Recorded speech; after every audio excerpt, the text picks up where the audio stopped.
Vishnu Purana, Book I. Chap. I. Invocation. Maitreya inquires of his teacher, Parasara, the origin and nature of the universe. Parasara performs a rite to destroy the demons. Reproved by Vasishta, he desists. Pulastya appears, and bestows upon him divine knowledge. He repeats the Vishnu Purana. Vishnu, the origin, existence, and end of all things. Om. Glory to Vasudeva, victory be to thee. Pundarakakshur, adoration be to thee. Viswabhavana, glory be to thee. Trishiksa, Mahapurusha, and Purva. May that Vishnu, who is the existent, imperishable, Brahma, who is Iswara, who is spirit, who with the three qualities is the cause of creation, preservation, and destruction, who is the parent of nature, intellect, and the other ingredients of the universe, be to us the bestower of understanding, wealth, and final emancipation. Having adored Vishnu, the Lord of all, and paid reverence to Brahma and the rest, having also saluted the spiritual preceptor, I will narrate a Purana equal in sanctity to the Vedas. Maitreya, having saluted him reverentially, thus addressed Parasara, the excellent sage, the grandson of Vasishta, who was versed in traditional history, and the Puranas, who was acquainted with the Vedas, and the branches of science dependent upon them, and skilled in law and philosophy, and who had performed the morning rites of devotion. Maitreya said, Master, I have been instructed by you in the whole of the Vedas, and in the institutes of law and of sacred science. Through your favor, other men, even though they be my foes, cannot accuse me of having been remiss in the acquirement of knowledge. I am now desirous, O thou who art profound in piety, to hear from thee, how this world was, and how in future it will be. What is its substance, O Brahman, and whence proceeded animate and inanimate things? Into what has it been resolved, and into what will its dissolution again occur? How were the elements manifested? Whence proceeded the gods and other beings? What are the situation and extent of the oceans and the mountains, the earth, the sun, and the planets? What are the families of the gods and others? The menus, the periods called manvantaras, those termed kalpas, and their subdivisions, and the 4 ages, the events that happen at the close of a kalpa, and the terminations of the several ages, the histories, O great Muni, of the gods, the sages, and kings, and how the Vedas were divided into branches, or schools, after they had been arranged by Vyasa, the duties of the Brahmins, and the other tribes, as well as of those who pass through the different orders of life. All these things I wish to hear from you, grandson of Vasishta. Incline thy thoughts benevolently towards me, that I may, through thy favor, be informed of all I desire to know. Parasara replied, Well inquired, pious Maitreya. You recall to my recollection that which was of old narrated by my father's father, Vasishta. I had heard that my father had been devoured by a Rakshas employed by Viswamitra. Violent anger seized me, and I commenced to sacrifice for the destruction of the Rakshasas. Hundreds of them were reduced to ashes by the rite. When, as they were about to be entirely extirpated, my grandfather Vasishta thus spake to me, Enough, my child, let thy wrath be appeased. The Rakshasas are not culpable. Thy father's death was the work of destiny. Anger is the passion of fools, it becometh not a wise man. By whom, it may be asked, is anyone killed? Every man reaps the consequences of his own acts. Anger, my son, is the destruction of all that man obtains by arduous exertions, of fame, and of devout austerities, and prevents the attainment of heaven or of emancipation. The chief sages always shun wrath, he not thou, my child, subject to its influence. Let no more of these unoffending spirits of darkness be consumed. Mercy is the might of the righteous. Being thus admonished by my venerable grandsire, I immediately desisted from the right, in obedience to his injunctions, and Vasishta, the most excellent of sages, was content with me. Then arrived Pulastya, the son of Brahma, who was received by my grandfather with the customary marks of respect. The illustrious brother of Pulaha said to me, since, in the violence of animosity, you have listened to the words of your progenitor, and have exercised clemency, therefore you shall become learned in every science, since you have forborne, even though incensed, to destroy my posterity. I will bestow upon you another boon, and, you shall become the author of a summary of the Puranas. You shall know the true nature of the deities, as it really is, and, whether engaged in religious rites, or abstaining from their performance, your understanding, through my favor, shall be perfect, and exempt from doubts. Then my grandsire Vasishta added, whatever has been said to thee by Pulastya, shall assuredly come to pass. Now truly all that was told me formerly by Vasishta, and by the wise Pulastya, has been brought to my recollection by your questions, and I will relate to you the whole, even all you have asked. Listen to the complete compendium of the Purana, according to its tenor. The world was produced from Vishnu, it exists in him, he is the cause of its continuance and cessation. He is the world. Chap 2. Prayer of Parasara to Vishnu. Successive narration of the Vishnu Purana. Explanation of Vasudeva. His existence before creation, his first manifestations.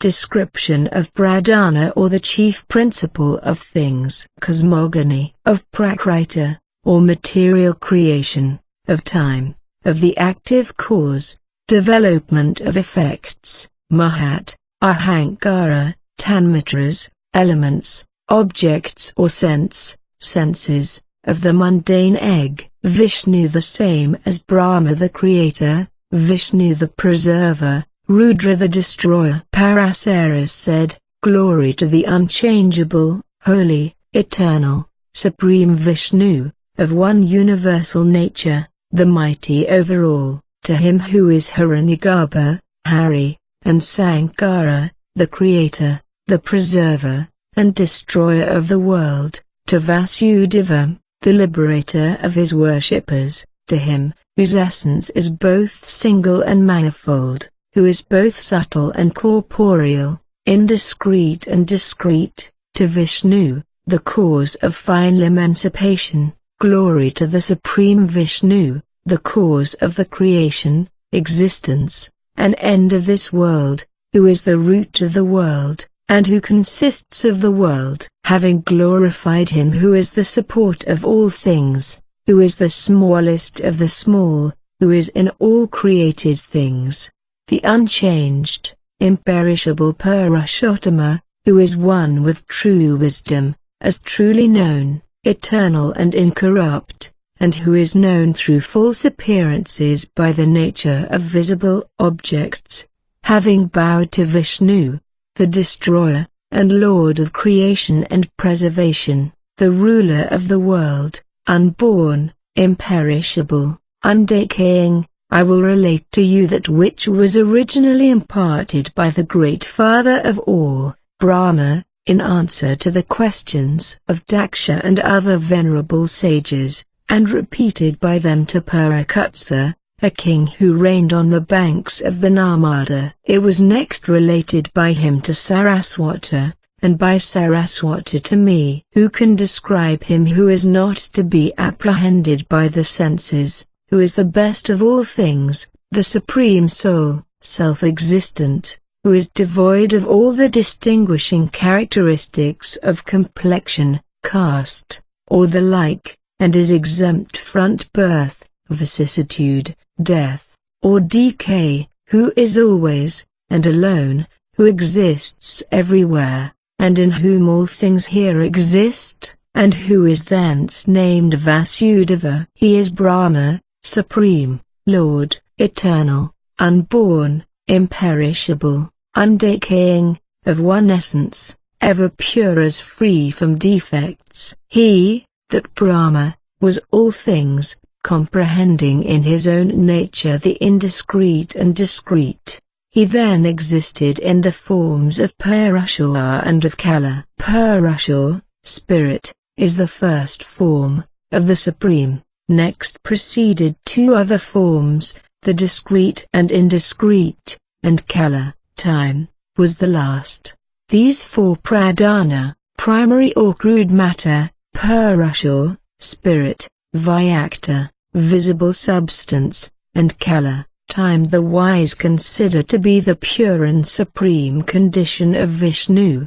These four forms, in their due proportions, are the causes of the production of the phenomena of creation, preservation, and destruction. Vishnu being thus discrete and indiscrete substance, spirit, and time, sports like a playful boy, as you shall learn by listening to his frolics. That chief principle, pradhana, which is the indiscrete cause, is called by the sages also prakriti, nature. It is subtle, uniform, and comprehends what is and what is not, or both causes and effects, is durable, self-sustained, illimitable, undecaying, and stable, devoid of sound or touch, and possessing neither color nor form, endowed with the three qualities, in equilibrium, the mother of the world, without beginning, and that into which all that is produced is resolved.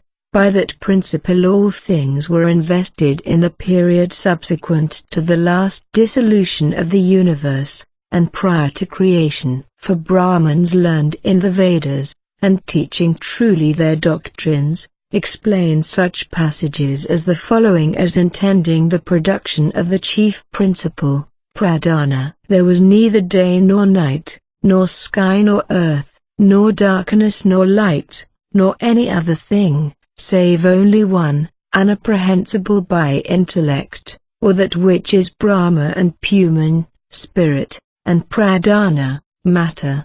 The two forms, which are other than the essence of unmodified Vishnu, are pradhana, matter, and Purusha, spirit, and his other form, by which those two are connected or separated, is called Kala, time. When discrete substance is aggregated in crude nature, as in a foregone dissolution, that dissolution is termed elemental, prakrita. The deity as time is without beginning, and his end is not known, and from him the revolutions of creation, continuance, and dissolution unintermittingly succeed. For when, in the latter season, the equilibrium of the qualities, pradhana, exists, and spirit, Puman, is detached from matter, then the form of Vishnu which is time abides. Then the Supreme Brahma, the Supreme Soul, the substance of the world,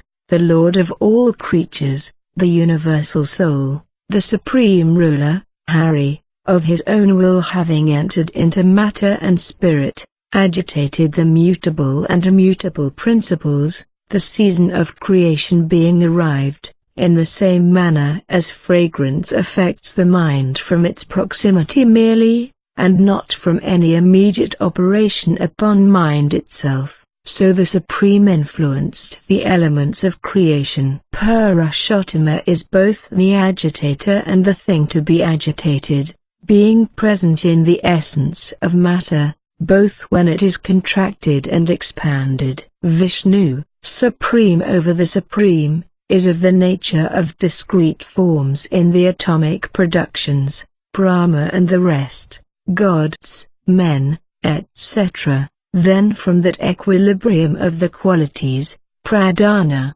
presided over by soul, proceeds the unequal development of those qualities, constituting the principal mahat or intellect. At the time of creation, the chief principle then invests the great principle, intellect, and it becomes threefold, as affected by the quality of goodness, foulness, or darkness, and invested by the chief principle, matter, as seed is by its skin. From the great principle, mahat, intellect, threefold egotism, ahankara, denominated vaikarika, pure, tajasa, passionate, and bhutadi, rudimental, is produced. The origin of the subtle elements, and of the organs of sense, invested, in consequence of its three qualities, by intellect, as intellect is by the chief principle. Elementary egotism then becoming productive, as the rudiment of sound, produced from it ether, of which sound is the characteristic, investing it with its rudiment of sound. Ether becoming productive, engendered the rudiment of touch, whence originated strong wind, the property of which is touch, and ether, with the rudiment of sound, enveloped the rudiment of touch. Then wind becoming productive, produced the rudiment of form, color, whence light, or fire, proceeded, of which, form, color, is the attribute, and the rudiment of touch enveloped the wind with the rudiment of color. Light becoming productive, produced the rudiment of taste, whence proceed all juices in which flavor resides, and the rudiment of color invested the juices with the rudiment of taste. The waters becoming productive, engendered the rudiment of smell, whence an aggregate, earth, originates, of which smell is the property. In each several element resides its peculiar rudiment, thence the property of tanmatrata, type or rudiment, is ascribed to these elements. Rudimental elements are not endowed with qualities, and therefore they are neither soothing, nor terrific, nor stupefying. This is the elemental creation, proceeding from the principle of egotism affected by the property of darkness. The organs of sense are said to be the passionate products of the same principle, affected by foulness, and the 10 divinities proceed from egotism affected by the principle of goodness, as does mind, which is the 11th. The organs of sense are 10, of the 10, 5 are the skin, eye, nose, tongue, and ear, the object of which, combined with intellect, is the apprehension of sound, and the rest, the organs of excretion and procreation, the hands, the feet, and the voice, form the other 5, of which excretion, generation, manipulation, motion, and speaking, are the several acts. Then, ether, air, light, water, and earth, severally united with the properties of sound and the rest, existed as distinguishable according to their qualities, as soothing, terrific, or stupefying, but possessing various energies, and being unconnected, they could not, without combination, create living beings. Not having blended with each other, having combined, therefore, with one another, they assumed, through their mutual association, the character of one mass of entire unity, and from the direction of spirit, with the acquiescence of the indiscrete principle, intellect and the rest, to the gross elements inclusive, formed an egg, which gradually expanded like a bubble of water. This vast egg, O sage, compounded of the elements, and resting on the waters, was the excellent natural abode of Vishnu in the form of Brahma, and their Vishnu, the Lord of the universe, whose essence is inscrutable, assumed a perceptible form, and even he himself abided in it in the character of Brahma. Its womb, vast as the mountain Meru, was composed of the mountains, and the mighty oceans were the waters that filled its cavity. In that egg, O Brahman, were the continents and seas and mountains, the planets and divisions of the universe, the gods, the demons, and mankind. And this egg was externally invested by 7 natural envelopes, or by water, air, fire, ether, and Ahankara, the origin of the elements, each tenfold the extent of that which it invested. Next came the principle of intelligence, and, finally, the whole was surrounded by the indiscrete principle, resembling thus the cocoa nut, filled interiorly with pulp, and exteriorly covered by husk and rind. Affecting then the quality of activity, Hari, the Lord of all, himself becoming Brahma, engaged in the creation of the universe. Vishnu, with the quality of goodness, and of immeasurable power, preserves created things through successive ages, until the close of the period termed a kalpa, when the same mighty deity, Janardana, invested with the quality of darkness, assumes the awful form of Rudra, and swallows up the universe, having thus devoured all things, and converted the world into one vast ocean. The Supreme reposes upon his mighty serpent couch amidst the deep.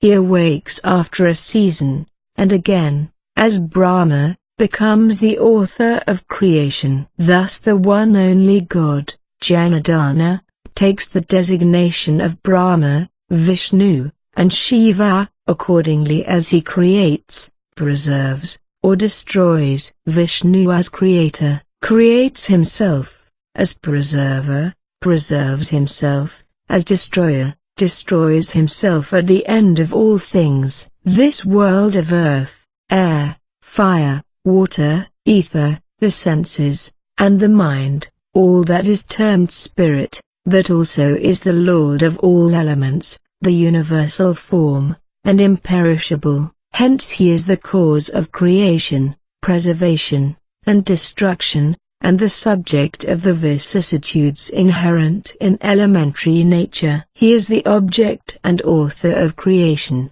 He preserves, destroys, and is preserved. He, Vishnu, as Brahma, and as all other beings, is infinite form. He is the supreme, the giver of all good, the fountain of all happiness. Chap 3. Measure of time. Moments or kashthas, etc., day and night, fortnight, month, year, divine year, yugas, or ages, Mahayuga, or great age, day of Brahma, periods of the Manas, a Manvantara, night of Brahma, and destruction of the world, a year of Brahma, his life, a kalpa, a parardha, the past, or Padmakalpa, the present, or Varaha. Maitreya, how can creative agency be attributed to that Brahma, who is without qualities, illimitable, pure,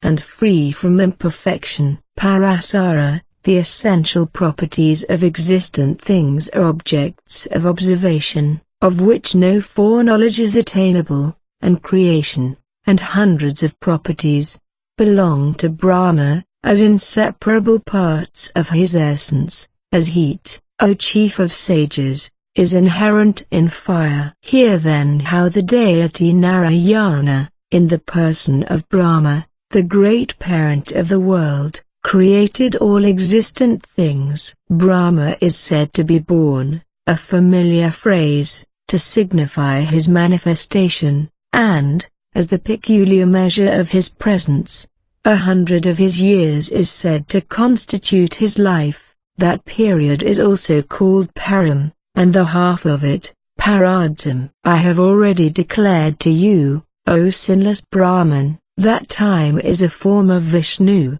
Hear now how it is applied to measure the duration of Brahma, and of all other sentient beings, as well as of those which are unconscious, as the mountains, oceans, and the like. O best of sages, 15 twinklings of the eye make a kashtha, 30 Kashthas, 1 Kala, and 30 Kulas, 1 Muhurta. 30 Muhurtas constitute a day and night of mortals. 30 such days make a month, divided into 2 half months. 6 months form an ayana, the period of the sun's progress north or south of the ecliptic, and 2 ayanas compose a year. The southern ayana is a night, and the northern a day of the gods. 12,000 divine years, each composed of 360, such days, constitute the period of the 4 yugas,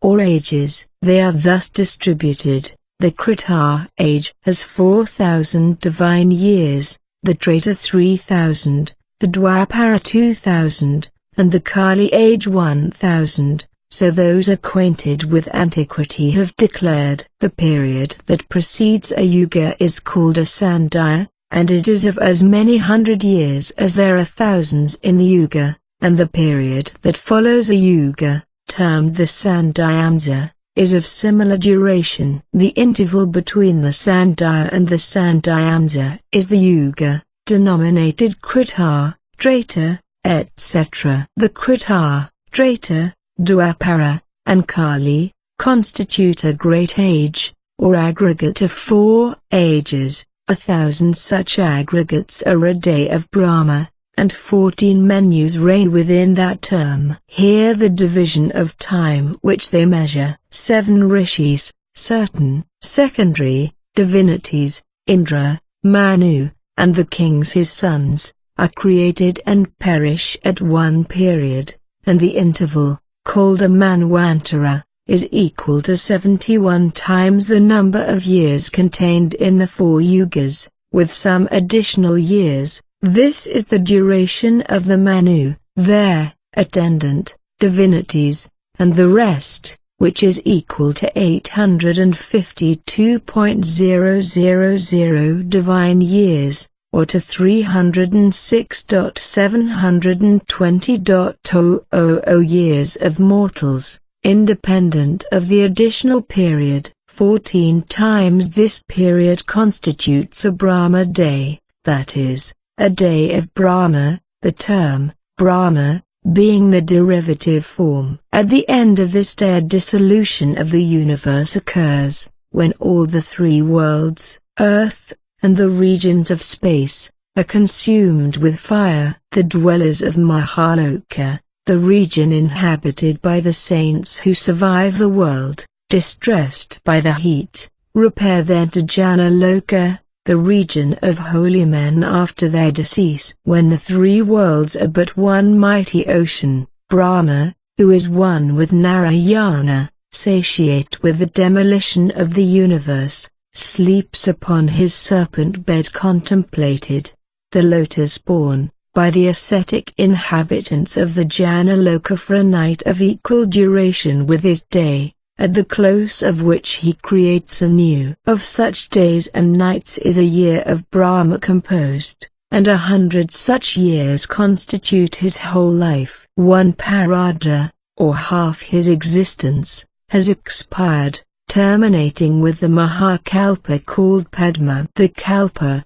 or day of Brahma, termed Varaha, is the first of the second period of Brahma's existence. Chap. 4. Narayana's appearance, in the beginning of the Kalpa, as the Varsha or boar, Prithvi, earth, addresses him. He raises the world from beneath the waters, hymned by Sanandana and the yogis. The earth floats on the ocean, divided into 7 zones. The lower spheres of the universe restored. Creation renewed. Maitreya, tell me, mighty sage, how, in the commencement of the present Kalpa, Narayana, who is named Brahma, created all existent things. Parasara, in what manner the divine Brahma, who is one with Narayana, created progeny, and is thence named the Lord of Progeny. Prajapati, the Lord God,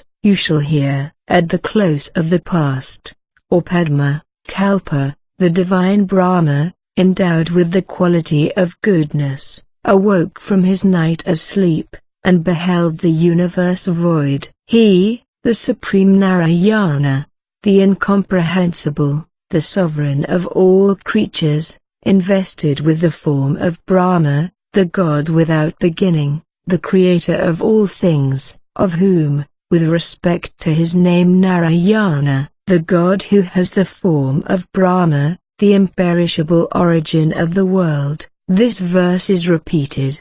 The waters are called Nara, because they were the offspring of Nara, the Supreme Spirit, and as in them his first, ayana, progress, in the character of Brahma, took place, he is thence named Narayana, he whose place of moving was the waters. He, the Lord, concluding that within the waters lay the earth, and being desirous to raise it up, created another form for that purpose, and as in preceding kalpas he had assumed the shape of a fish or a tortoise, so in this he took the figure of a boar. Having adopted a form composed of the sacrifices of the Vedas, for the preservation of the whole earth, the eternal, supreme, and universal soul, the great progenitor of created beings, eulogized by Sanaka and the other saints who dwell in the sphere of holy men, Janaloka, he, the supporter of spiritual and material being, plunged into the ocean. The goddess Earth, beholding him thus descending to the subterrene regions, bowed in devout adoration, and thus glorified the god Prithvi. Earth, hail to thee, who art all creatures, to thee, the holder of the mace and shell, elevate me now from this place, as thou hast upraised me in days of old. From thee have I proceeded, of thee do I consist, as do the skies, and all other existing things. Hail to thee, Spirit of the Supreme Spirit, to thee, Soul of Soul, to thee, who art discrete and indiscrete matter, who art one with the elements and with time. Thou art the creator of all things, their preserver, and their destroyer, in the forms, O Lord, of Brahma, Vishnu, and Rudra, at the seasons of creation, duration, and dissolution. When thou hast devoured all things, thou reposest on the ocean that sweeps over the world, meditated upon, O Govinda, by the wise. No one knoweth thy true nature, and the gods adore thee only in the forms it doth please thee to assume. They who are desirous of final liberation, worship thee as the supreme Brahma, and who that adores not the Vasudeva, shall obtain emancipation. Whatever may be apprehended by the mind, whatever may be perceived by the senses, whatever may be discerned by the intellect, all is but a form of thee. I am of thee, upheld by thee, thou art my creator, and to thee I fly for refuge. Hence, in this universe, Madhavi, the bride of Madhava or Vishnu, is my designation. Triumph to the essence of all wisdom, to the unchangeable, the imperishable, triumph to the eternal, to the indiscrete, to the essence of discrete things, to him who is both cause and effect, who is the universe, the sinless Lord of sacrifice. Triumph. Thou art sacrifice, thou art the oblation, thou art the mystic Omkara, thou art the sacrificial fires, thou art the Vedas, and their dependent sciences, thou art, Hari, the object of all worship. The sun, the stars, the planets, the whole world, all that is formless, or that has form, all that is visible, or invisible, all, Purushottama, that I have said, or left unsaid, all this, supreme, thou art. Hail to thee, again and again. Hail.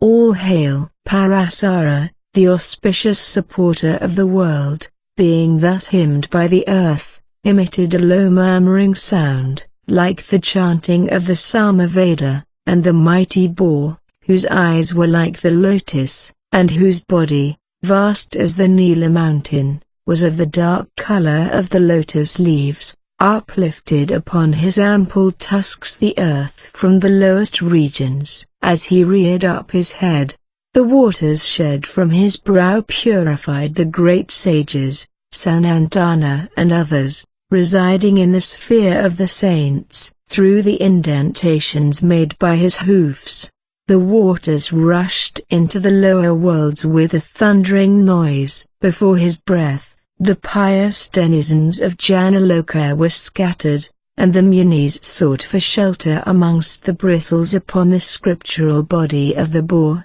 trembling as he rose up, supporting the earth, and dripping with moisture. Then the great sages, Sanantana and the rest, residing continually in the sphere of saints, were inspired with delight, and bowing lowly they praised the stern-eyed upholder of the earth, the yogis, Triumph, Lord of Lords, Supreme, Kesava, Sovereign of the earth, the wielder of the mace, the shell, the discus, and the sword, cause of production, destruction, and existence. Thou art, O God, there is no other supreme condition, but thou, Lord, art the person of sacrifice, for thy feet are the Vedas, thy tusks are the stake to which the victim is bound, in thy teeth are the offerings, thy mouth is the altar, thy tongue is the fire, and the hairs of thy body are the sacrificial grass. Thine eyes,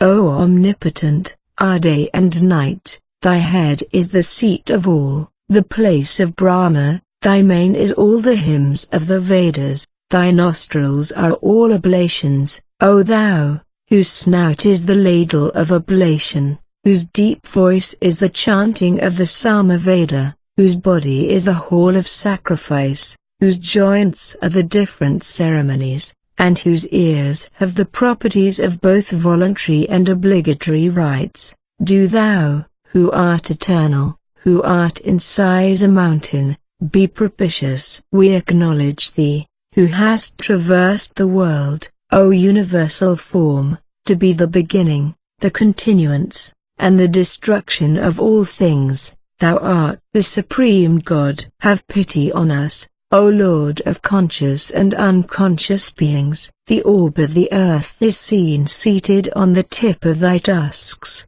as if thou hadst been sporting amidst a lake where the lotus floats, and hast borne away the leaves covered with soil.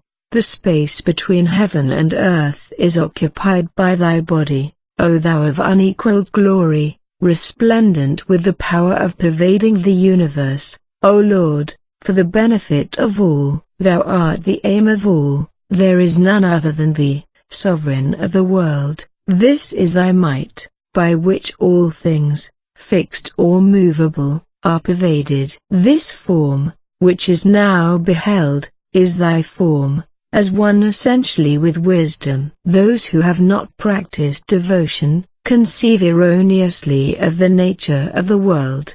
The ignorant, who do not perceive that this universe is of the nature of wisdom, and judge of it as an object of perception only, are lost in the ocean of spiritual ignorance. But they who know true wisdom, and whose minds are pure, behold this whole world as one with divine knowledge, as one with thee, O God. Be favorable, O universal Spirit, raise up this earth, for the habitation of created beings. Inscrutable deity, whose eyes are like lotuses, give us felicity. O Lord, thou art endowed with the quality of goodness, raise up, Govinda, this earth, for the general good. Grant us happiness, O lotus-eyed. May this, thy activity in creation, be beneficial to the earth. Salutation to thee. Grant us happiness, O lotus-eyed. Parasara, the Supreme Being thus eulogized, upholding the earth, raised it quickly, and placed it on the summit of the ocean, where it floats like a mighty vessel, and from its expansive surface does not sink beneath the waters. Then, having leveled the earth, the great eternal deity divided it into portions, by mountains, he who never wills in vain, created, by his irresistible power, those mountains again upon the earth which had been consumed at the destruction of the world. Having then divided the earth into 7 great portions or continents, as it was before, he constructed in like manner the 4 lower spheres, earth, sky, heaven, and the sphere of the sages, Mahaloka. Thus Hari, the 4-faced god, invested with the quality of activity, and taking the form of Brahma, accomplished the creation. But he, Brahma, is only the instrumental cause of things to be created. The things that are capable of being created arise from nature as a common material cause, with exception of one instrumental cause alone. There is no need of any other cause, for imperceptible substance becomes perceptible substance according to the powers with which it is originally imbued. Chap. V. Vishnu as Brahma creates the world. General characteristics of creation. Brahma meditates, and gives origin to, immovable things, animals, gods, men. Specific creation of 9 kinds, Mahat, Tanmatra, Aindraya, inanimate objects, animals, gods, men, Anugraha, and Kaumara. More particular account of creation. Origin of different orders of beings from Brahma's body under different conditions, and of the Vedas from his mouths. All things created again as they existed in a former kalpa. Maitreya, now unfold to me, Brahman, how this deity created the gods, sages, progenitors, demons, men, animals, trees, and the rest, that abide on earth, in heaven,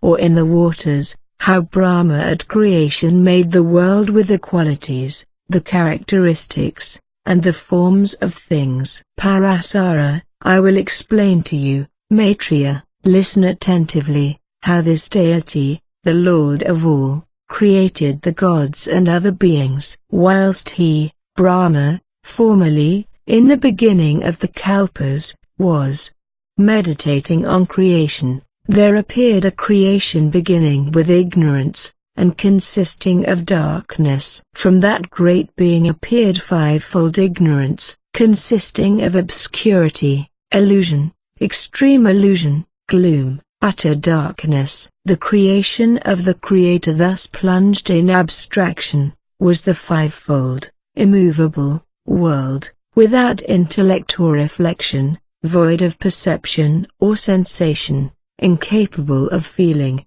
and destitute of motion. Since immovable things were first created, this is called the first creation. Brahma, beholding that it was defective, designed another, and whilst he thus meditated, the animal creation was manifested, to the products of which the term Triaxritas is applied, from their nutriment following a winding course. These were called beasts, etc., and their characteristic was the quality of darkness, they being destitute of knowledge, uncontrolled in their conduct, and mistaking error for wisdom, being formed of egotism and self-esteem, laboring under the 28 kinds of imperfection, manifesting inward sensations, and associating with each other, according to their kinds.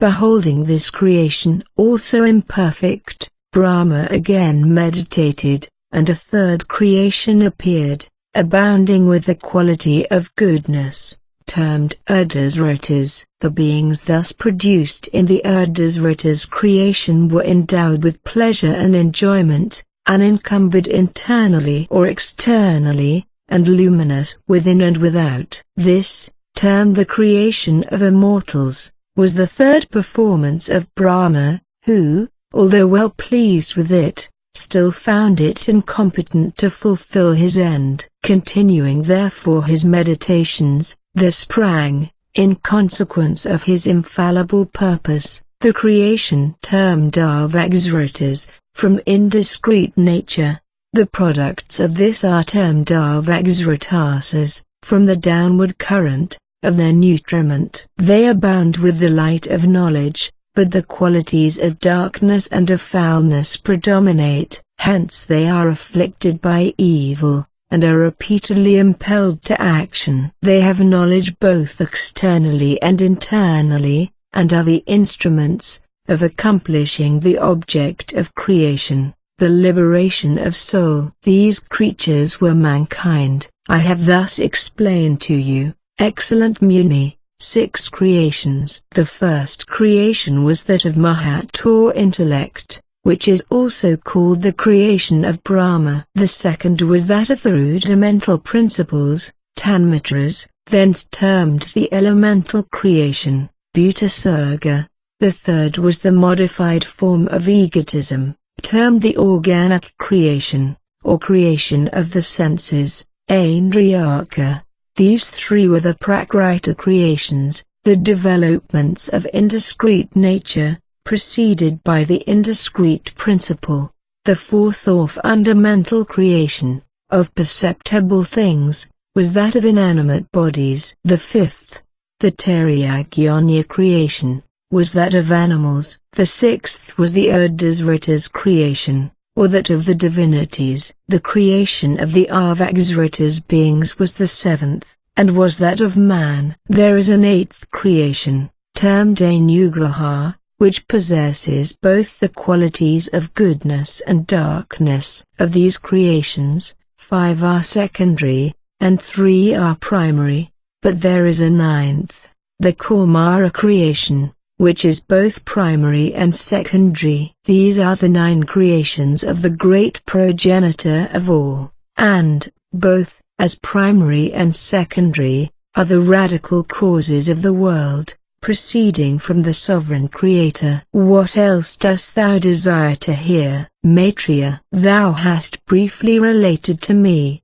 Muni, the creation of the gods and other beings. I am desirous, chief of sages, to hear from thee a more ample account of their creation. Parasara, created beings, although they are destroyed, in their individual forms, at the periods of dissolution, yet, being affected by the good or evil acts of former existence, they are never exempted from their consequences, and when Brahma creates the world anew, they are the progeny of his will, in the fourfold condition of gods, men, animals, or inanimate things.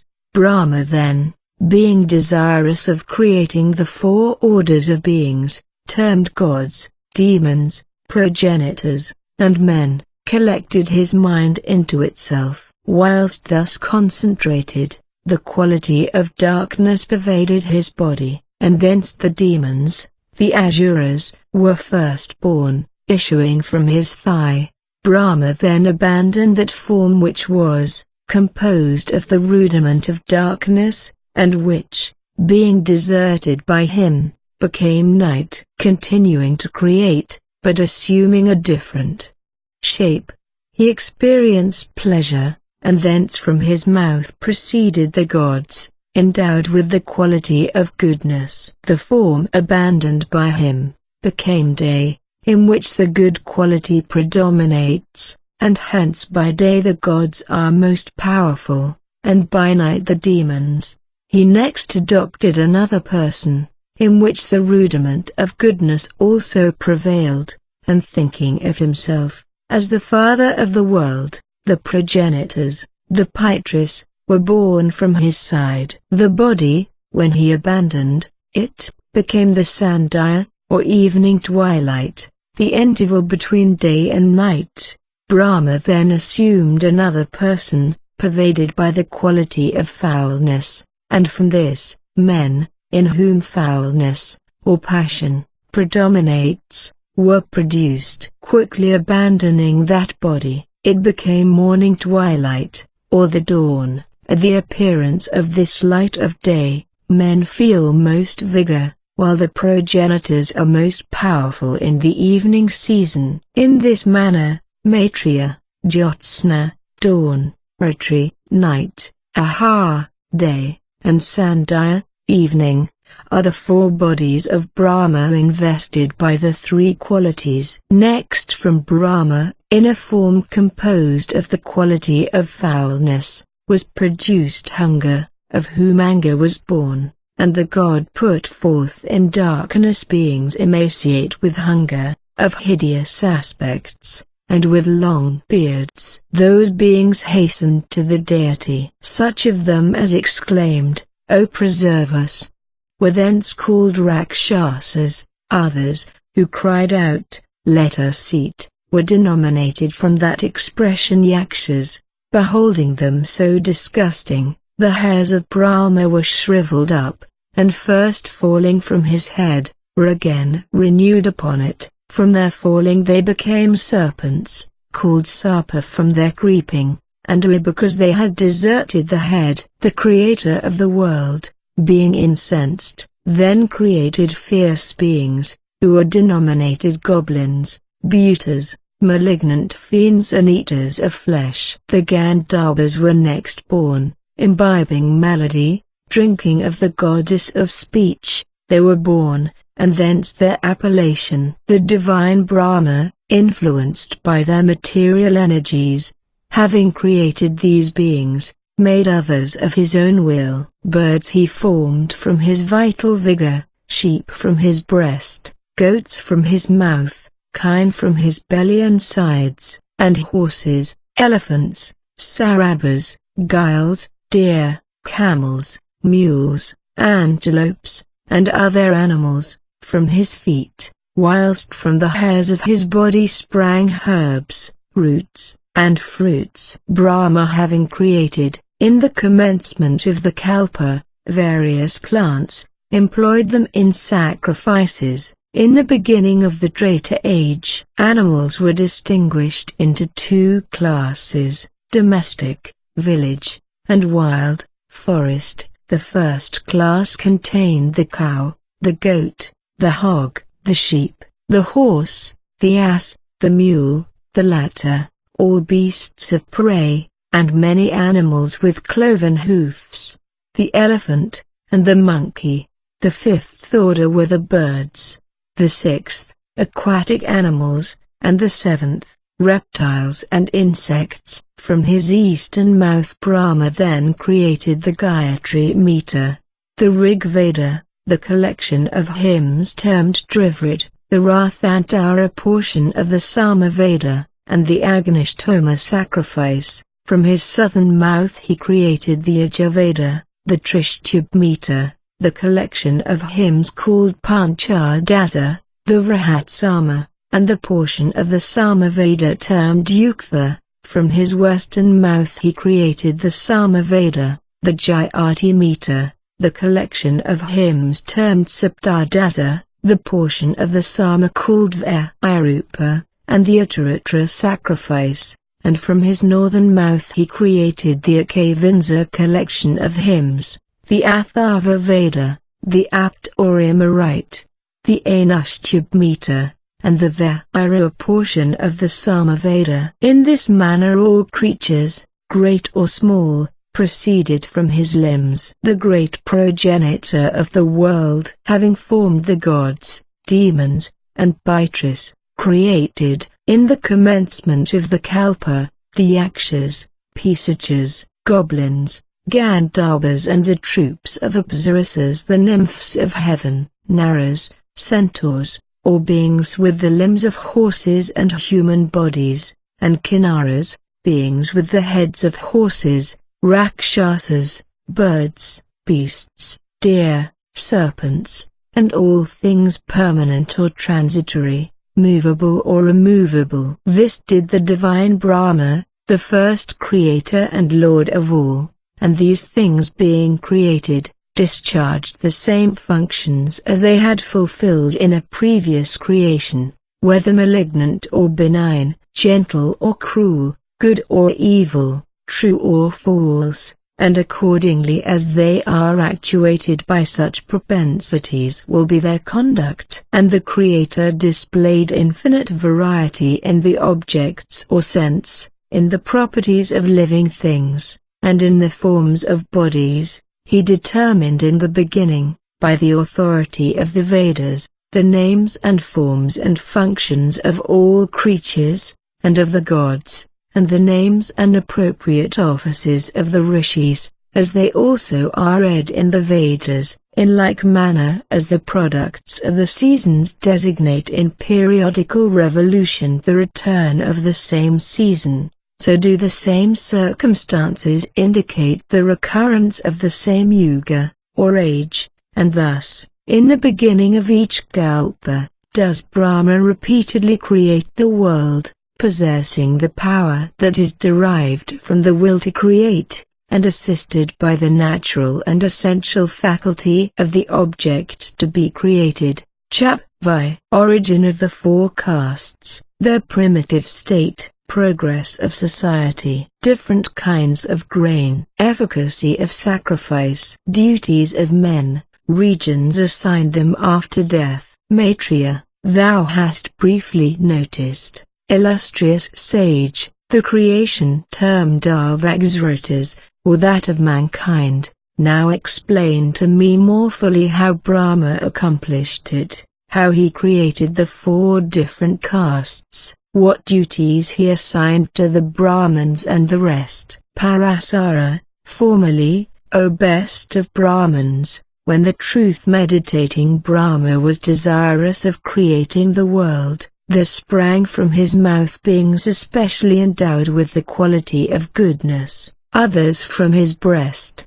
pervaded by the quality of foulness, others from his thighs, in whom foulness and darkness prevailed, and others from his feet, in whom the quality of darkness predominated. These were, in succession, beings of the several castes, Brahmins, Kshatriyas, Vaisyas, and Sudras, produced from the mouth, the breast, the thighs, and the feet of Brahma. These he created for the performance of sacrifices, the four castes being the fit instruments of their celebration. By sacrifices, O thou who knowest the truth, the gods are nourished, and by the rain which they bestow, mankind are supported, and thus sacrifices, the source of happiness, are performed by pious men, attached to their duties, attentive to prescribed obligations, and walking in the paths of virtue. Men acquire, by them, heavenly fruition, or final felicity. They go, after death, to whatever sphere they aspire to, as the consequence of their human nature. The beings who were created by Brahma, of these four castes, were at first endowed with righteousness and perfect faith. They abode wherever they pleased, unchecked by any impediment. Their hearts were free from guile. They were pure, made free from soil, by observance of sacred institutes. In their sanctified minds Hari dwelt, and they were filled with perfect wisdom, by which they contemplated the glory of Vishnu. After a while, after the Treta age had continued for some period, that portion of Hari which has been described as one with Kala, time, infused into created beings sin, as yet feeble though formidable, or passion and the like, the impediment of soul's liberation, the seed of iniquity, sprung from darkness and desire. The innate perfectness of human nature was then no more evolved. The 8 kinds of perfection, rasa, lasa and the rest, were impaired, and these being enfeebled, and sin gaining strength, mortals were afflicted with pain, arising from susceptibility to contrasts, as heat and cold, and the like. They therefore constructed places of refuge, protected by trees, by mountains, or by water, surrounded them by a ditch or a wall, and formed villages and cities, and in them erected appropriate dwellings, as defenses against the sun and the cold. Having thus provided security against the weather, men next began to employ themselves in manual labor, as a means of livelihood, and cultivated the 17 kinds of useful grain: rice, barley, wheat, millet, sesamum, panic, and various sorts of lentils, beans, and peas. These are the kinds cultivated for domestic use.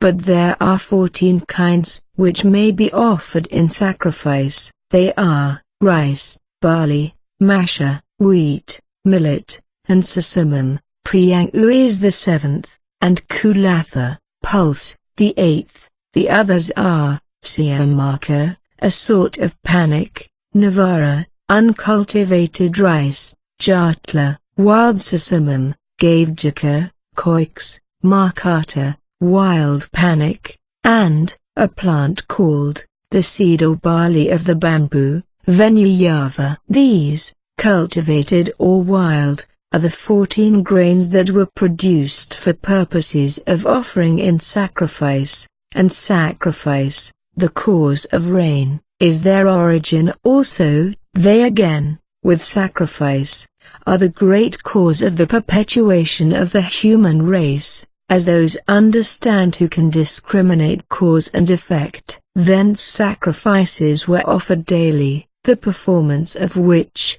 O best of munis, is of essential service to mankind, and expiates the offences of those by whom they are observed. Those, however, in whose hearts the dross of sin derived from time, kala, was still more developed, assented not to sacrifices, but reviled both them and all that resulted from them, the gods, and the followers of the Vedas. Those abusers of the Vedas, of evil disposition and conduct, and seceders from the path of enjoined duties, were plunged in wickedness. The means of subsistence having been provided for the beings he had created, Brahma prescribed laws suited to their station and faculties, the duties of the several castes and orders, and the regions of those of the different castes who were observant of their duties. The heaven of the Pitras is the region of devout Brahmins. The sphere of Indra, of Kshatriyas who fly not from the field. The region of the winds is assigned to the Vaisyas who are diligent in their occupations and submissive. Sudras are elevated to the sphere of the Gandharvas. Those Brahmins who lead religious lives go to the world of the 88,000 saints,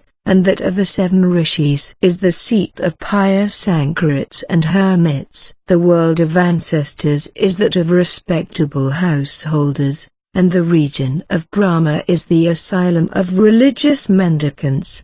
The imperishable region of the yogis is the highest seat of Vishnu, where they perpetually meditate upon the Supreme Being, with minds intent on Him alone. The sphere where they reside, the gods themselves cannot behold. The sun, the moon, the planets, shall repeatedly be, and cease to be, but those who internally repeat the mystic adoration of the divinity, shall never know decay. For those who neglect their duties, who revile the Vedas, and obstruct religious rites, the places assigned after death are the terrific regions of darkness, of deep gloom, of fear, and of great terror, the fearful hell of sharp swords, the hell of scourges and of a waveless sea. Chap. 7. Creation continued. Production of the mind-born sons of Brahma, of the Prajapatis, of Sanantana and others, of Rudra and the 11 Rudras, of the Manu Swayambhuva, and his wife Sitarupa, of their children, the daughters of Daksha, and their marriage to Dharma, and others, the progeny of Dasams and Adharma, the perpetual succession of worlds, and different modes of mundane dissolution. Parasara, from Brahma, continuing to meditate, were born mind-engendered progeny, with forms and faculties derived from his corporeal nature, embodied spirits, produced from the person of that all-wise deity. All these beings, front the gods to inanimate things, appeared as I have related to you, being the abode of the 3 qualities, but as they did not multiply themselves, Brahma created other mind-born sons, like himself, namely, Bhrigu, Pulastya, Pulaha, Kratu, Angiras, Marichi, Daksha, Atri, and Vasishta. These are the 9 Brahmas, or Brahma Rishis, celebrated in the Puranas. Sanandana and the other sons of Brahma were previously created by him, but they were without desire or passion, inspired with holy wisdom, estranged from the universe, and undesirous of progeny. This when Brahma perceived, he was filled with wrath, capable of consuming the 3 worlds, the flame of which invested, like a garland, heaven, earth, and hell. Then from his forehead, darkened with angry frowns, sprang Rudra, radiant as the noontide sun, fierce, and of vast bulk, and of a figure which was half male, half female. Separate yourself, Brahma said to him, and having so spoken, disappeared. Obedient to which command, Rudra became twofold, disjoining his male and female natures. His male being he again divided into 11 persons, of whom some were agreeable, some hideous, some fierce, some mild, and he multiplied his female nature manifold, of complexions black or white. Then Brahma created himself the Manu Swayambhuva, born of, and identical with, his original self, for the protection of created beings, and the female portion of himself he constituted Satarupa, whom austerity purified from the sin of forbidden nuptials, and whom the divine Manu Swayambhuva took to wife. From these 2 were born 2 sons, Priyavrata and Utanapada, and 2 daughters, named Prasuti and Akuti.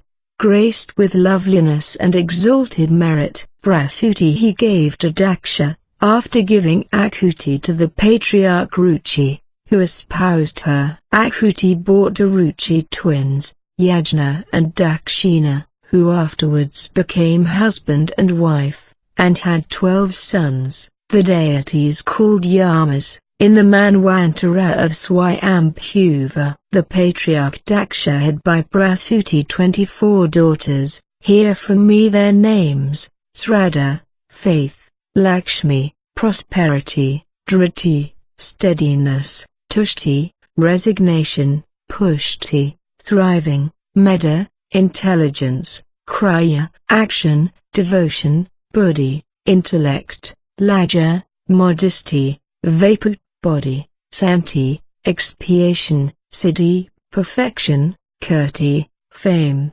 These 13 daughters of Daksha, Dharma, righteousness, took to wife. The other 11 bright-eyed and younger daughters of the patriarch were Khyati, celebrity; Sati, truth; Sambhuti, fitness; Smriti, memory; Priti, affection; Kshama, patience; Sanati, humility; Anasuya, charity; Urja, energy, with Swaha, offering; and Swadha, oblation. These maidens were respectively wedded to the Munis: Bhrigu, Bhava, Marichi, Angiras, Pulastya, Pulaha, Kratu, Atri, and Vasishta, to fire, Vani, and to the Pitris, progenitors.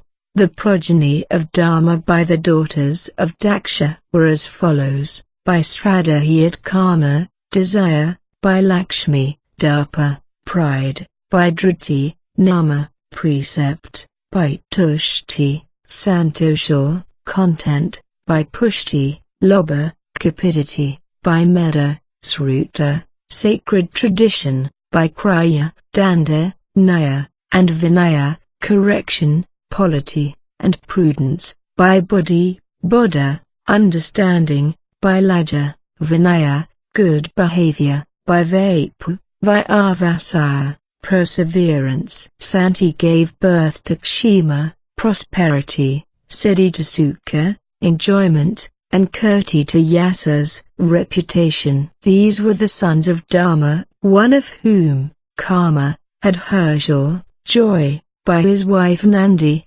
delight. The wife of Adama, vice, was Hinsa, violence, on whom he begot a son Anrita, falsehood, and a daughter iniquity, immorality. They intermarried, and had 2 sons, Baya, fear, and Naraka, hell, and twins to them, 2 daughters, Maya, deceit, and Vedana, torture, who became their wives. The son of Baya and Maya was the destroyer of living creatures, or Mritu, death, and Dukha, pain, was the offspring of Naraka and Vedana. The children of Mritu were Vyadi, disease, Jara, decay, Soka, sorrow, Trishana, greediness, and Krodha, wrath. These are all called the inflictors of misery, and are characterized as the progeny of vice, Adama. They are all without wives, without posterity, without the faculty to procreate. They are the terrific forms of Vishnu, and perpetually operate as causes of the destruction of this world. On the contrary, Daksha and the other rishis, the elders of mankind, tend perpetually to influence its renovation, whilst the Manas and their sons, the heroes endowed with mighty power, and treading in the path of truth, as constantly contribute to its preservation. Maitreya, tell me, Brahman, what is the essential nature of these revolutions, perpetual preservation, perpetual creation, and perpetual destruction? Parasara, Madhusudana, whose essence is incomprehensible, in the forms of these patriarchs and Manas, is the author of the uninterrupted vicissitudes of creation, preservation, and destruction. The dissolution of all things is of 4 kinds: Naimittika, occasional; Prakritika, elemental; Atyantika, absolute; Nitya, perpetual. The first, also termed the Brahma dissolution, occurs when the sovereign of the world reclines in sleep. In the second, the mundane egg resolves into the primary element, from whence it was derived. Absolute non-existence of the world is the absorption of the sage, through knowledge, into Supreme Spirit. Perpetual destruction is the constant disappearance, day and night, of all that are born. The productions of Prakriti form the creation that is termed the elemental, Prakrita. That which ensues after a minor dissolution is called ephemeral creation, and the daily generation of living things is termed, by those who are versed in the Puranas, constant creation. In this manner the mighty Vishnu, whose essence is the elements, abides in all bodies, and brings about production, existence, and dissolution. The faculties of Vishnu to create, to preserve, and to destroy, operate successively, Maitreya, in all corporeal beings and at all seasons, and he who frees himself from the influence of these 3 faculties, which are essentially composed of the 3 qualities, goodness, foulness, and darkness, goes to the supreme sphere, from whence he never again returns. Chap 8. Origin of Rudra, his becoming 8 Rudras, their wives and children. The posterity of Bhrigu, account of Sri in conjunction with Vishnu. Sacrifice of Daksha. Parasara, I have described to you, O great Muni, the creation of Brahma, in which the quality of darkness prevailed. I will now explain to you the creation of Rudra. In the beginning of the Kalpa, as Brahma purposed to create a son, who should be like himself, a youth of a purple complexion appeared, crying with a low cry, and running about. Brahma, when he beheld him thus afflicted, said to him, "Why dost thou weep?" "Give me a name," replied the boy. "Rudra be thy name," rejoined the great father of all creatures.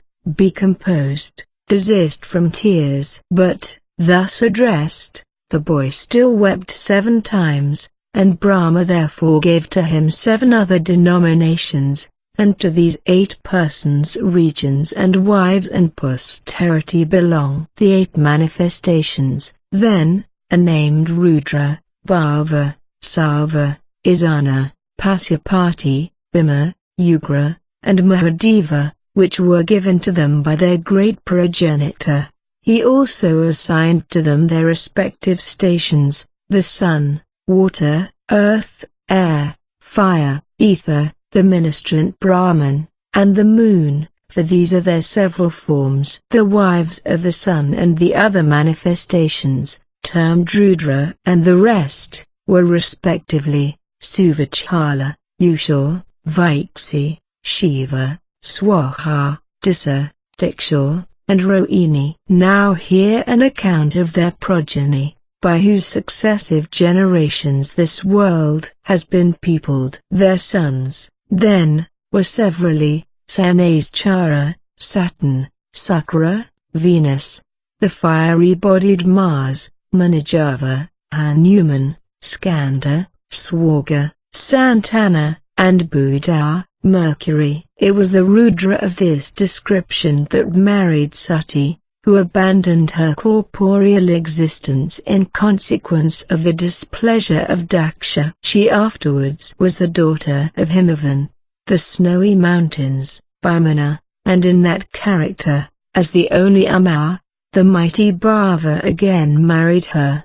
The divinities Data and Vata were born to Bhrigu by Kyati, as was a daughter, Sri, the wife of Narayana, the god of gods. Maitreya, it is commonly said that the goddess Sri was born from the sea of milk, when it was churned for ambrosia. How then can you say that she was the daughter of Bhrigu by Kyati? Parasara, Sri, the bride of Vishnu, the mother of the world, is eternal, imperishable, in like manner as he is all-pervading, so also is she, O best of Brahmins, omnipresent. Vishnu is meaning, she is speech. Hari is polity, Naya, she is prudence, Nitai. Vishnu is understanding, she is intellect. He is righteousness, she is devotion. He is the creator, she is creation. Sri is the earth, Hari the support of it. The deity is content, the eternal Lakshmi is resignation. He is desire, Sri is wish.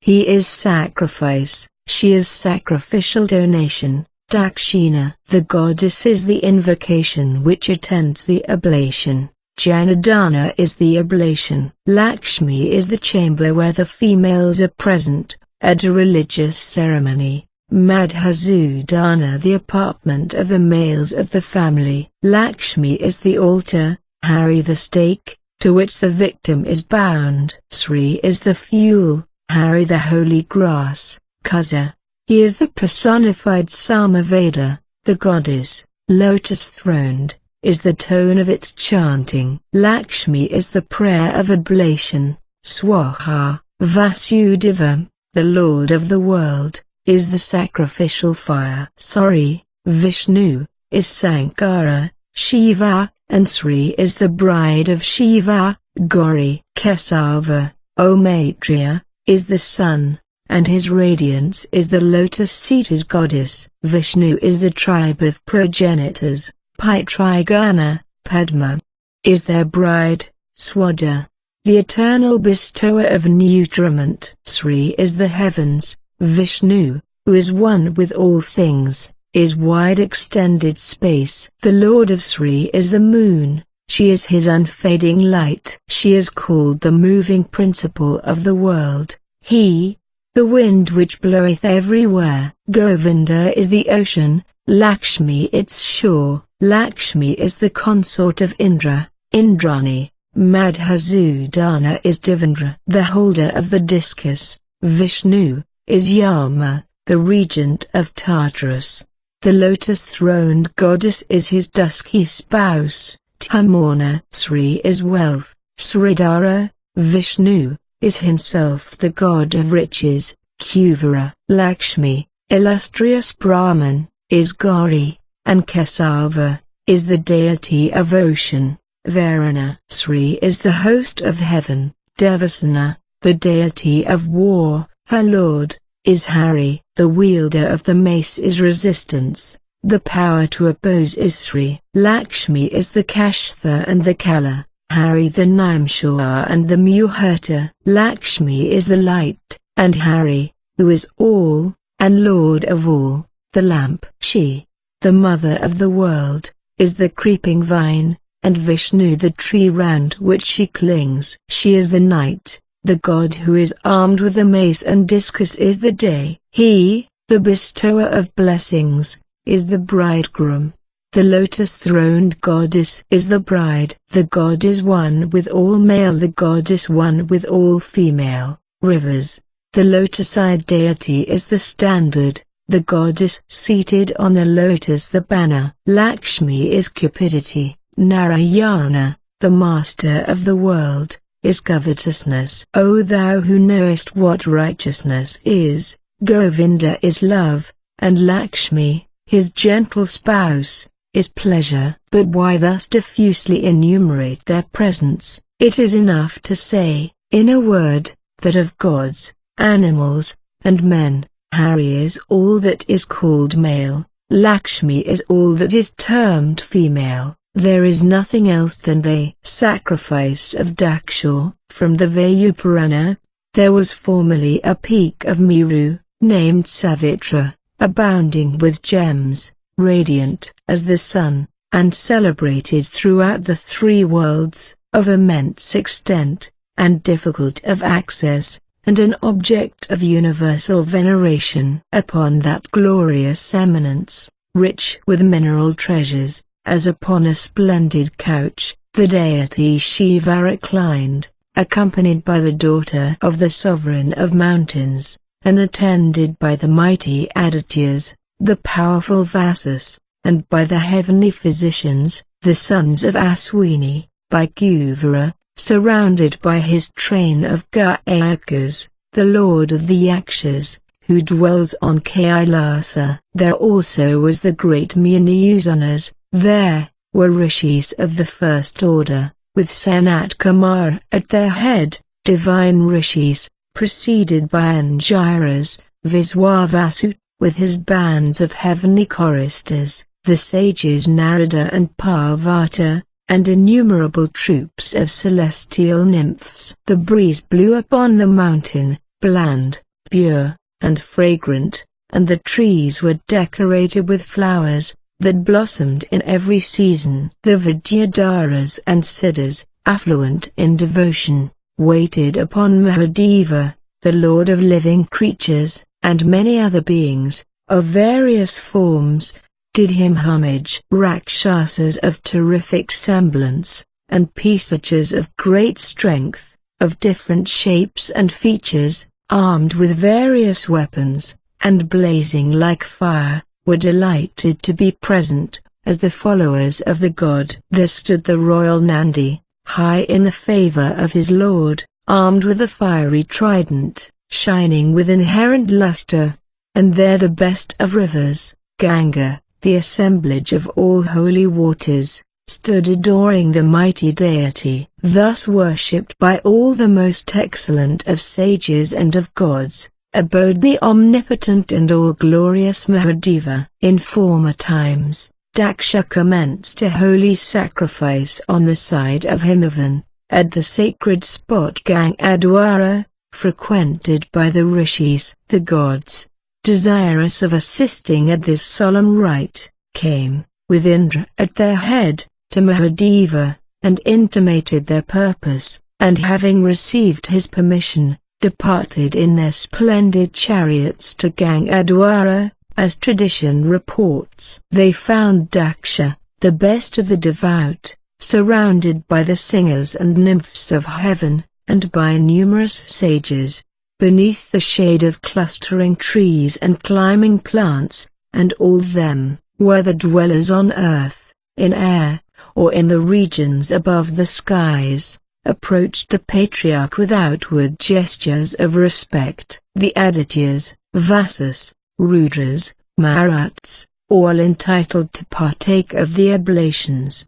together with Jishu, were present the 4 classes of Pitris, Ushmapas, Somapas, Agyapas, and Humapas, or those who feed upon the flame, the acid juice, the butter, or the smoke of offerings. The Aswins and the progenitors came along with Brahma. Creatures of every class, born from the womb, the egg, from vapor, or vegetation, came upon their invocation, as did all the gods, with their brides, who in their resplendent vehicles blazed like so many fires.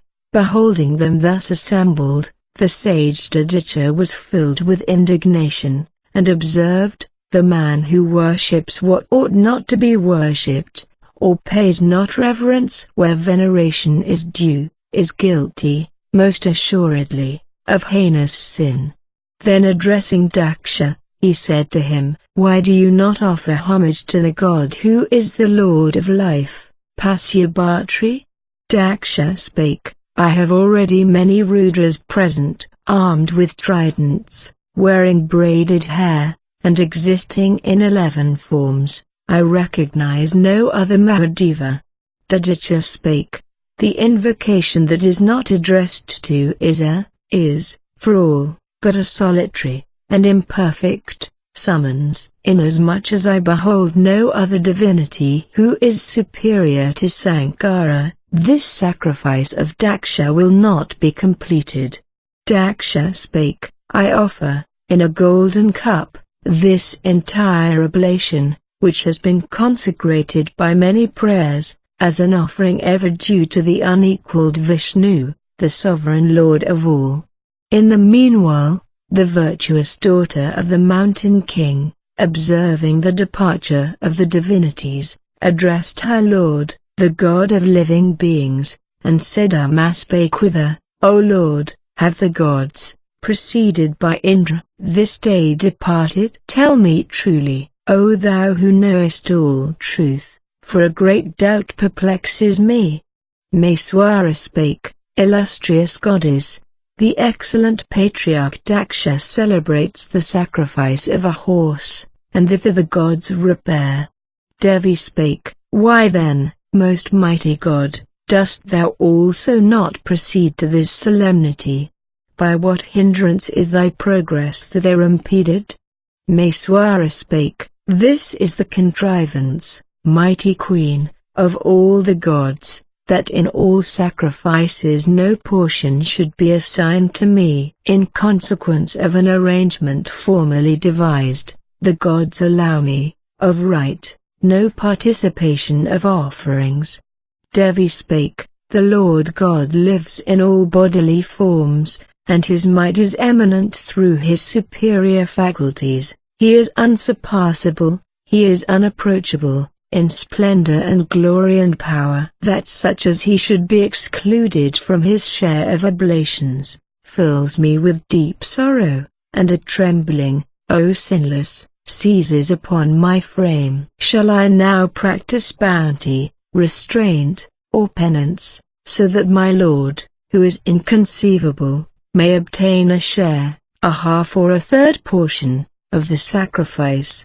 Then the mighty and incomprehensible deity, being pleased, said to his bride, thus agitated, and speaking, "Slender-waisted queen of the gods, thou knowest not the purport of what thou sayest, but I know it, O thou with large eyes, for the holy declare all things by meditation. By thy perplexity this day are all the gods, with Mahendra and all the 3 worlds, utterly confounded. In my sacrifice, those who worship me, repeat my praises, and chant the Rathantara song of the Samaveda. My priests worship me in the sacrifice of true wisdom, where no officiating Brahman is needed, and in this they offer me my portion." Devi spake, "The Lord is the root of all, and assuredly, in every assemblage of the female world, praises or hides himself at will." Mahadeva spake, "Queen of the gods, I praise not myself, approach, and behold whom I shall create for the purpose of claiming my share of the right." Having thus spoken to his beloved spouse, the mighty Maheswara created from his mouth a being like the fire of fate, a divine being, with 1,000 heads, 1,000 eyes, 1,000 feet, wielding 1,000 clubs, 1,000 shafts, holding the shell, the discus, the mace, and bearing a blazing bow and battle-axe, fierce and terrific, shining with dreadful splendor, and decorated with the crescent moon, clothed in a tiger's skin, dripping with blood, having a capacious stomach, and a vast mouth, armed with formidable tusks. His ears were erect, his lips were pendulous, his tongue was lightning, his hand brandished the thunderbolt, flames streamed from his hair, a necklace of pearls wound round his neck, a garland of flame descended on his breast,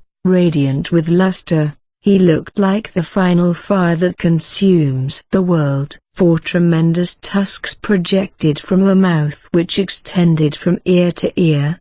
He was of vast bulk, vast strength, a mighty male and lord, the destroyer of the universe, and like a large fig tree in circumference, shining like 100 moons at once, fierce as the fire of love, having 4 heads, sharp white teeth, and of mighty fierceness, vigor, activity, and courage, glowing with the blaze of 1,000 fiery suns at the end of the world, like 1,000 undimmed moons, in bulk like Himadri, Kailasa, or Meru, or Mandara, with all its gleaming herbs, bright as the sun of destruction at the end of ages, of irresistible prowess, and beautiful aspect, irascible, with lowering eyes, and a countenance burning like fire, clothed in the hide of the elephant and lion, and girt round with snakes,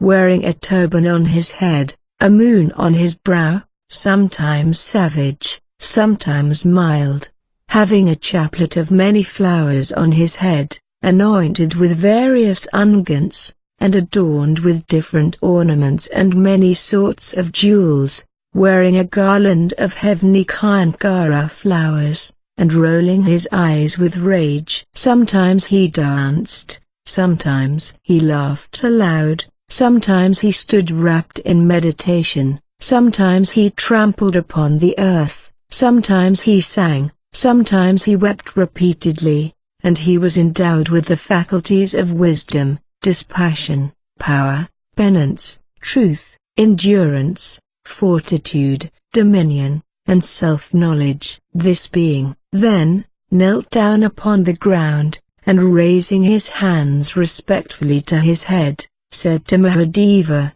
sovereign of the gods, "Command what it is that I must do for thee." To which Maheswara replied, "Spoil the sacrifice of Daksha."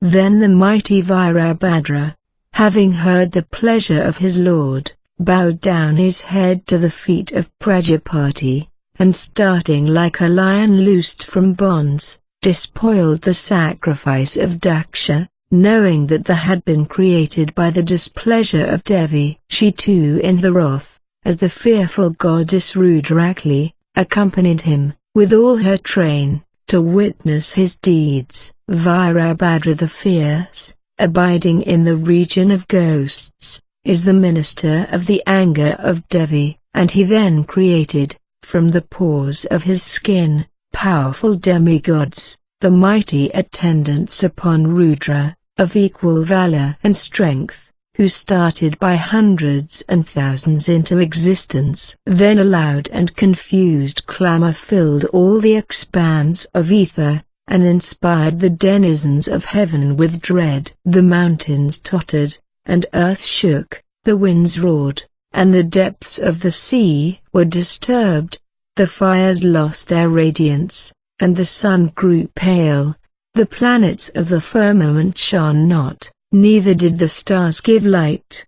The rishis ceased their hymns, and gods and demons were mute. and thick darkness eclipsed the chariots of the skies. Then from the gloom emerged fearful and numerous forms, shouting the cry of battle, who instantly broke or overturned the sacrificial columns, trampled upon the altars, and danced amidst the oblations. Running wildly hither and thither, with the speed of wind, they tossed about the implements and vessels of sacrifice, which looked like stars precipitated from the heavens. The piles of food and beverage for the gods, which had been heaped up like mountains, the rivers of milk, the banks of curds and butter, the sands of honey and buttermilk and sugar, the mounds of condiments and spices of every flavor, the undulating knolls of flesh and other viands, the celestial liquors,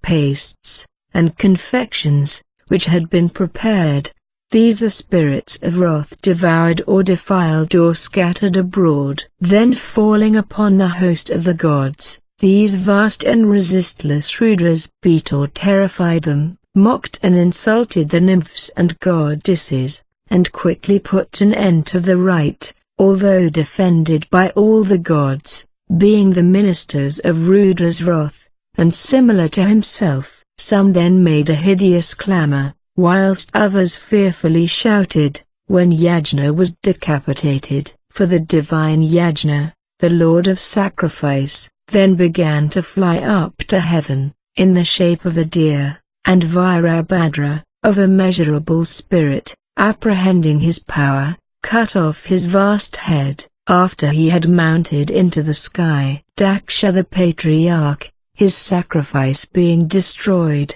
overcome with terror, and utterly broken in spirit, fell then upon the ground, where his head was spurned by the feet of the cruel Virabhadra. The 30 scores of sacred divinities were all presently bound, with a band of fire, by their lion-like foe, and they all then addressed him, crying, O Rudra, have mercy upon thy servants, O Lord, dismiss thine anger.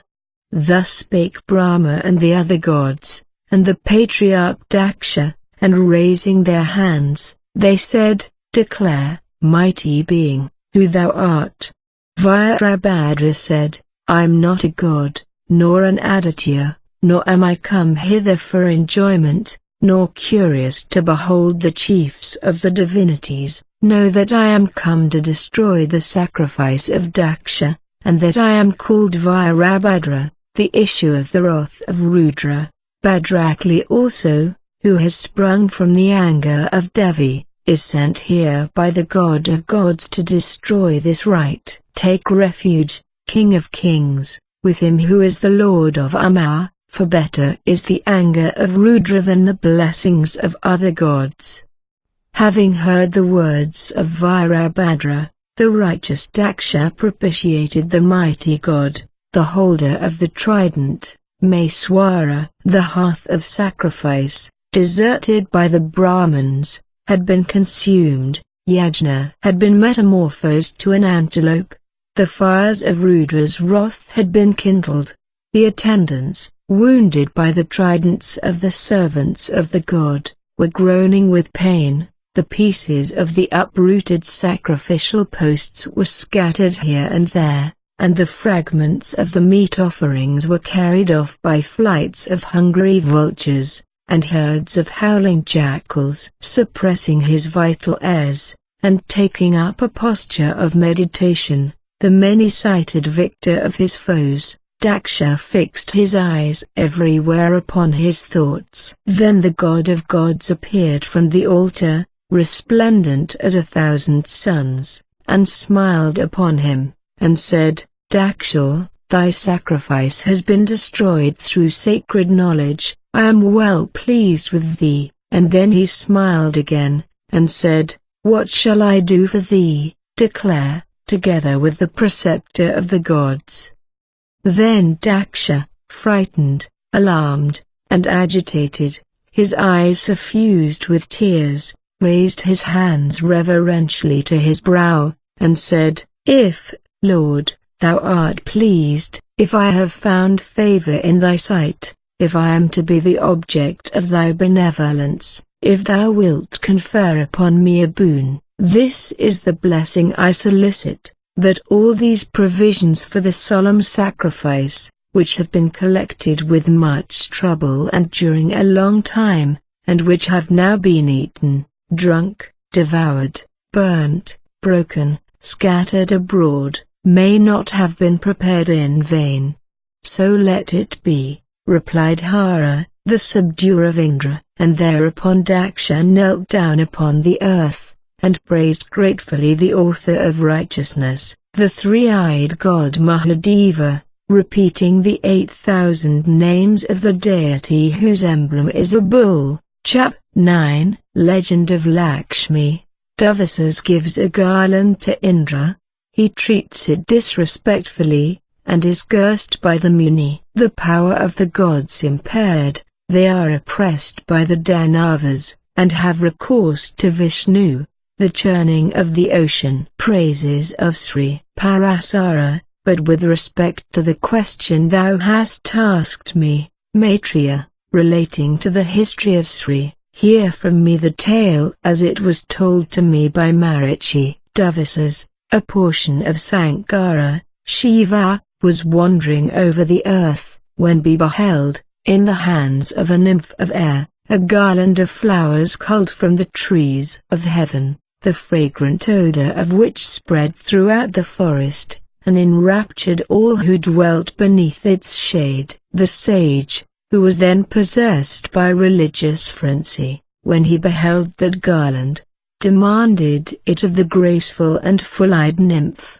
who, bowing to him reverentially, immediately presented it to him. He, as one frantic, placed the chaplet upon his brow, and thus decorated resumed his path, when he beheld Indra, the husband of Sakhi, the ruler of the three worlds, approach, seated on his infuriated elephant Airavata, and attended by the gods. The frenzied sage, taking from his head the garland of flowers, amidst which the bees collected ambrosia, threw it to the king of the gods, who caught it, and suspended it on the brow of Airavata, where it shone like the river Jahnavi, glittering on the dark summit of the mountain Kailasa.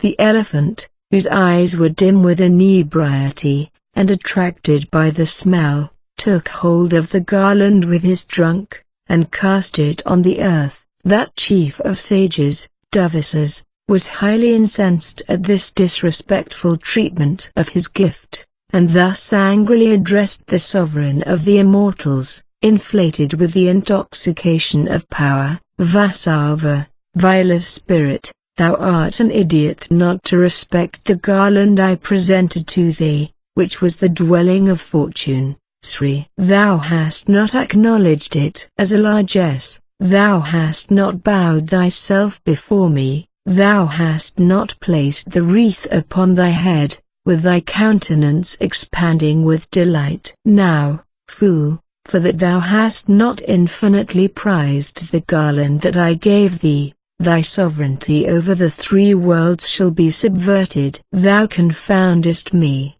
Sakra, with other Brahmins, and hence I have suffered disrespect from thy arrogance, but in like manner as thou hast cast the garland I gave thee down on the ground, so shall thy dominion over the universe be whelmed in ruin. Thou hast offended one whose wrath is dreaded by all created things, King of the gods, even me, by thine excessive pride. Descending hastily from his elephant, Mahendra endeavored to appease the sinless Duvasas, but to the excuses and prostrations of the thousand-eyed.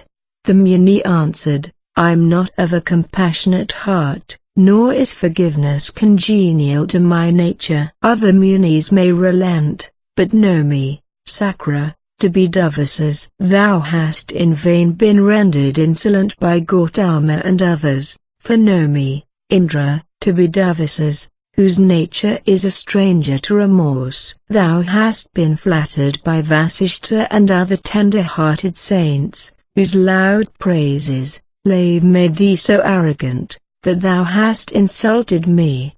But who is there in the universe that can behold my countenance, dark with frowns, and surrounded by my blazing hair, and not tremble? What need of words? I will not forgive, whatever semblance of humility thou mayest assume. Having thus spoken, the Brahman went his way, and the king of the gods, remounting his elephant, returned to his capital Amaravati. Thenceforward, Maitreya, the three worlds and Sakra lost their vigor, and all vegetable products, plants, and herbs were withered and died. Sacrifices were no longer offered, devout exercises no longer practiced, men were no more addicted to charity, or any moral or religious obligation. All beings became devoid of steadiness. All the faculties of sense were obstructed by cupidity,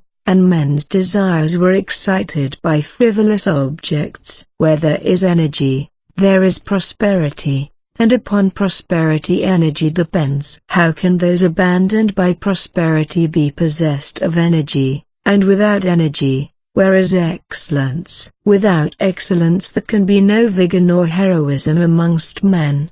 He who has neither courage nor strength, will be spurned by all, and he who is universally treated with disgrace, must suffer abasement of his intellectual faculties. The three regions being thus wholly divested of prosperity, and deprived of energy, the Danavas and sons of Diti, the enemies of the gods, who were incapable of steadiness, and agitated by ambition, put forth their strength against the gods. They engaged in war with the feeble and unfortunate divinities, and Indra and the rest, being overcome in fight, fled for refuge to Brahma, preceded by the god of flame, Tutasana. When the great Father of the universe had heard all that had come to pass, he said to the deities, "Repair for protection to the god of high and low, the tamer of the demons, the causeless cause of creation, preservation, and destruction, the progenitor of the progenitors, the immortal, unconquerable Vishnu, the cause of matter and spirit, of his unengendered products, the remover of the grief of all who humble themselves before him. He will give you aid." Having thus spoken to the deities, Brahma proceeded along with them to the northern shore of the Sea of Milk, and with reverential words thus prayed to the Supreme Hari: "We glorify him who is all things, the Lord supreme over all, unborn, imperishable, the protector of the mighty ones of creation, the unperceived, indivisible Narayana, the smallest of the smallest, the largest of the largest, of the elements, in whom are all things, from whom are all things, who was before existence, the God who is all beings, who is the end of ultimate objects, who is beyond final spirit, and is one with Supreme Soul, who is contemplated as the cause of final liberation by sages anxious to be free, in whom are not the qualities of goodness, foulness, or darkness, that belong to undeveloped nature. May that purest of all pure spirits this day be propitious to us. May that Hari be propitious to us, whose inherent might is not an object of the progressive chain of moments or of days, that make up time. May he who is called the Supreme God, who is not in need of assistance, Hari, the soul of all embodied substance, be favorable unto us. May that Hari, who is both cause and effect, who is the cause of cause, the effect of effect, he who is the effect of successive effect, who is the effect of the effect of the effect himself, the product of the effect of the effect of the effect, or elemental substance, to him I bow. The cause of the cause, the cause of the cause of the cause, the cause of them all, to him I bow. To him who is the enjoyer and thing to be enjoyed, the creator and thing to be created, who is the agent and the effect. To that Supreme Being I bow. The infinite nature of Vishnu is pure, intelligent, perpetual, unborn, undecable, inexhaustible, inscrutable, immutable. It is neither gross nor subtle, nor capable of being defined. To that ever holy nature of Vishnu I bow. To him whose faculty to create the universe abides in but a part of but the 10,000,000th part of him. To him who is one with the inexhaustible Supreme Spirit, I bow, and to the glorious nature of the Supreme Vishnu, which nor gods, nor sages, nor I, nor Sankara apprehend, that nature which the yogis, after incessant effort, effacing both moral merit and demerit, behold to be contemplated in the mystical monosyllable Om, the supreme glory of Vishnu, who is the first of all, of whom, one only God. The triple energy is the same with Brahma, Vishnu, and Shiva. O Lord of all, great soul of all, asylum of all, undecable, have pity upon thy servants, O Vishnu, be manifest unto us. Parasara continued, the gods, having heard this prayer uttered by Brahma, bowed down, and cried, be favorable to us, be present to our sight. We bow down to that glorious nature which the mighty Brahma does not know, that which is thy nature, O imperishable, in whom the universe abides. Then the gods, having ended, Vrihaspati and the divine rishis thus prayed, we bow down to the being entitled to adoration, who is the first object of sacrifice, who was before the first of things, the creator of the world, the undefinable, O Lord of all that has been or is to be, imperishable type of sacrifice. Have pity upon thy worshippers, appear to them, prostrate before thee. Here is Brahma, here is Trilachana, the three-eyed Shiva, with the Rudras, Pushur, the sun, with the Adityas, and fire, with all the mighty luminaries. Here are the sons of Aswini, the two Aswini Kumaras, the Vasas and all the winds, the Sadhis, the Viswadevas, and Indra the king of the gods, all of whom bow lowly before thee. All the tribes of the immortals, vanquished by the demon host, have fled to thee for succor. Thus prayed to, the supreme deity, the mighty holder of the conch and discus, showed himself to them, and beholding the Lord of gods, bearing a shell, a discus, and a mace, the assemblage of primeval form, and radiant with embodied light, Pitamaha and the other deities, their eyes moistened with rapture, first paid him homage, and then thus addressed him, repeated salutation to thee, who art indefinable, thou art Brahma, thou art the wielder of the pinnacle bow, Shiva, thou art Indra, thou art fire, air, the god of waters, the sun, the king of death, Yama, the Vasas, the Maruts, the winds, the Sadhis, and Viswadevas. This assembly of divinities, that now has come before thee, thou art, 4, the creator of the world, thou art everywhere, thou art the sacrifice, the prayer of oblation, the mystic syllable Om, the sovereign of all creatures, thou art all that is to be known, or to be unknown. O universal soul, the whole world consists of thee. We, discomforted by the daityas, have fled to thee, O Vishnu, for refuge. Spirit of all, have compassion upon us, defend us with thy mighty power. There will be affliction, desire, trouble, and grief, until thy protection is obtained, but thou art the remover of all sins.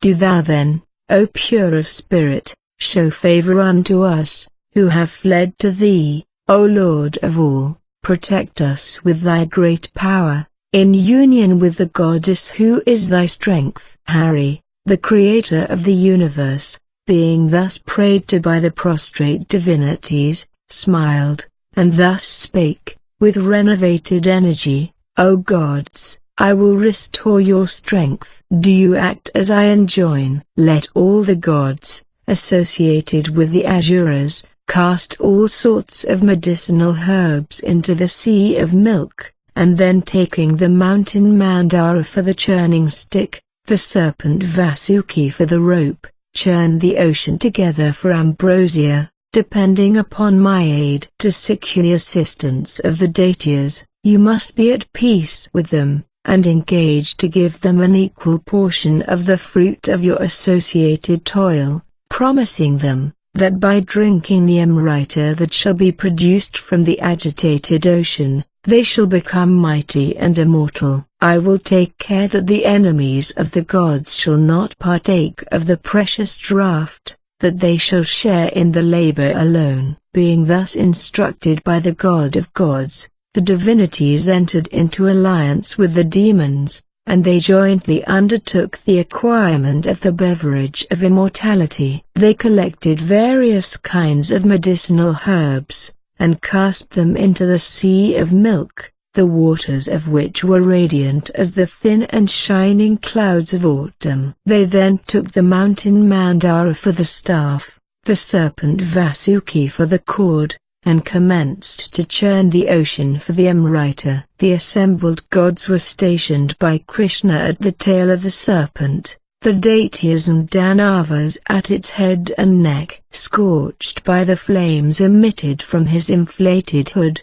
the demons were shorn of their glory, whilst the clouds driven towards his tail by the breath of his mouth, refreshed the gods with revivifying showers. In the midst of the milky sea, Hari himself, in the form of a tortoise, served as a pivot for the mountain, as it was whirled around. The holder of the mace and discus was present in other forms amongst the gods and demons, and assisted to drag the monarch of the serpent race, and in another vast body he sat upon the summit of the mountain. With one portion of his energy, unseen by gods or demons, he sustained the serpent king, and with another, infused vigor into the gods. From the ocean, thus churned by the gods and Danavas, first uprose the Kausurabi, the fountain of milk and curds, worshipped by the divinities, and beheld by them and their associates with minds disturbed, and eyes glistening with delight. Then, as the holy siddhas in the sky wondered what this could be, appeared the goddess Varuni, the deity of wine, her eyes rolling with intoxication. Next, from the whirlpool of the deep, sprang the celestial Parijata tree, the delight of the nymphs of heaven, perfuming the world with its blossoms. The troop of apsaras, the nymphs of heaven, were then produced, of surprising loveliness, endowed with beauty and with taste. The cool-rayed moon next rose, and was seized by Mahadeva, and then poison was engendered from the sea, of which the snake gods, Nagas, took possession. Danwantari, robed in white, and bearing in his hand the cup of Amrita, next came forth, beholding which, the sons of Diti and of Danu, as well as the Munis, were filled with satisfaction and delight. Then, seated on a full-blown lotus, and holding a water lily in her hand, the goddess Sri, radiant with beauty, rose from the waves. The great sages, enraptured, hymned her with the song dedicated to her praise. Viswavasu and other heavenly choristers sang,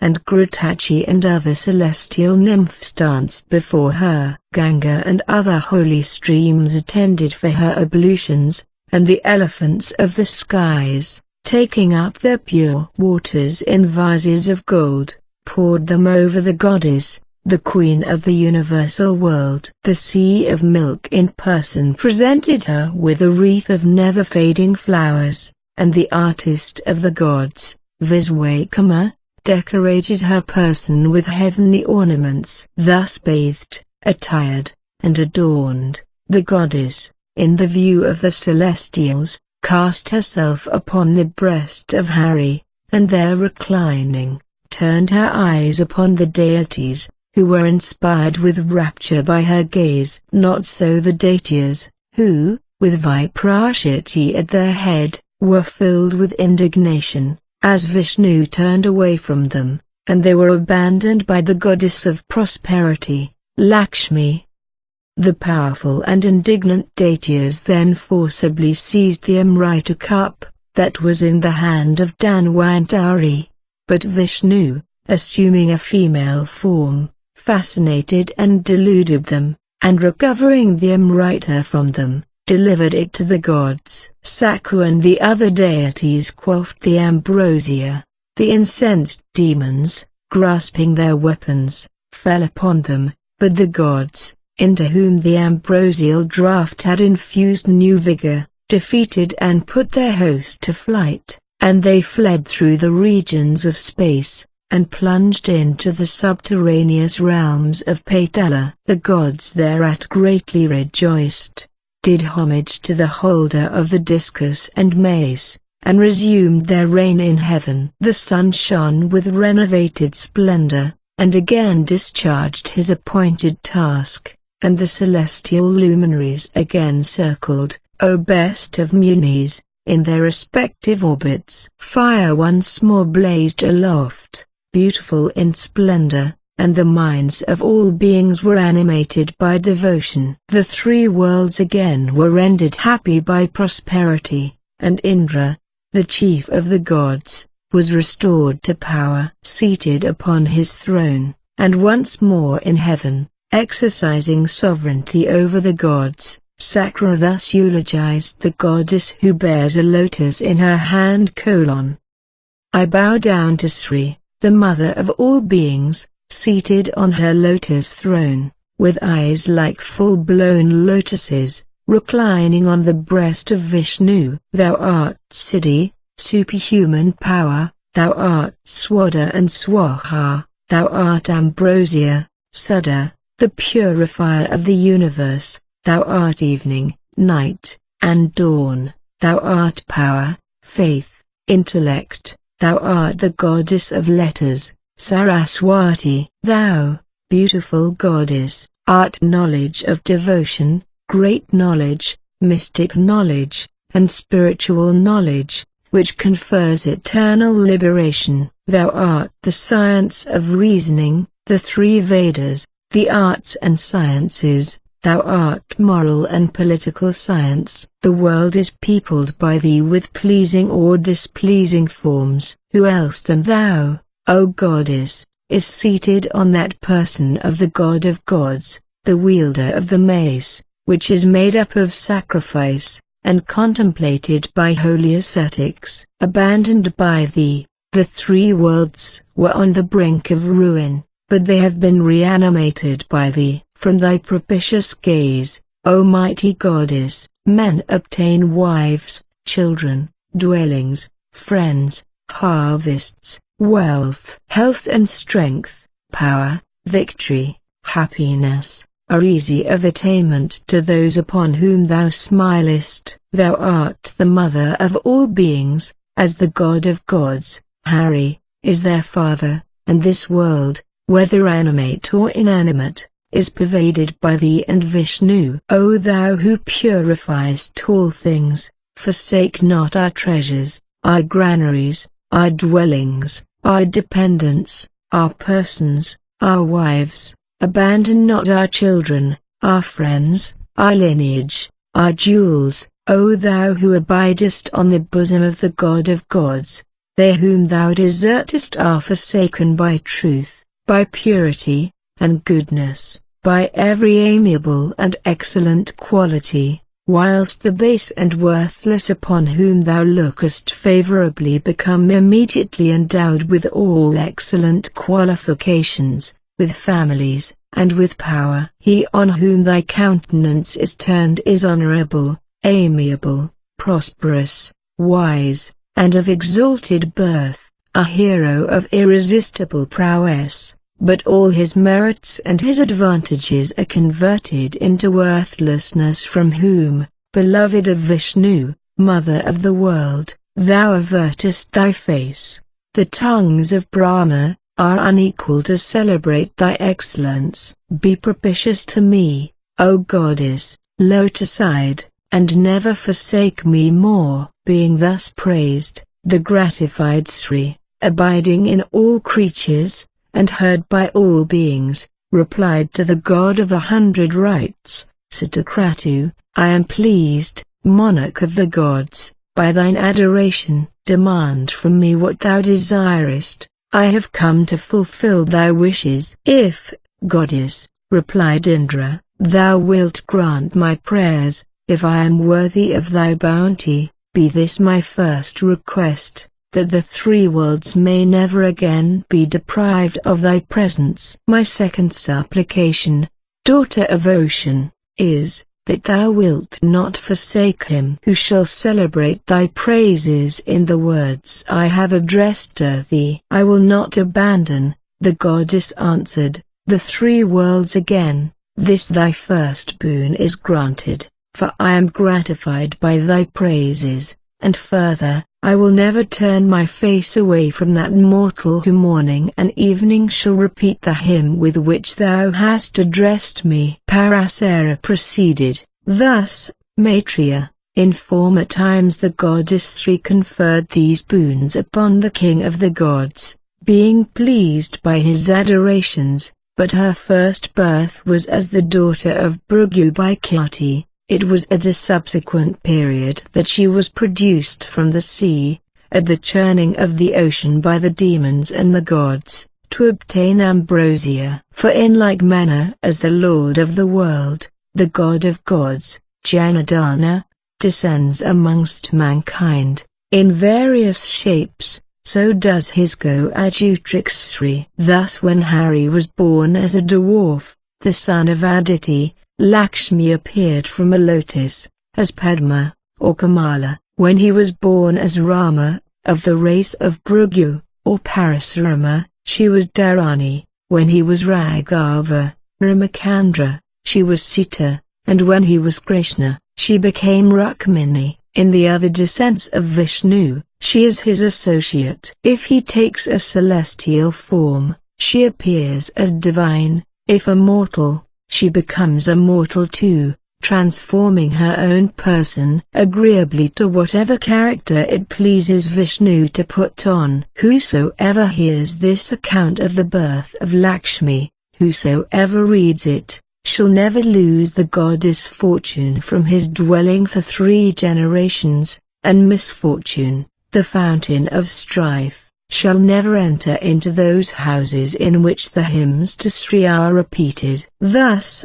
Brahman, have I narrated to thee, in answer to thy question, how Lakshmi, formerly the daughter of Bhrigu, sprang from the sea of milk, and misfortune shall never visit those amongst mankind who daily recite the praises of Lakshmi uttered by Indra, which are the origin and cause of all prosperity. Chap. X. The descendants of the daughters of Daksha married to the rishis. Maitreya, thou hast narrated to me, great Muni, all that I asked of thee. Now resume the account of the creation subsequently to Bhrigu. Parasara, Lakshmi, the bride of Vishnu, was the daughter of Bhrigu by Khyati. They had also 2 sons, Datri and Vitri, who married the 2 daughters of the illustrious Meru, Ayati and Nitriati, and had by them each a son, named Purana and Mrukanda. The son of the latter was Markandeya, from whom Vedasiras was born. The son of Prana was named Dutamat, and his son was Rajavat, after whom, the race of Bhrigu became infinitely multiplied. Sambhuti, the wife of Marichi, gave birth to Purnamasa, whose sons were Virajas and Sarvaga. I shall hereafter notice his other descendants, when I give a more particular account of the race of Marichi. The wife of Angiras, Smriti, bore daughters named Sinavali, Ku, Raka, and Anumati, faces of the moon. Anasuya, the wife of Itri, was the mother of 3 sinless sons, Soma, the moon, Dovasas, and the ascetic Dattatreya. Pulastya had, by Priti, a son called in a former birth, or in the Swayambhuva Manvantara, Datli, who is now known as the sage Agastya. Kshama, the wife of the patriarch Pulaha, was the mother of 3 sons, Karmasa, Avaravat, and Sahishanu. The wife of Kratu, Sanati, brought forth the 60,000 Balakalyas, pygmy sages, no bigger than a joint of the thumb, chaste, pious, resplendent as the rays of the sun. Vasishta had 7 sons by his wife Urja, Rajas, Gatra, Urdabayu, Savana, Anaga, Sutapas, and Sukra. The 7 pure sages. The Agni named Abhimani, who is the eldest born of Brahma, had, by Swaha, 3 sons of surpassing brilliancy, Pavaka, Pavmana, and Sachi, who drinks up water. They had 45 sons, who, with the original son of Brahma and his 3 descendants, constitute the 49 fires, the progenitors, Bitris, who, as I have mentioned, were created by Brahma, were the Agnishwatas and Vahishads, the former being devoid of, and the latter possessed of, fires.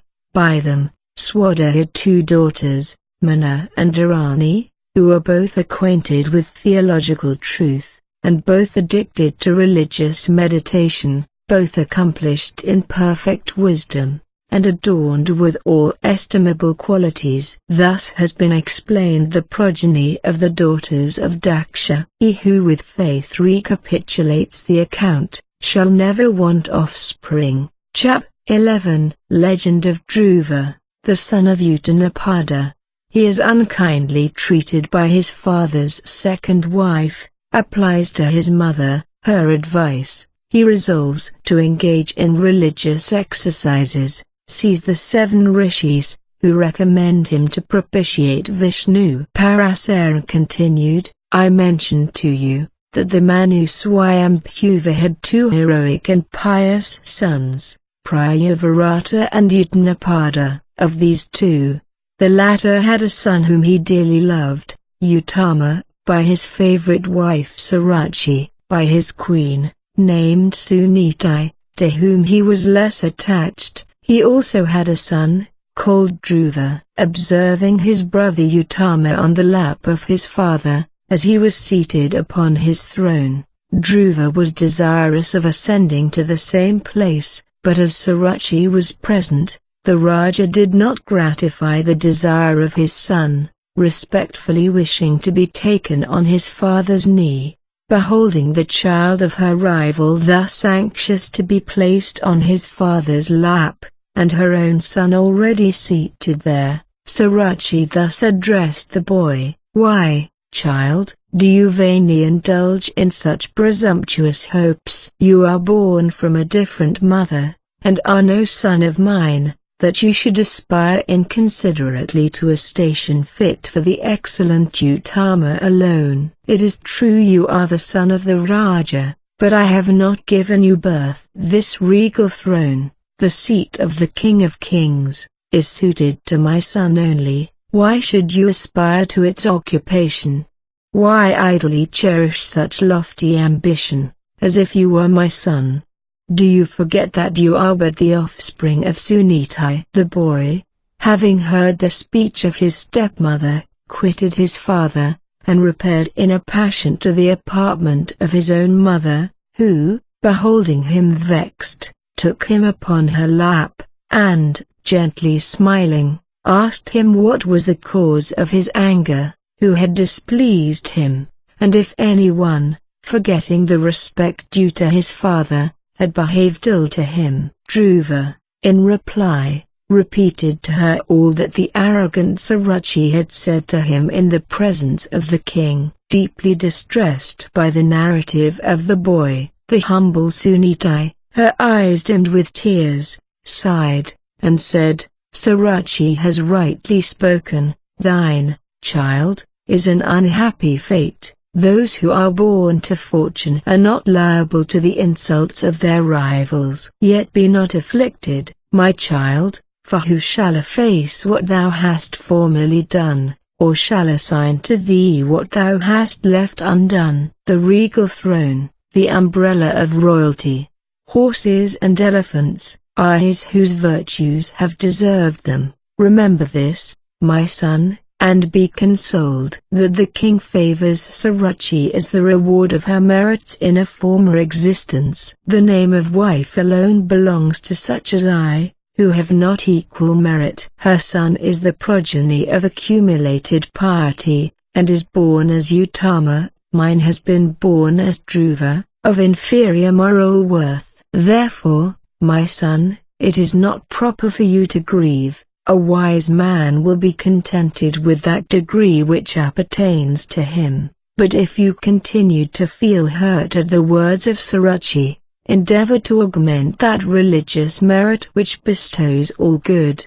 Be amiable, be pious, be friendly, be assiduous in benevolence to all living creatures, for prosperity descends upon modest worth as water flows towards low ground. Dhruva answered, Mother, the words that you have addressed to me for my consolation find no place in a heart that contumely has broken. I will exert myself to obtain such elevated rank, that it shall be revered by the whole world. Though I be not born of Saruchi, the beloved of the king, you shall behold my glory, who am your son. Let Utama my brother, her child, possess the throne given to him by my father. I wish for no other honors than such as my own actions shall acquire, such as even my father has not enjoyed. Having thus spoken, Dhruva went forth from his mother's dwelling. He quitted the city,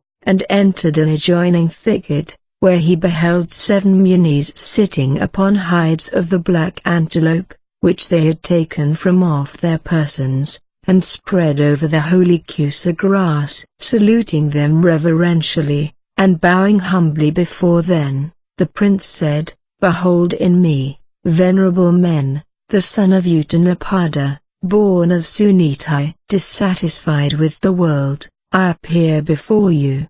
The rishis replied, the son of a king, and but 4 or 5 years of age, there can be no reason, child, why you should be dissatisfied with life. You cannot be in want of anything whilst the king your father reigns. We cannot imagine that you suffer the pain of separation from the object of your affections, nor do we observe in your person any sign of disease. What is the cause of your discontent? Tell us, if it is known to yourself. Dhruva then repeated to the rishis what Saruchi had spoken to him, and when they had heard his story, they said to one another, How surprising is the vehemence of the Kshatriya nature, that resentment is cherished even by a child, and he cannot efface from his mind the harsh speeches of a stepmother. Son of a Kshatriya, tell us, if it be agreeable to thee,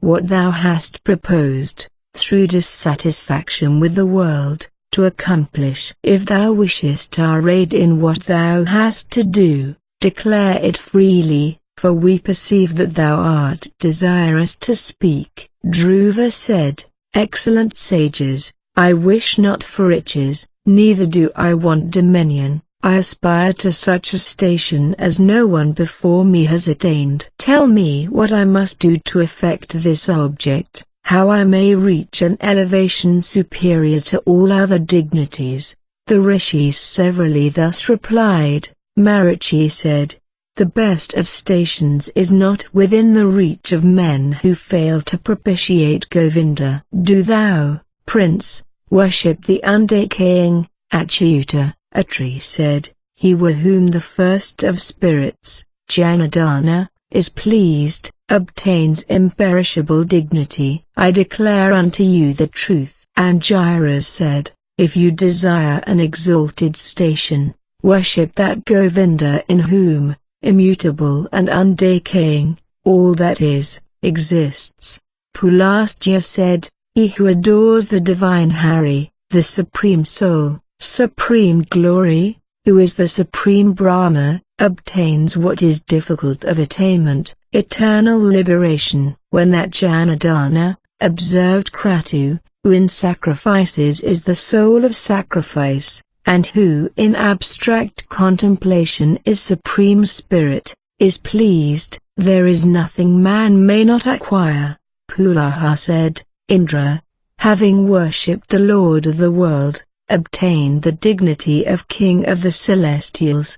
Do thou adore, pious youth, that Vishnu, the Lord of Sacrifice. Anything, child, that the mind covets, exclaimed Vasishtha, may be obtained by propitiating Vishnu, even though it he the station that is the most excellent in the three worlds. Dhruva replied to them, You have told me, humbly bending before you, what deity is to be propitiated. Now inform me what prayer is to he meditated by me, that will offer him gratification. May the great Rishis, looking upon me with favor, instruct me how I am to propitiate the god.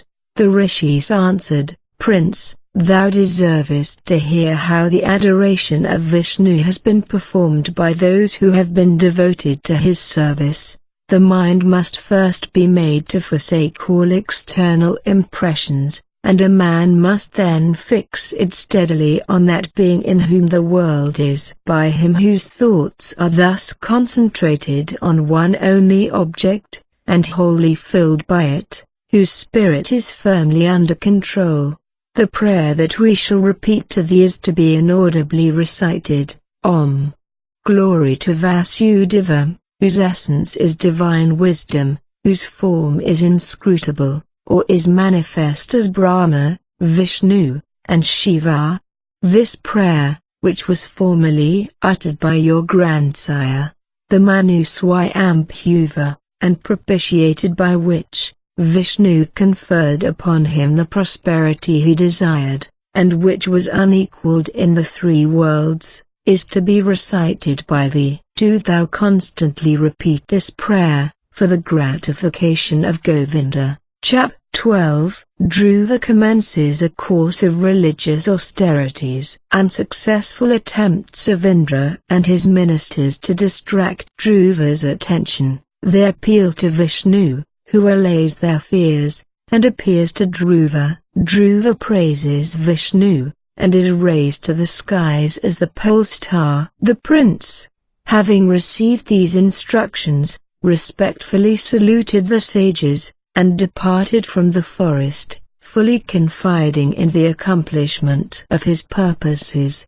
He repaired to the holy place, on the banks of the Yamuna, called Madhu or Madhuvana, the grove of Madhu, after the demon of that name, who formerly abided there. Satrufna, the younger brother of Rama, having slain the Rakshas Lavana, the son of Madhu, founded a city on the spot, which was named Mathura. At this holy shrine, the purifier from all sin, which enjoyed the presence of the sanctifying God of gods, Dhruva performed penance, as enjoined by Marichi and the sages.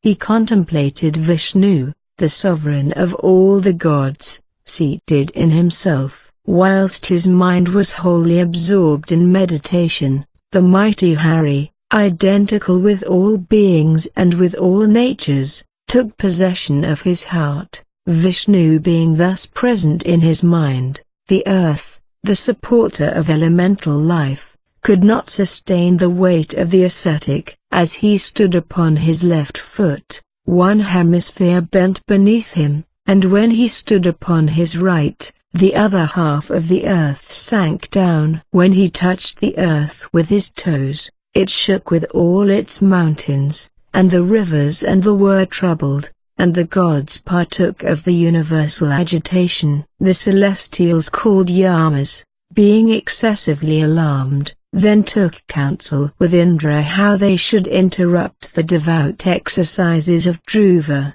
and the divine beings termed Kushmandas, in company with their king, commenced anxious efforts to distract his meditations. 1. Assuming the semblance of his mother Sunitai, stood weeping before him, and calling in tender accents, my son, desist from destroying thy strength by this fearful penance. I have gained thee, my son, after much anxious hope. Thou canst not have the cruelty to quit me, helpless, alone, and unprotected, on account of the unkindness of my rival. Thou art my only refuge. I have no hope but thou. What hast thou, a child but 5 years old, to do with rigorous penance? Desist from such fearful practices, that yield no beneficial fruit. First comes the season of youthful pastime, and when that is over, it is the time for study. Then succeeds the period of worldly enjoyment, and lastly, that of austere devotion. This is thy season of pastime, my child. Hast thou engaged in these practices to put an end to thine existence? Thy chief duty is love for me. Duties are according to time of life. Lose not thyself in bewildering error. Desist from such unrighteous actions. If thou wilt not desist from these austerities, I will terminate my life before thee.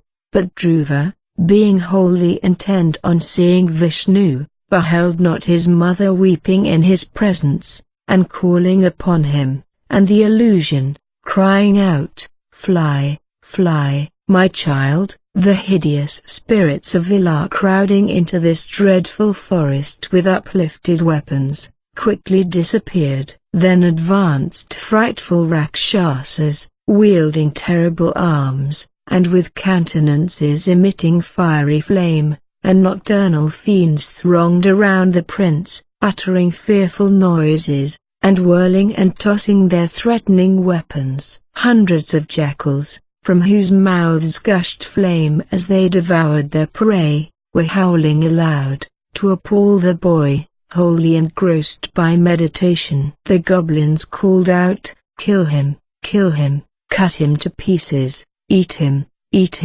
and monsters, with the faces of lions and camels and crocodiles, roared and yelled with horrible cries, to terrify the prince. But all these uncouth specters, appalling cries, and threatening weapons, made no impression upon his senses, whose mind was completely intent on Govinda, the son of the monarch of the earth. Engrossed by one only idea, beheld uninterruptedly Vishnu seated in his soul, and saw no other object. All their delusive stratagems being thus foiled, the gods were more perplexed than ever. Alarmed at their discomfiture, and afflicted by the devotions of the boy, they assembled and repaired for succor to Hari, the origin of the world, who is without beginning or end, and thus addressed him, God of gods, sovereign of the world, God supreme, and infinite spirit. Distressed by the austerities of Dhruva, we have come to thee for protection. As the moon increases in his orb day by day, so this youth advances incessantly towards superhuman power by his devotions. Terrified by the ascetic practices of the son of Utanapada, we have come to thee for succor. Do thou allay the fervor of his meditations. We know not to what station he aspires, to the throne of Indra, the regency of the solar or lunar sphere, or to the sovereignty of riches or of the deep. Have compassion on us, Lord, remove this affliction from our breasts, divert the son of Utanapada from persevering in his penance. Vishnu replied to the gods, the lad desireth neither the rank of Indra, nor the solar orb, nor the sovereignty of wealth or of the ocean. All that he solicits, I will grant. Return therefore, deities, to your mansions as ye list, and be no more alarmed. I will put an end to the penance of the boy, whose mind is immersed in deep contemplation. The gods, being thus pacified by the supreme, saluted him respectfully and retired, and, preceded by Indra, returned to their habitations. But Hari, who is all things, assuming a shape with 4 arms, proceeded to Dhruva, being pleased with his identity of nature, and thus addressed him, "Son of Utanapada, be prosperous. Contented with thy devotions, I, the giver of boons, am present. Demand what boon thou desirest. In that thou hast wholly disregarded external objects, and fixed thy thoughts on me, I am well pleased with thee. Ask, therefore, a suitable reward." The boy,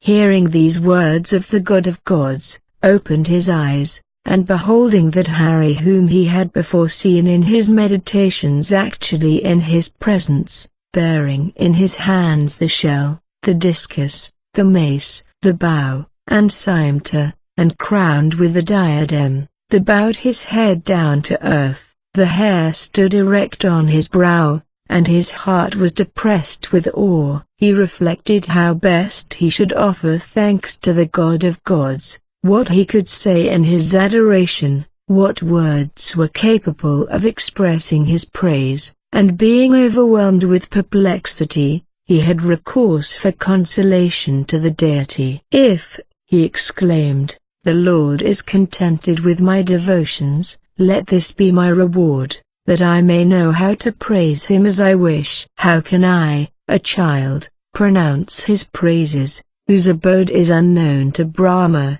and to others learned in the Vedas? My heart is overflowing with devotion to thee, O Lord, grant me the faculty worthily to lay mine adorations at thy feet." Whilst lowly bowing, with his hands uplifted to his forehead, Govinda, the Lord of the world, touched the son of Utanapada with the tip of his conch shell, and immediately the royal youth, with a countenance sparkling with delight, praised respectfully the imperishable protector of living beings. "I venerate," exclaimed Dhruva, "him whose forms are earth, water, fire, air, ether, mind, intellect, the first element, Ahankara, primeval nature, and the pure, subtle, all-pervading soul, that surpasses nature. Salutation to that spirit that is void of qualities, that is supreme over all the elements and all the objects of sense,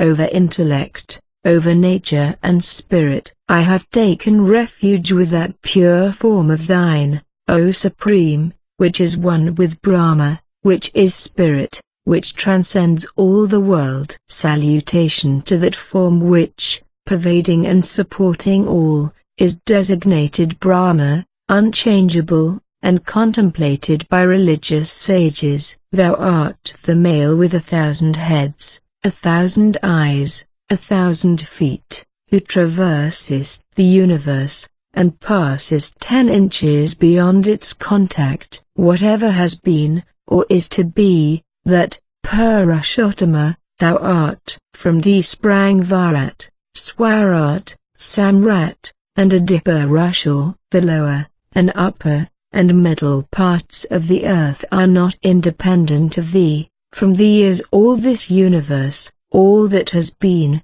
and that shall be, and all this world is in thee, assuming this universal form. From thee is sacrifice derived, and all oblations, and curds, and ghee, and animals of either class, domestic or wild. From thee the Rig Veda, the Sama, the meters of the Vedas, and the Yajurveda are born. Horses, and cows having teeth in one jaw only, proceed from thee, and from thee come goats, sheep, deer. Brahmans sprang from thy mouth, warriors from thy arms, Vaisyas from thy thighs, and Sudras from thy feet. From thine eyes come the sun, from thine ears, the wind, and from thy mind, the moon, the vital airs. From thy central vein, and fire from thy mouth, the sky from thy navel, and heaven from thy head, the regions from thine ears,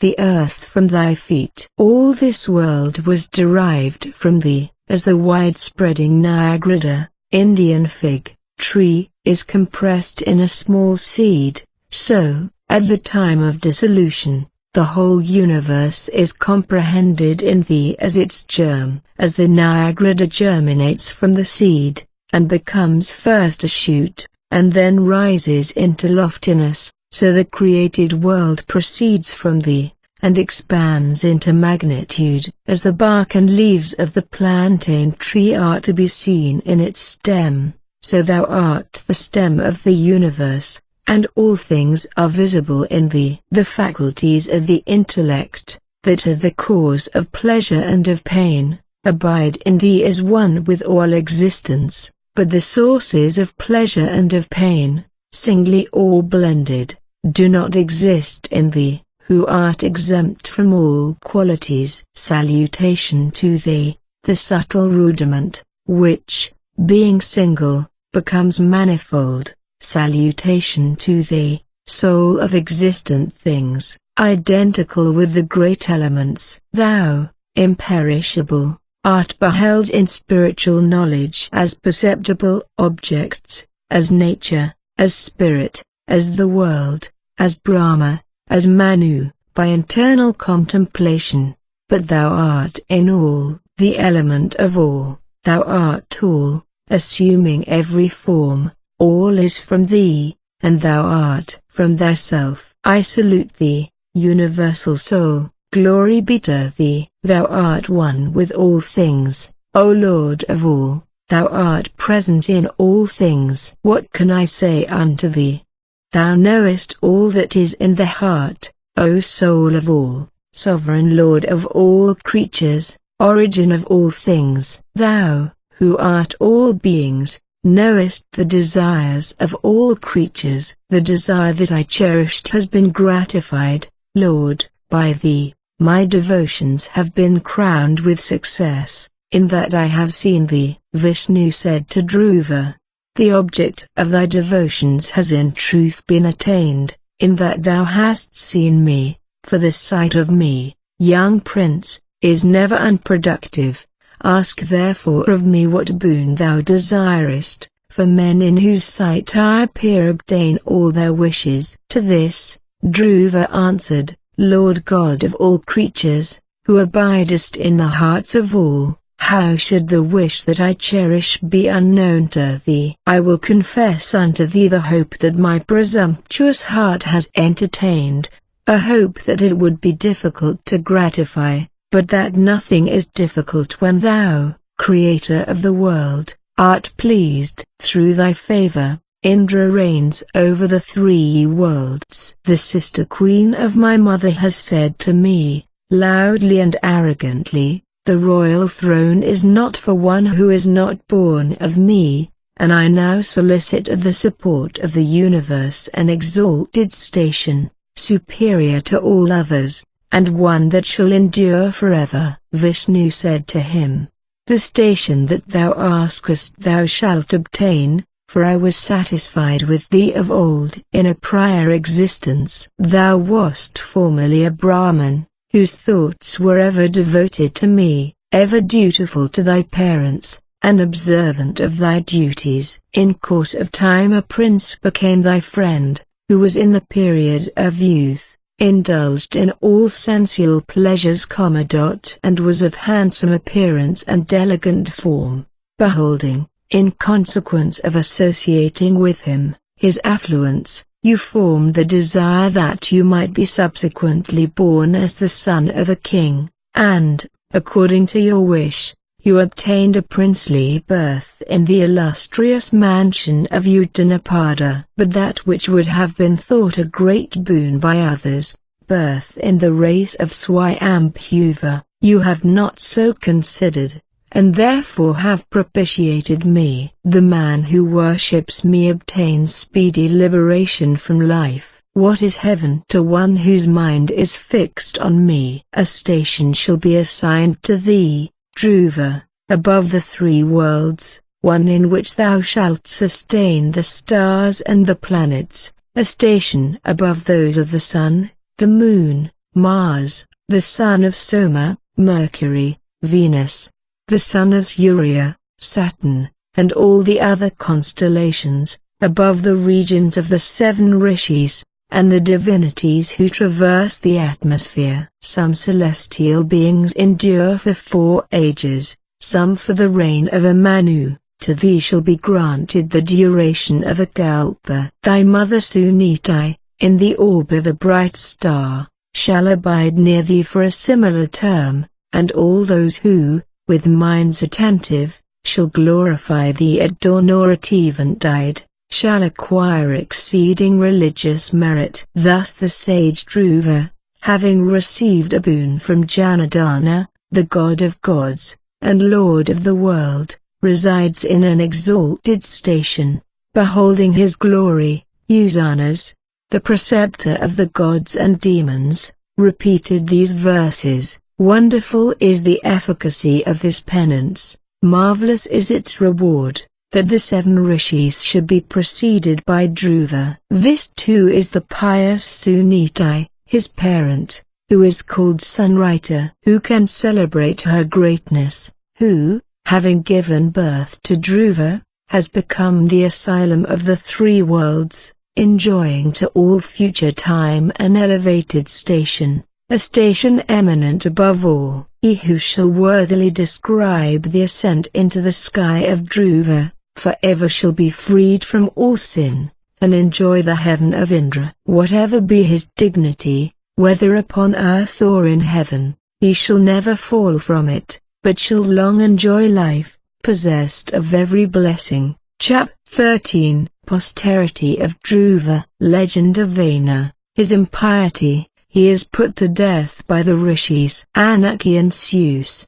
The production of Nishada and Prithu, the latter the first king. The origin of Sutu and Magadha. They enumerate the duties of kings.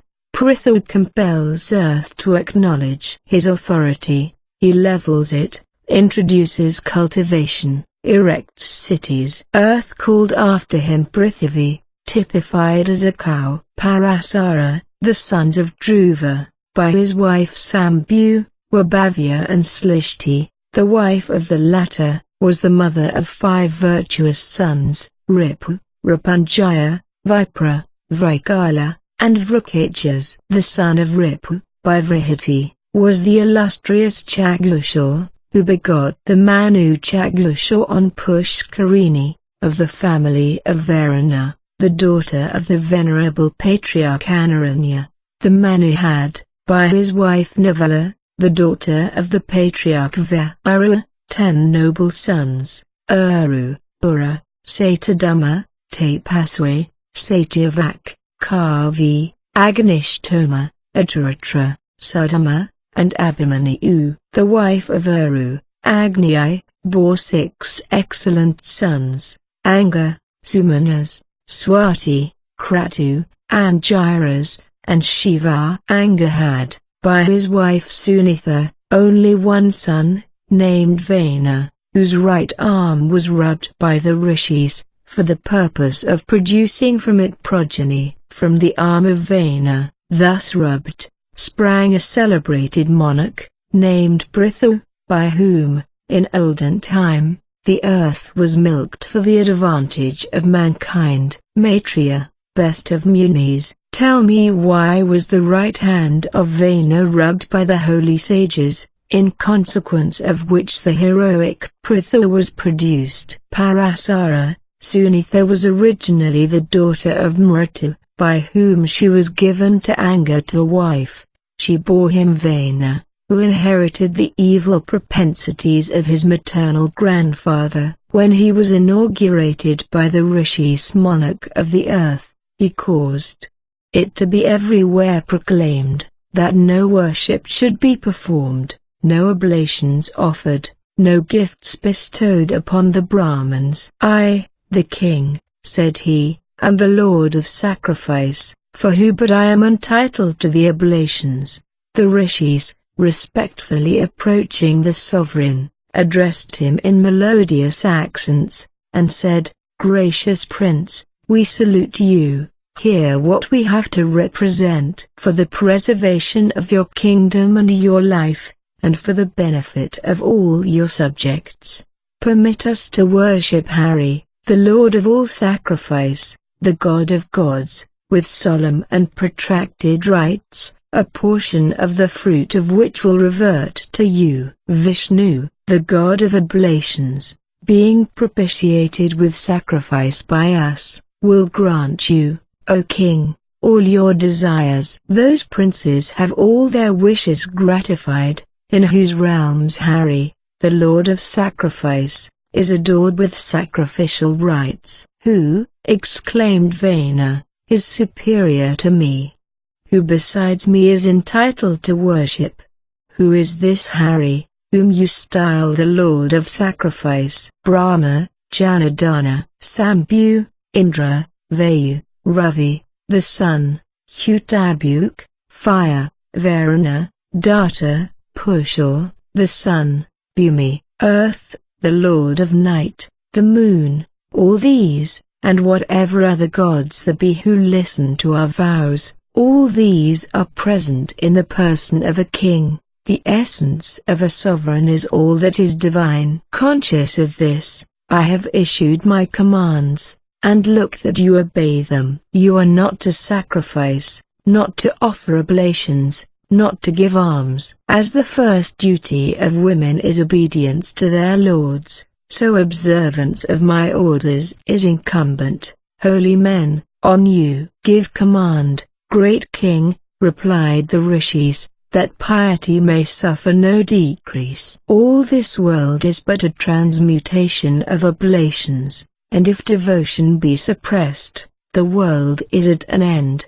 But Vena was entreated in vain, and although this request was repeated by the sages, he refused to give the order they suggested. Then those pious munis were filled with wrath, and cried out to each other, let this wicked wretch be slain. The impious man who has reviled the God of sacrifice, who is without beginning or end, is not fit to reign over the earth. And they fell upon the king, and beat him with blades of holy grass, consecrated by prayer, and slew him, who had first been destroyed by his impiety towards God. Afterwards the munis beheld a great dust arise, and they said to the people who were nigh, what is this? And the people answered and said, now that the kingdom is without a king, the dishonest men have begun to seize the property of their neighbors. The great dust that you behold, excellent munis, is raised by troops of clustering robbers, hastening to fall upon their prey. The sages, hearing this, consulted, and together rubbed the thigh of the king, who had left no offspring, to produce a son. From the thigh, thus rubbed, came forth a being of the complexion of a charred steak, with flattened features, like a negro, and of dwarfish stature. What am I to do? Cried he eagerly to the munis. Sit down, Nishada, said they, and thence his name was Nishada. His descendants, the inhabitants of the Vindhya mountain, great Muni, are still called Nishadas, and are characterized by the exterior tokens of depravity. By this means the wickedness of Versa was expelled, those Nishadas being born of his sins, and carrying them away. The Brahmins then proceeded to rub the right arm of the king, from which friction was engendered the illustrious son of Vena, named Prithu, resplendent in person, as if the blazing deity of fire had been manifested. There then fell from the sky the primitive bow of Mahadeva, named Ajagava, and celestial arrows, and panoply from heaven. At the birth of Prithu all living creatures rejoiced, and Vena, delivered by his being born from the hell named Put, ascended to the realms above. The seas and rivers, bringing jewels from their depths, and water to perform the ablutions of his installation, appeared. The great parent of all, Brahma, with the gods and the descendants of Angiras, the fires, and with all things animate or inanimate, assembled and performed the ceremony of consecrating the son of Vena. beholding in his right hand there, mark of the discus of Vishnu, Brahma recognized a portion of that divinity in Prithu, and was much pleased, for the mark of Vishnu's discus is visible in the hand of one who is born to be a universal emperor, one whose power is invincible even by the gods. The mighty Prithu, the son of Veda, being thus invested with universal dominion by those who are skilled in the right, soon removed the grievances of the people whom his father had oppressed, and from winning their affections he derived the title of Raja, or king. The waters became solid. When he traversed the ocean, the mountains opened him a path. His banner passed unbroken. Through the forests, the earth needed not cultivation, and at a thought food was prepared. All kine were like the cow of plenty. Honey was stored in every flower. At the sacrifice of the birth of Prithu, which was performed by Brahma, the intelligent suitor, herald or bard, was produced, in the juice of the moon plant, on the very birthday. At that great sacrifice also was produced the accomplished Magadha, and the holy sages said to these two persons, "Praise either King Prithu, the illustrious son of Vena, for this is your especial function, and here is a fit subject for your praise." But they respectfully replied to the Brahmins, "We know not the acts of the newborn king of the earth. His merits are not understood by us. His fame is not spread abroad. Inform us upon what subject we may dilate in his praise." "Praise the king," said the rishis, "for the acts this heroic monarch will perform. Praise him for the virtues he will display." The king, hearing these words, was much pleased, and reflected that persons acquire commendation by virtuous actions, and that consequently his virtuous conduct would be the theme of the eulogium which the bards were about to pronounce. Whatever merits, then, they should panegyrize in their encomium, he determined that he would endeavor to acquire, and if they should point out what faults ought to be avoided, he would try to shun them. He therefore listened attentively, as the sweet-voiced encomiasts celebrated the future virtues of Prithu, the enlightened son of Vena. "The king is a speaker of truth, bounteous, an observer of his promises. He is wise, benevolent, patient, valiant, and a terror to the wicked. He knows his duties, he acknowledges services, he is compassionate and kind-spoken, he respects the venerable, he performs sacrifices, he reverences the Brahmins, he cherishes the good, and in administering justice is indifferent to friend or foe." The virtues thus celebrated by the Sutu and the Magadha were cherished in the remembrance of the Raja, and practiced by him when occasion arose. Protecting this earth, the monarch performed many great sacrificial ceremonies, accompanied by liberal donations. His subjects soon approached him, suffering from the famine by which they were afflicted, as all the edible plants had perished during the season of anarchy. In reply to his question of the cause of their coming, they told him that in the interval in which the earth was without a king all vegetable products had been withheld, and that consequently the people had perished. "Thou," said they, "art the bestower of subsistence to us. Thou art appointed, by the Creator, the protector of the people. Grant us vegetables, the support of the lives of thy subjects, who are perishing with hunger." On hearing this, Prithu took up his divine bow Ajagava, and his celestial arrows, and in great wrath marched forth to assail the earth. Earth, assuming the figure of a cow, fled hastily from him, and traversed, through fear of the king, the regions of Brahma and the heavenly spheres. But wherever went the supporter of living things, she beheld Vanya with uplifted weapons. At last, trembling with terror, and anxious to escape his arrows, the earth addressed Prithu, the hero of resistless prowess. "Know you not, king of men," said the earth, "the sin of killing a female, that you thus perseveringly seek to slay me?" The prince replied, "When the happiness of many is secured by the destruction of one malignant being, the death of that being is an act of virtue." "But," said the earth, "if, in order to promote the welfare of your subjects, you put an end to me, whence, best of monarchs, will thy people derive their support?" "Disobedient to my rule," rejoined Prithu, "if I destroy thee, I will support my people by the efficacy of my own devotions." Then the earth, overcome with apprehension, and trembling in every limb, respectfully saluted the king, and thus spake: "All undertakings are successful, if suitable means of effecting them are employed. I will impart to you means of success, which you can make use of if you please. All vegetable products are old, and destroyed by me, but at your command I will restore them, as developed from my milk. Do you therefore, for the benefit of mankind, most virtuous of princes, give me that calf, by which I may be able to secrete milk. Make also all places level, so that I may cause my milk, the seed of all vegetation, to flow everywhere around."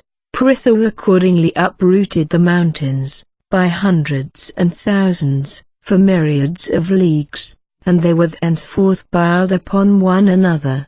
Before his time there were no defined boundaries of villages or towns. Upon the irregular surface of the earth, there was no cultivation, no pasture, no agriculture, no highway for merchants. All these things, or all civilization, originated in the reign of Prithu. Where the ground was made level, the king induced his subjects to take up their abode. Before his time, also, the fruits and roots which constituted the food of the people were procured with great difficulty, all vegetables having been destroyed, and he therefore, having made Swayambhuva Manu the calf, milked the earth, and received the milk into his own hand, for the benefit of mankind. Thence proceeded all kinds of corn and vegetables upon which people subsist now and perpetually. By granting life to the earth, Prithu was as her father, and she thence derived the patronymic appellation Prithivi, the daughter of Prithu. Then the gods, the sages, the demons, the Rakshasas, the Gandhabas, Yakshas, Pitris, serpents, mountains, and trees, took a milking vessel suited to their kind, and milked the earth of appropriate milk. And the milker and the calf were both peculiar to their own species. This earth, the mother, the nurse, the receptacle, and nourisher of all existent things, was produced from the sole of the foot of Vishnu, and thus was born the mighty Prithu, the heroic son of Vana, who was the lord of the earth, and who, from conciliating the affections of the people, was the first ruler to whom the title of Raja was ascribed. Whoever shall recite this story of the birth of Prithu, the son of Vana, shall never suffer any retribution for the evil he may have committed, and such is the virtue of the tale of Prithu's birth, that those who hear it repeated shall be relieved from affliction. Chap 14.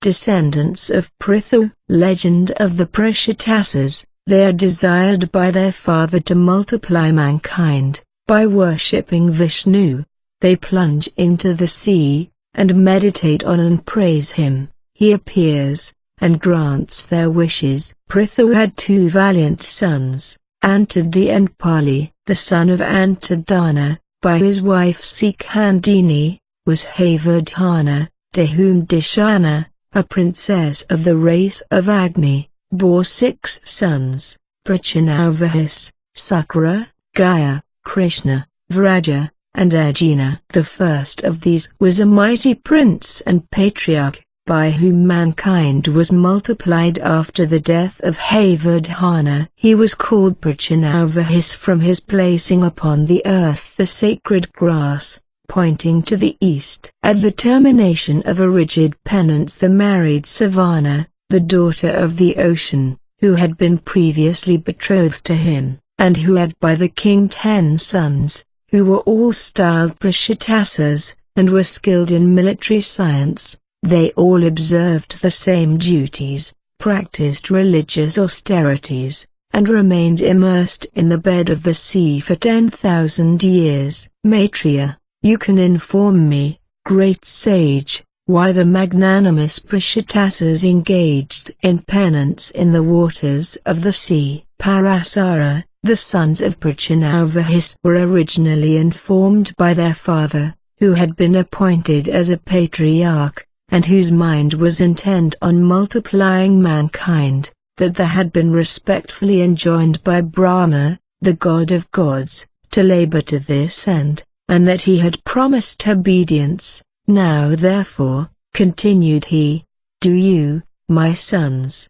to oblige me, diligently promote the increase of the people, for the orders of the father of all creatures are entitled to respect. The sons of the king, having heard their father's words, replied, so be it, but they then inquired of him, as he could best explain it, by what means they might accomplish the augmentation of mankind. He said to them, whoever worships Vishnu, the bestower of good, attains undoubtedly the object of his desires. There is no other mode. What further can I tell you? Adore therefore Govinda, who is Hari, the Lord of all beings, in order to effect the increase of the human race. If you wish to succeed, the eternal Parashottama is to be propitiated by him who wishes for virtue, wealth, enjoyment, or liberation. Adore him, the imperishable,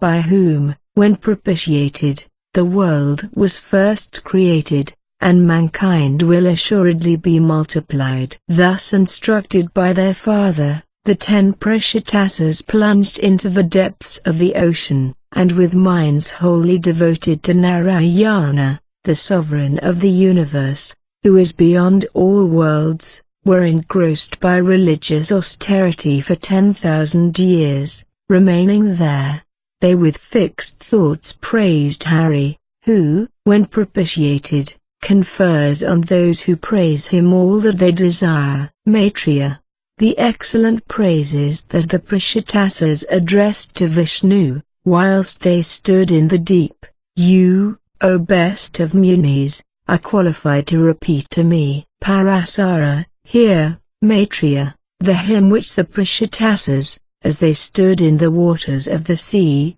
sang of old to Govinda, their nature being identified with him. We bow to him whose glory is the perpetual theme of every speech. Him first, him last, the Supreme Lord of the boundless world, who is primeval light, who is without his like, indivisible and infinite, the origin of all existent things, movable or stationary. To that Supreme Being who is one with time, whose first forms, though he be without form, are day and evening and night, be adoration. Glory to him, the life of all living things, who is the same with the moon, the receptacle of ambrosia, drunk daily by the gods and progenitors. To him who is one with the sun, the cause of heat and cold and rain, who dissipates the gloom, and illuminates the sky with his radiance. To him who is one with earth, all-pervading, and the asylum of smell and other objects or sense, supporting the whole world by its solidity. We adore that form of the deity Hari which is water, the womb of the world, the seed of all living beings. Glory to the mouth of the gods, the eater of the Havya, to the eater of the Kavya, the mouth of the progenitors, to Vishnu, who is identical with fire, to him who is one with air, the origin of ether, existing as the 5 vital airs in the body, causing constant vital action, to him who is identical with the atmosphere, pure, illimitable, shapeless, separating all creatures. Glory to Krishna, who is Brahma in the form of sensible objects, who is ever the direction of the faculties of sense. We offer salutation to that Supreme Hari who is one with the senses, both subtle and substantial, the recipient of all impressions, the root of all that knowledge, to the universal soul, who, as internal intellect, delivers the impressions received by the senses to soul, to him who has the properties of Prakriti, in whom, without end, rest all things, from whom all things proceed, and who is that into which all things resolve. We worship that Purushottama, the God who is pure spirit, and who, without qualities, is ignorantly considered as endowed with qualities. We adore that Supreme Brahma, the ultimate condition of Vishnu, unproductive, unborn, pure, void of qualities, and free from accidents, who is neither high nor low, neither bulky nor minute, has neither shape, nor color, nor shadow, nor substance, nor affection, nor body, who is neither ethereal nor susceptible of contact, smell, or taste, who has neither eyes, nor ears, nor motion, nor speech, nor breath, nor mind, nor name, nor race, nor enjoyment, nor splendor, who is without cause, without fear, without error, without fault, undecaying, immortal, free from passion, without sound, imperceptible, inactive, independent of place or time, detached from all investing properties, but, elusively, exercising irresistible might, and identified with all beings, dependent upon none. Glory to that nature of Vishnu which tongue cannot tell, nor has eye beheld. Thus glorifying Vishnu, and intent in meditation on him, the Prakshitasas passed 10,000 years of austerity in the vast ocean, on which Hari, being pleased with them, appeared to them amidst the waters, of the complexion of the full-blown lotus leaf. Beholding him mounted on the king of birds, Garuda, the Prakshitasas bowed down their heads in devout homage, when Vishnu said to them, "Receive the boon you have desired, for I, the giver of good, am content with you, and am present." The Prakshitasas replied to him with reverence, and told him that the cause of their devotions was the command of their father to effect the multiplication of mankind. The god, having accordingly granted to them the object of their prayers, disappeared, and they came up from the water. Chap 15. The world overrun with trees, they are destroyed by the Prakshitasas. Soma pacifies them, and gives them Marisha to wife. Her story, the daughter of the nymph Pramlika. Legend of Kandu. Marisha's former history. Daksha, the son of the Prakshitasas, his different characters, his sons, his daughters, their marriages and progeny. Allusion to Prahlada, his descendant. Whilst the Prakshitasas were thus absorbed in their devotions, the trees spread and overshadowed the unprotected earth, and the people perished. The winds could not blow, the sky was shut out by the forests, and mankind was unable to labor for 10,000 years. When the sages, coming forth from the deep, beheld this, they were angry, and, being incensed, wind and flame issued from their mouths. The strong wind tore up the trees by their roots, and left them sere and dry, and the fierce fire consumed them, and the forests were cleared away. When Soma, the moon, the sovereign of the vegetable world, beheld all except a few of the trees destroyed, he went to the patriarchs, the Prakshitasas, and said, "Restrain your indignation, princes, and listen to me. I will form an alliance between you and the trees, prescient of futurity. I have nourished with my rays this precious maiden, the daughter of the woods. She is called Marisha, and is assuredly the offspring of the trees. She shall be your bride, and the multiplier of the race of Dhruva. From a portion of your luster and a portion of mine, O mighty sages, the patriarch Daksha shall be born of her, who, endowed with a part of me, and composed of your vigor, shall be as resplendent as fire, and shall multiply the human race. There was formerly, said Soma, a sage named Kandu, eminent in holy wisdom, who practiced pious austerities on the lovely borders of the Gomati river. The king of the gods sent the nymph Brahmalika to disturb his penance, and the sweet smiling damsel diverted the sage from his devotions. They lived together, in the valley of Mandara, for 150 years, during which, the mind of the Muni was wholly given up to enjoyment. At the expiration of this period the nymph requested his permission to return to heaven, but the Muni, still fondly attached to her, prevailed upon her to remain for some time longer, and the graceful damsel continued to reside for another 100 years, and delight the great sage by her fascinations. Then again she preferred her suit to be allowed to return to the abodes of the gods, and again the Muni desired her to remain. At the expiration of more than a century the nymph once more said to him, with a smiling countenance, "Brahman, I depart," but the Muni, detaining the fine-eyed damsel, replied, "Nay, stay yet a little. You will go hence for a long period."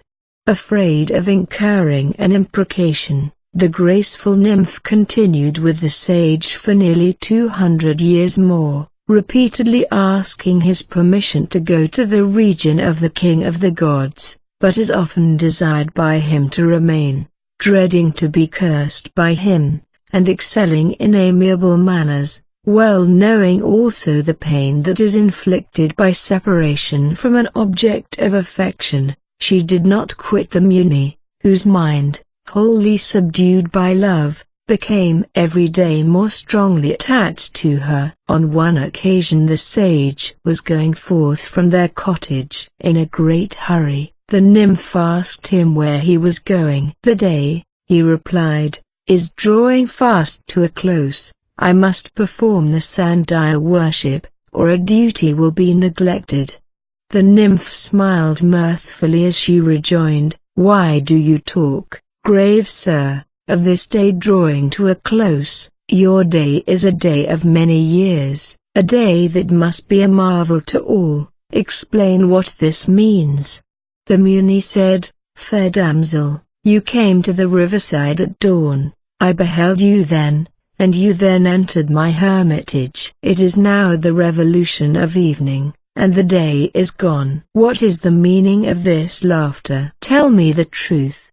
Brahmalika answered, "You say rightly, venerable Brahman, that I came hither at morning dawn, but several hundred years have passed since the time of my arrival. This is the truth." The Muni, on hearing this, was seized with astonishment, and asked her how long he had enjoyed her society, to which the nymph replied, that they had lived together 907 years, 6 months, and 3 days.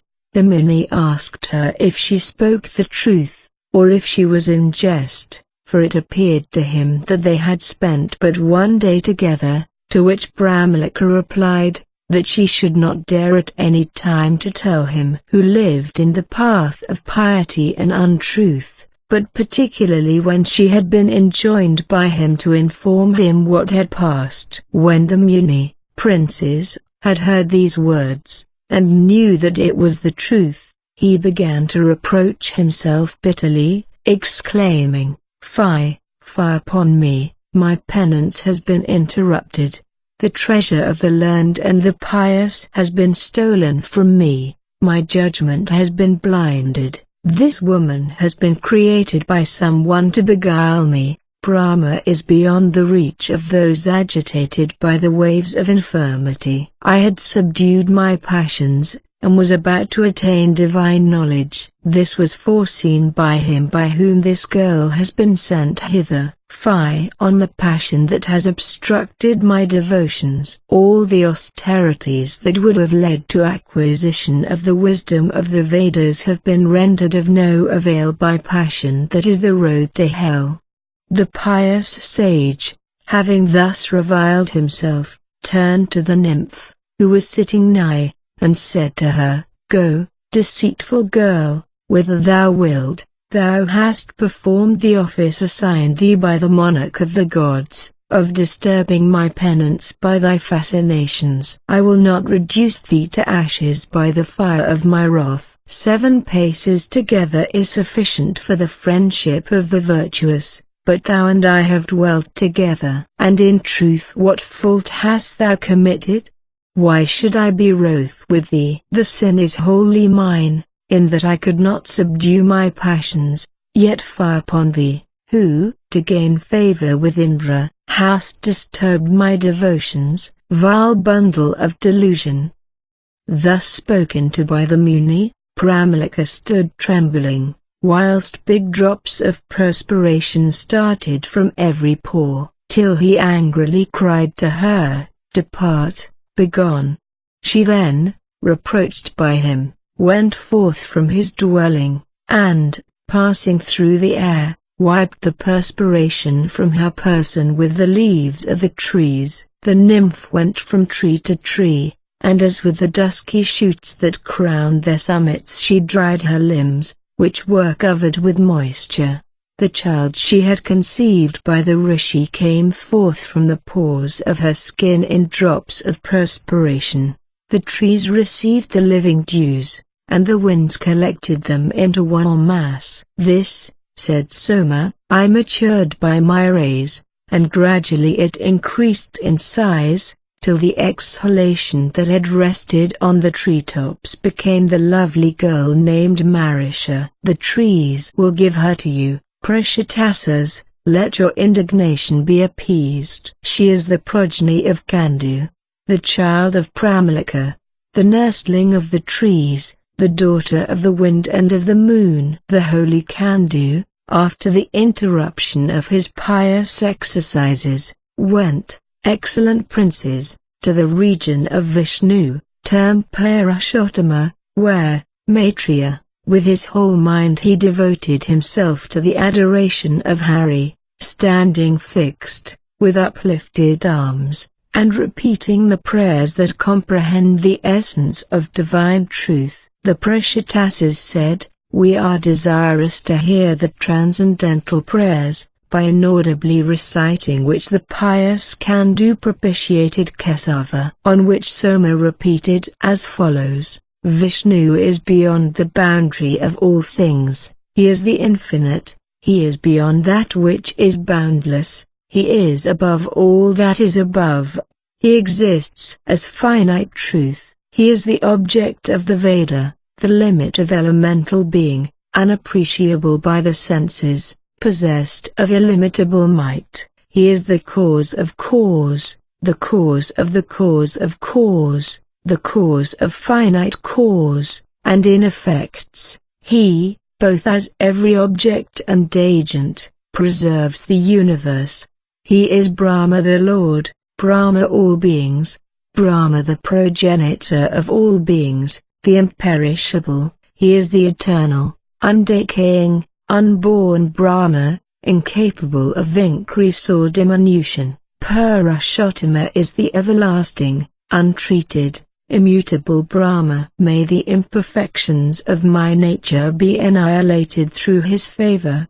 Reciting this eulogium, the essence of divine truth, and propitiating Kesava, Kandu obtained final emancipation. Who Marisha was of old I will also relate to you, as the recital of her meritorious acts will be beneficial to you. She was the widow of a prince, and left childless at her husband's death. She therefore zealously worshipped Vishnu, who, being gratified by her adoration, appeared to her, and desired her to demand a boon, on which she revealed to him the wishes of her heart. "I have been a widow's lord," she exclaimed, "even from my infancy, and my birth has been in vain. Unfortunate have I been, and of little use, O sovereign of the world. Now therefore I pray thee that in succeeding births I may have honorable husbands, and a son equal to a patriarch amongst men. May I be possessed of affluence and beauty, may I be pleasing in the sight of all, and may I be born out of the ordinary course. Grant these prayers, O thou who art propitious to the devout. Trishiksa, the God of gods, the supreme giver of all blessings, thus prayed to, raised her from her prostrate attitude, and said, "In another life you shall have 10 husbands of mighty prowess, and renowned for glorious acts, and you shall have a son magnanimous and valiant, distinguished by the rank of a patriarch, from whom the various races of men shall multiply, and by whose posterity the universe shall be filled. You, virtuous lady, shall be of marvelous birth, and you shall be endowed with grace and loveliness, delighting the hearts of men." Thus having spoken, the deity disappeared, and the princess was accordingly afterwards born as Marisha, who is given to you for a wife. Soma having concluded, the Prishatasas took Marisha, as he had enjoined them, righteously to wife, relinquishing their indignation against the trees, and upon her they begot the eminent patriarch Daksha, who had, in a former life, been born as the son of Brahma. This great sage, for the furtherance of creation, and the increase of mankind, created progeny. Obeying the command of Brahma, he made movable and immovable things, bipeds and quadrupeds, and subsequently, by his will, gave birth to females, 10 of whom he bestowed on Dharma, 13 on Kasyapa, and 27, who regulate the course of time,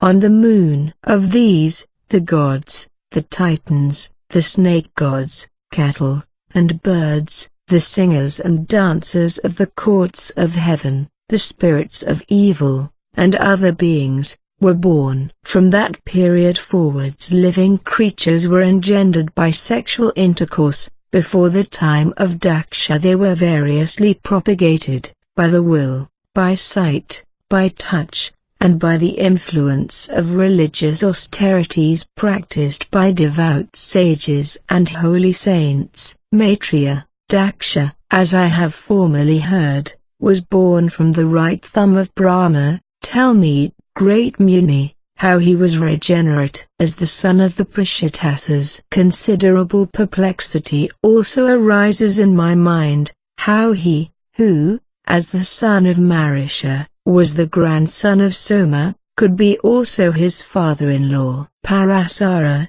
birth and death are constant in all creatures, rishis and sages, possessing divine vision, and not perplexed by this. Daksha and the other eminent munis are present in every age, and in the interval of destruction cease to be. Of this the wise man entertains no doubt. Amongst them of old there was neither senior nor junior. Rigorous penance and acquired power were the sole causes of any difference of degree amongst these more than human beings. Maitreya, narrate to me, venerable Brahman, at length, the birth of the gods, titans, Gandharvas, serpents, and goblins. Parasara, in what manner Daksha created living creatures, as commanded by Brahma, you shall hear. In the first place he willed into existence the deities, the rishis, the choristers of heaven,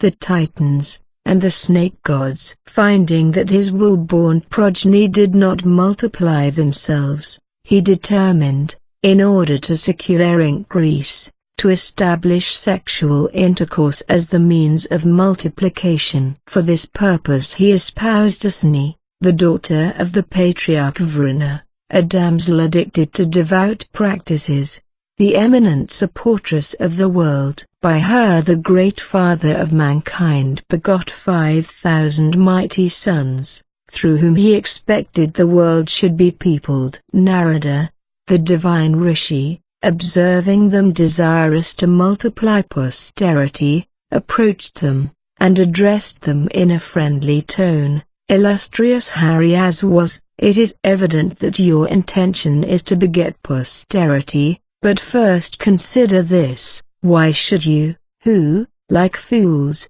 know not the middle, the height, and depth of the world, propagate offspring when your intellect is no more obstructed by interval, height, or depth?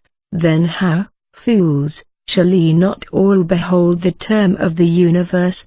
Having heard the words of Narada, the sons of Daksha dispersed themselves through the regions, and to the present day have not returned, as rivers that lose themselves in the ocean come back no more. The Haryaswas having disappeared, the patriarch Daksha begot by the daughter of Varuna 1,000 other sons. They, who were named Savalaswas, were desirous of engendering posterity, but were dissuaded by Narada in a similar manner.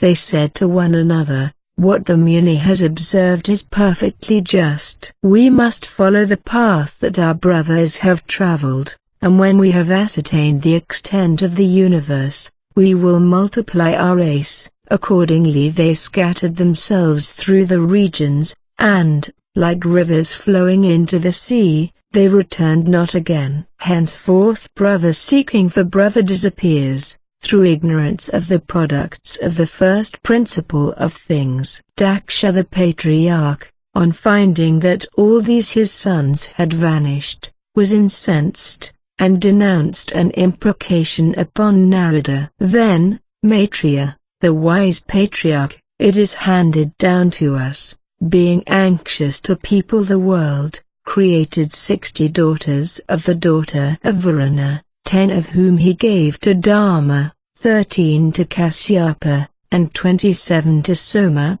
4 to Arishtanmai, 2 to Bhuputra, 2 to Angiras, and 2 to Krisaswa. I will tell you their names: Arundhati, Vasu, Yami, Lamba, Banu, Maratwati, Sankalpa, Muhurta, Sadhya, and Viswa were the 10 wives of Dharma, and bore him the following progeny. The sons of Viswa were the Viswadevas, and the Sadhyas, those of Sadhya. The Maruts, or winds, were the children of Maratwati, the Vasas, of Vasu, the Banas, or sons, of Banu, and the deities presiding over moments, of Muhurta. Goshur was the son of Lamba, an arc of the heavens, Nagavithi, the Milky Way, the daughter of Yami, night. The divisions of the earth were born of Arundhati, and Sankalpa, by his purpose, the soul of all, was the son of Sankalpa. The deities called Vasas, because, preceded by fire, they abound in splendor and might, are severally named Apha, Dhruva, Soma, Dava, fire, Anla, wind, Anla, fire, Pratashur, daybreak, and Prabhasa, light. The 4 sons of Apha were Vaidandyur, Srama, weariness, Sranta, fatigue, and Her, birth, and Kala, time. The cherisher of the world, was the son of Dhruva. The son of Soma was Vakas, light, who was the father of Vakaswe, radiance. Dava had, by his wife Manohara, loveliness, Dravina, Hutahavyavaha, Sira, Prana, and Ramana. The 2 sons of Anla, wind, by his wife Shiva, were Manijava, swift as thought, and of Ajnadagati, untraceable motion. The son of Agni, fire, Kumara, was born in a clump of Sarareeds. His sons were Sakha, Visakha, Naigamir, and Prishta.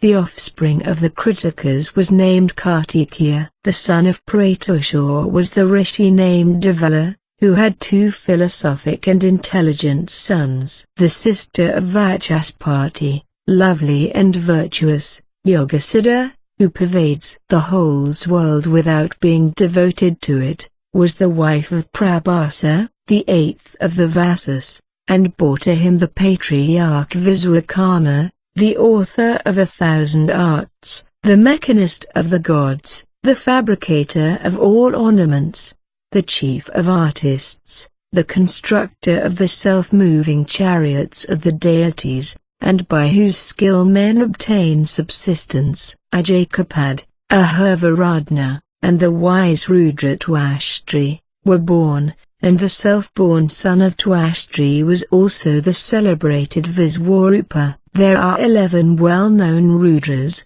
lords of the 3 worlds, Ahara, Barupa, Triambaka, Aparajita, Vrishakapi, Sambhu, Kapadi, Rayavata, Mrigavyada, Sava, and Kapali, but there are 100 appellations of the immeasurably mighty Rudras. The daughters of Daksha who were married to Kasyapa were Aditi, Diti, Danu, Arishta, Zurasa, Zurabi, Vinata, Tamra, Krodavasa, Ida, Kasa, Kadru, and Muni, whose progeny I will describe to you. There were 12 celebrated deities in a former Manvantara, called Tushitis, who, upon the approach of the present period, or in the reign of the last Manu, Chakshusha, assembled, and said to one another, "Come, let us quickly enter the womb of Aditi, that we may be born in the next Manvantara, for thereby we shall again enjoy the rank of gods." And accordingly they were born the sons of Kasyapa, the son of Marichi, by Aditi, the daughter of Daksha, thence named the 12 Adityas, whose appellations were respectively, Vishnu, Sakra, Aryaman, Dhuti, Twashtri, Pushan, Vivaswat, Savitri, Mitra, Varuna, Ansa, and Bharga. These, who in the Chakshusha Manvantara were the gods called Tushitis, were called the 12 Adityas in the Manvantara of Vaivaswata. The 27 daughters of the patriarch who became the virtuous wives of the moon were all known as the nymphs of the lunar constellations, which were called by their names, and had children who were brilliant through their great splendor. The wives of Arishtanmai bore him 16 children. The daughters of Bhuputra were the 4 lightnings. The excellent Pratyang Irasa riches were the children of Angiras, descended from the holy sage, and the deified weapons of the gods were the progeny of Krisaswa. These classes of 33 divinities are born again at the end of 1,000 ages, according to their own pleasure, and their appearance and disappearance is here spoken of as birth and death. But, Maitreya, these divine personages exist age after age in the same manner as the sun sets and rises again. It has been related to us that Diti had 2 sons by Kasyapa, named Hiranyakasipu and the invincible Hiranyaksha. She had also a daughter, Sinka, the wife of Viprashiti. Hiranyakasipu was the father of 4 mighty sons, Anulada, Hlada, the wise Prahlada, and the heroic Sanhlada, the augmenter of the Daitya race. Amongst these, the illustrious Prahlada, looking on all things with indifference, devoted his whole faith to Janardana. The flames that were lighted by the king of the Daityas consumed not him, in whose heart Vasudeva was cherished, and all the earth trembled when, bound with bonds, he moved amidst the waters of the ocean. His firm body, fortified by a mind engrossed by Achyuta, was unwounded by the weapons hurled on him by order of the Daitya monarch, and the serpents sent to destroy him breathed their venomous flames upon him in vain. Overwhelmed with rocks, he yet remained unhurt, for he never forgot Vishnu, and the recollection of the deity was his armor of proof. Hurled from on high by the king of the daityas,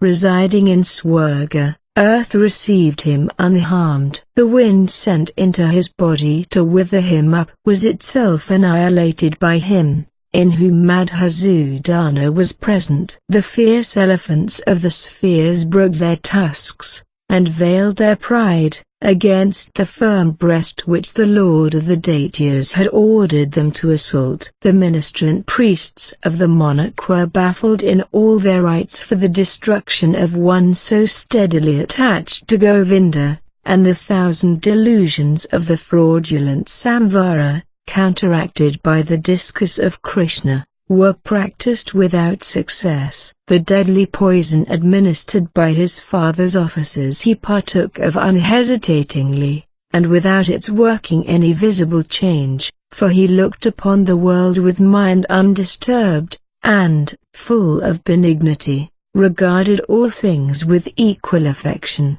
and as identical with himself. He was righteous, an inexhaustible mine of purity and truth, and an unfailing model for all pious men. Chap. 16. Inquiries of Maitreya respecting the history or Prahlada. Maitreya, Venerable Muni, you have described to me the races of human beings, and the eternal Vishnu, the cause of this world, but who is this mighty Prahlada, of whom you have last spoken, whom fire could not burn, who died not, when pierced by weapons, at whose presence in the waters earth trembled, shaken by his movements, even though in bonds, and who, overwhelmed with rocks, remained unhurt? I am desirous to hear an account of the unequaled might of that sage worshipper of Vishnu, to whose marvelous history you have alluded. Why was he assailed by the weapons of the sons of Diti?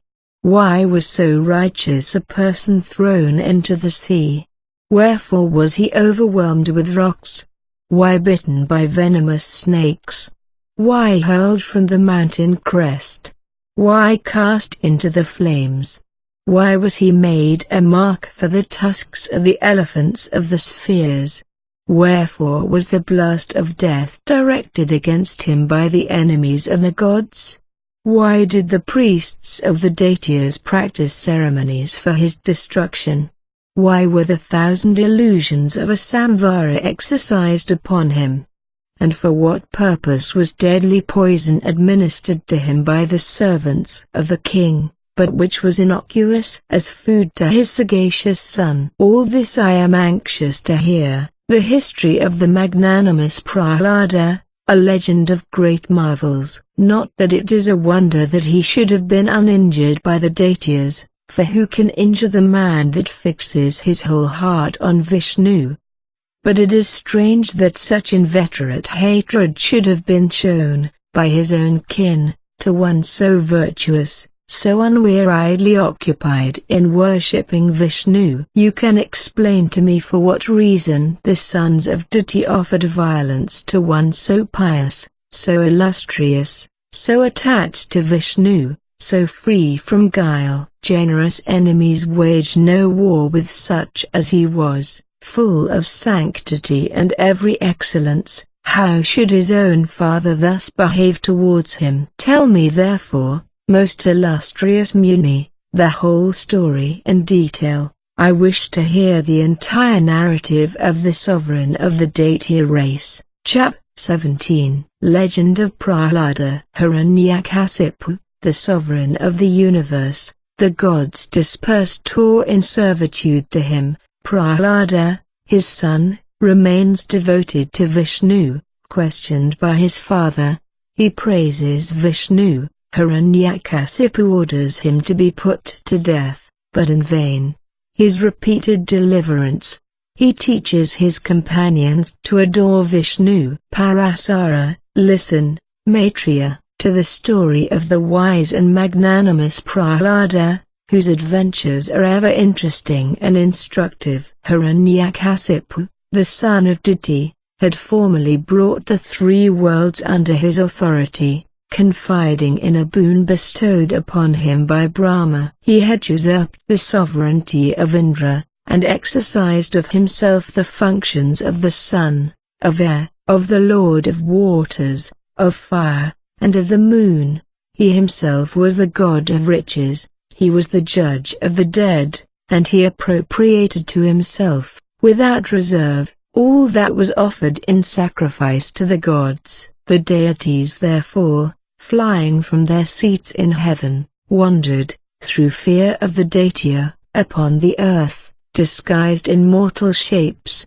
Having conquered the three worlds, he was inflated with pride, and, eulogized by the Gandhabas, enjoyed whatever he desired. The Gandhabas, the Siddhas, and the snake gods all attended upon the mighty Hiranyakasipu, as he sat at the banquet.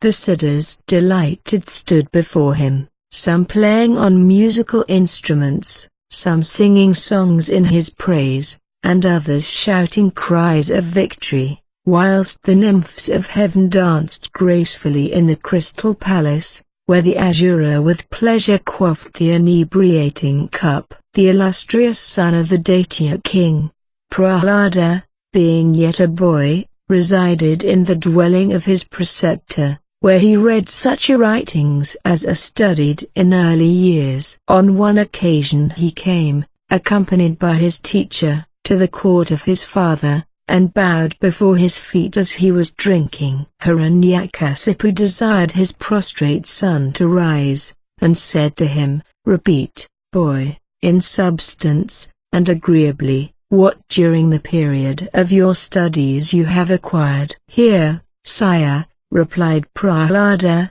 "what in obedience to your commands I will repeat, the substance of all I have learned. Listen attentively to that which wholly occupies my thoughts. I have learned to adore him who is without beginning, middle, or end, increase or diminution, the imperishable Lord of the world, the universal cause of causes." On hearing these words, the sovereign of the Daityas, his eyes red with wrath, and lips swollen with indignation, turned to the preceptor of his son, and said, "Vile Brahman, what is this preposterous commendation of my foe, that, in disrespect to me, you have taught this boy to utter?" "King of the Daityas," replied the Guru, "it is not worthy of you to give way to passion, that which your son has uttered.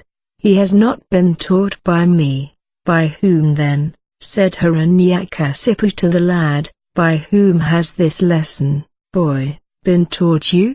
Your teacher denies that it proceeds from him." "Vishnu, father," answered Prahlada, "is the instructor of the whole world. What else should anyone teach or learn, save him the Supreme Spirit?" "Blockhead," exclaimed the king, "who is this Vishnu, whose name you thus reiterate so impertinently before me, who am the sovereign of the three worlds?" "The glory of Vishnu," replied Prahlada, "is to be meditated upon by the devout. It cannot be described. He is the Supreme Lord, who is all things, and from whom all things proceed." To this the king rejoined, "Are you desirous of death, fool, that you give the title of Supreme Lord to anyone whilst I survive?" "Vishnu, who is Brahma," said Prahlada, "is the creator and protector, not of me alone, but of all human beings, and even, father, of you. He is the Supreme Lord of all. Why should you, sire, be offended?" Hiranyakasipu then exclaimed, "What evil spirit has entered into the breast of this silly boy, that thus, like one possessed, he utters such profanity?" "Not into my heart alone," said Prahlada, "has Vishnu entered, but he pervades all the regions of the universe, and by his omnipresence influences the conduct of all beings, mine, Fatya, and thine." "Away with the wretch!" cried the king, take him to his preceptor's mansion. By whom could he have been instigated to repeat the lying praises of my foe? According to the commands of his father, Prahlada was conducted by the Daityas back to the house of his guru, where, assiduous in attendance on his preceptor, he constantly improved in wisdom. After a considerable time had elapsed, the sovereign of the Asuras sent for him again, and on his arrival in his presence, desired him to recite some poetical composition. Prahlada immediately began, "May he from whom matter and soul originate, from whom all that moves or is unconscious proceeds, he who is the cause of all this creation, Vishnu, be favorable unto us." On hearing which, Hiranyakasipu exclaimed, "Kill the wretch. He is not fit to live, who is a traitor to his friends, a burning brand to his own race." And his attendants, obedient to his orders, snatched up their weapons, and rushed in crowds upon Prahlada, to destroy him. The prince calmly looked upon them, and said, "Daityas, as truly as Vishnu is present in your weapons and in my body, so truly shall those weapons fail to harm me." And accordingly, although struck heavily and repeatedly by hundreds of the Daityas, the prince felt not the least pain, and his strength was ever renewed. His father then endeavored to persuade him to refrain from glorifying his enemy, and promised him immunity if they would not be so foolish as to persevere. But Prahlada replied, that he felt no fear as long as his immortal guardian against all dangers was present in his mind, the recollection of whom was alone sufficient to dissipate all the perils consequent upon birth or human infirmities. Hiranyakasipu, highly exasperated, commanded the serpents to fall upon his disobedient and insane son, and bite him to death with their envenomed fangs. And thereupon the great snakes Kyahaka, Takshaka, and Andaka, charged with fatal poison, bit the prince in every part of his body. But he, with thoughts immovably fixed on Krishna, felt no pain from their wounds, being immersed in rapturous recollections of that divinity. Then the snakes cried to the king, and said, "Our fangs are broken, our jeweled crests are burst, there is fever in our hoods, and fear in our hearts, but the skin of the youth is still unscathed. Have recourse, monarch of the Daityas, to some other expedient." "Ha! Elephants of the skies!" exclaimed the demon, "unite your tusks, and destroy this deserter from his father, and conspire with my foes." It is thus that often our progeny are our destruction, as fire consumes the wood from which it springs. The young prince was then assailed by the elephants of the skies, as vast as mountain peaks, cast down upon the earth, and trampled on, and gored by their tusks. But he continued to call to mind Govinda, and the tusks of the elephants were blunted against his breast. "Behold," he said to his father, "the tusks of the elephants, as hard as adamant, are blunted, but this is not by any strength of mine. Calling upon Janardana is my defense against such fearful affliction." Then said the king to his attendants, "Dismiss the elephants, and let fire consume him, and do thou, deity of the winds, blow up the fire, that this wicked wretch may be consumed." And the Danavas piled a mighty heap of wood around the prince, and kindled a fire, to burn him, as their master had commanded.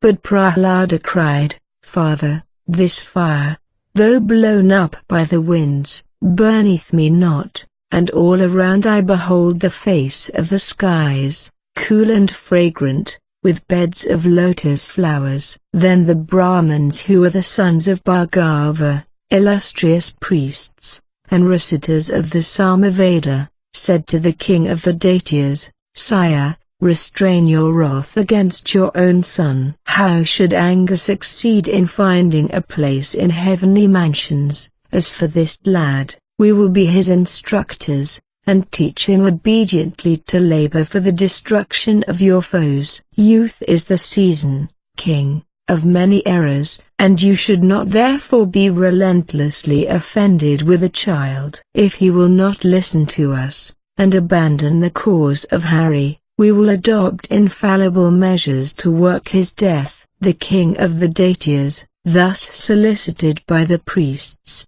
commanded the prince to be liberated from the midst of the flames. Again established in the dwelling of his preceptor, Prahlada gave lessons himself to the sons of the demons, in the intervals of his leisure. Sons of the offspring of Diti, he was accustomed to say to them, "Hear from me the supreme truth, nothing else is fit to be regarded, nothing else here is an object to be coveted. Birth, infancy, and youth are the portion of all creatures, and then succeeds gradual and inevitable decay, terminating with all beings, children of the Daityas, in death. This is manifestly visible to all, to you as it is to me, that the dead are born again, and that it cannot be otherwise. The sacred texts are warrant, but production cannot be without a material cause, and as long as conception and parturition are the material causes of repeated birth,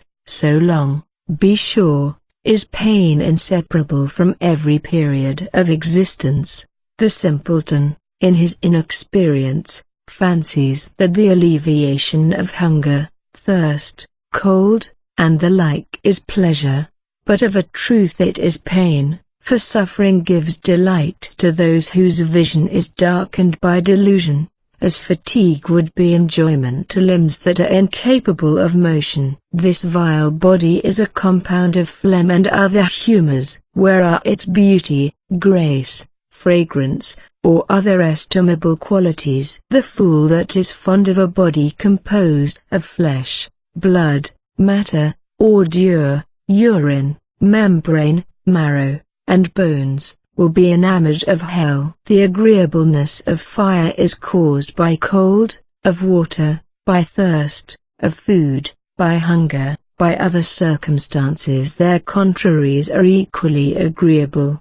The child of the Daitya who takes to himself a wife introduces only so much misery into his bosom, for as many as are the cherished affections of a living creature, so many are the thorns of anxiety implanted in his heart, and he who has large possessions in his house is haunted, wherever he goes, with the apprehension that they may be lost or burnt or stolen. Thus there is great pain in being born. For the dying man there are the tortures of the judge of the deceased, and of passing again into the womb. If you conclude that there is little enjoyment in the embryo state, you must then admit that the world is made up of pain. Verily I say unto you, that in this ocean of the world, this sea of many sorrows, Vishnu is your only hope. If ye say, you know nothing of this, we are children, embodied spirit in bodies is eternal, birth, youth, decay, are the properties of the body, not of the soul. But it is in this way that we deceive ourselves. I am yet a child, but it is my purpose to exert myself when I am a youth. I am yet a youth, but when I become old I will do what is needful for the good of my soul. I am now old, and all my duties are to be fulfilled. How shall I, now that my faculties fail me, do what was left undone when my strength was unimpaired? In this manner do men, whilst their minds are distracted by sensual pleasures, ever propose, and never attain final beatitude. They die thirsting, devoted in childhood to play, and in youth to pleasure. Ignorant and impotent they find that old age is come upon them. Therefore even in childhood let the embodied soul acquire discriminative wisdom, and, independent of the conditions of infancy, youth, or age, strive incessantly to be freed. This, then, is what I declare unto you, and since you know that it is not untrue, do you, out of regard to me, call to your minds Vishnu, the liberator from all bondage. What difficulty is there in thinking upon him, who, when remembered, bestows prosperity, and by recalling whom to memory, day and night, all sin is cleansed away? Let all your thoughts and affections be fixed on him, who is present in all beings, and you shall laugh at every care. The whole world is suffering under a triple affliction. What wise man would feel hatred towards beings who are objects of compassion? If fortune be propitious to them, and I am unable to partake of the like enjoyments, yet wherefore should I cherish malignity towards those who are more prosperous than myself? I should rather sympathize with their happiness, for the suppression of malignant feelings is of itself a reward. If beings are hostile, and indulge in hatred, they are objects of pity to the wise, as encompassed by profound delusion. These are the reasons for oppressing hate, which are adapted to the capacities of those who see the deity distinct from his creatures. Here, briefly, what influences those who have approached the truth? This whole world is but a manifestation of Vishnu, who is identical with all things, and it is therefore to be regarded by the wise as not differing from, but as the same with themselves. Let us therefore lay aside the angry passions of our race, and so strive that we obtain that perfect, pure, and eternal happiness, which shall be beyond the power of the elements or their deities, of fire, of the sun, of the moon, of wind, of Indra, of the regent of the sea, which shall be unmolested by spirits of air or earth, by yakshas, daityas, or their chiefs, by the serpent gods or monstrous demigods of Swarga, which shall be uninterrupted by men or beasts, or by the infirmities of human nature, by bodily sickness and disease, or hatred, envy, malice, passion, or desire, which nothing shall molest, and which every one who fixes his whole heart on Kesava shall enjoy. Verily I say unto you, that you shall have no satisfaction in various revolutions through this treacherous world, but that you will obtain placidity forever by propitiating Vishnu, whose adoration is perfect calm. What here is difficult of attainment, when he is pleased? Wealth, pleasure, virtue, are things of little moment. Precious is the fruit that you shall gather, be assured, from the exhaustless store of the tree of true wisdom. Chap 18. Hiranyakasipu's reiterated attempts to destroy his son, their being always frustrated. The Danavas, observing the conduct of Prahlada, reported it to the king, lest they should incur his displeasure. He sent for his cooks, and said to them, My vile and unprincipled son is now teaching others his impious doctrines. Be quick, and put an end to him. Let deadly poison be mixed up with all his viands, without his knowledge. Hesitate not, but destroy the wretch without delay. Accordingly they did so, and administered poison to the virtuous Prahlada, as his father had commanded them. Prahlada, repeating the name of the imperishable, ate and digested the food in which the deadly poison had been infused, and suffered no harm from it, either in body or mind, for it had been rendered innocuous by the name of the Eternal. Beholding the strong poison digested, those who had prepared the food were filled with dismay, and hastened to the king, and fell down before him, and said, King of the Daityas, the fearful poison given by us to your son has been digested by him along with his food, as if it were innocent. Hiranyakasipu, on hearing this, exclaimed, Hasten, hasten, ministrant priests of the Daitya race. instantly perform the rites that will effect his destruction. Then the priests went to Prahlada, and, having repeated the hymns of the Samaveda, said to him, as he respectfully hearkened, "Thou hast been born, prince, in the family of Brahma, celebrated in the three worlds, the son of Hiranyakasipu, the king of the Daityas. Why shouldest thou acknowledge dependence upon the gods? Why upon the Eternal? Thy father is the stay of all the worlds, as thou thyself in turn shalt be. Desist, then, from celebrating the praises of an enemy, and remember, that of all venerable preceptors, a father is most venerable." Prahlada replied to them, "Illustrious Brahmins, it is true that the family of Marichi is renowned in the three worlds, this cannot be denied, and I also admit, what is equally indisputable, that my father is mighty over the universe. There is no error, not the least, in what you have said, that a father is the most venerable of all holy teachers. He is a venerable instructor, no doubt, and is ever to be devoutly reverenced. To all these things I have nothing to object, they find a ready assent in my mind, but when you say, why should I depend upon the Eternal? Who can give assent to this as right? The words are void of meaning."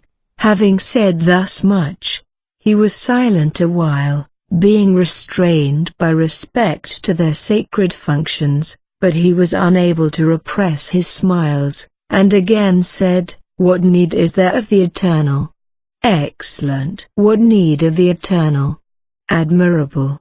"Most worthy of you who are my venerable preceptors. Hear what need there is of the Eternal, if to hearken will not give you pain." The fourfold objects of men are said to be virtue, desire, wealth, final emancipation. Is he who is the source of all these of no avail? Virtue was derived from the Eternal by Daksha, Marichi, and other patriarchs. Wealth has been obtained from him by others, and by others, the enjoyment of their desires, whilst those who, through true wisdom and holy contemplation, have come to know his essence, have been released from their bondage, and have attained freedom from existence forever. The glorification of Hari, attainable by unity, is the root of all riches, dignity, renown, wisdom, progeny, righteousness, and liberation. Virtue, wealth, desire, and even final freedom, Brahmins, are fruits bestowed by him. How then can it be said, what need is there of the Eternal? But enough of this, what occasion is there to say more? You are my venerable preceptors, and, speak ye good or evil, it is not for my weak judgment to decide. The priests said to him, "We preserved you, boy, when you were about to be consumed by fire, confiding that you would no longer eulogize your father's foes. We knew not how unwise you were, but if you will not desist from this infatuation at our advice, we shall even proceed to perform the rites that will inevitably destroy you." To this menace, Prahlada answered, "What living creature slays, or is slain? What living creature preserves, or is preserved? Each is his own destroyer or preserver, as he follows evil or good." Thus spoken to by the youth, the priests of the Daitya sovereign were incensed, and instantly had recourse to magic incantations, by which a female form, enwreathed with fiery flame, was engendered. She was of fearful aspect, and the earth was parched beneath her tread, as she approached Prahlada, and smote him with a fiery trident on the breast. In vain, for the weapon fell, broken into 100 pieces, upon the ground. Against the breast in which the imperishable Hari resides the thunderbolt will be shivered, much more should such a weapon be split in pieces. The magic's being, then directed against the virtuous prince by the wicked priest, turned upon them, and, having quickly destroyed them, disappeared. But Prahlada, beholding them perish, hastily appealed to Krishna, the Eternal, for succor, and said, O Janardana, who art everywhere, the creator and substance of the world, preserve these Brahmins from this magical and insupportable fire. As thou art Vishnu, present in all creatures, and the protector of the world, so let these priests be restored to life. If, whilst devoted to the omnipresent Vishnu, I think no sinful resentment against my foes, let these priests be restored to life. If those who have come to slay me, those by whom poison was given me, the fire that would have burned, the elephants that would have crushed, and snakes that would have stung me,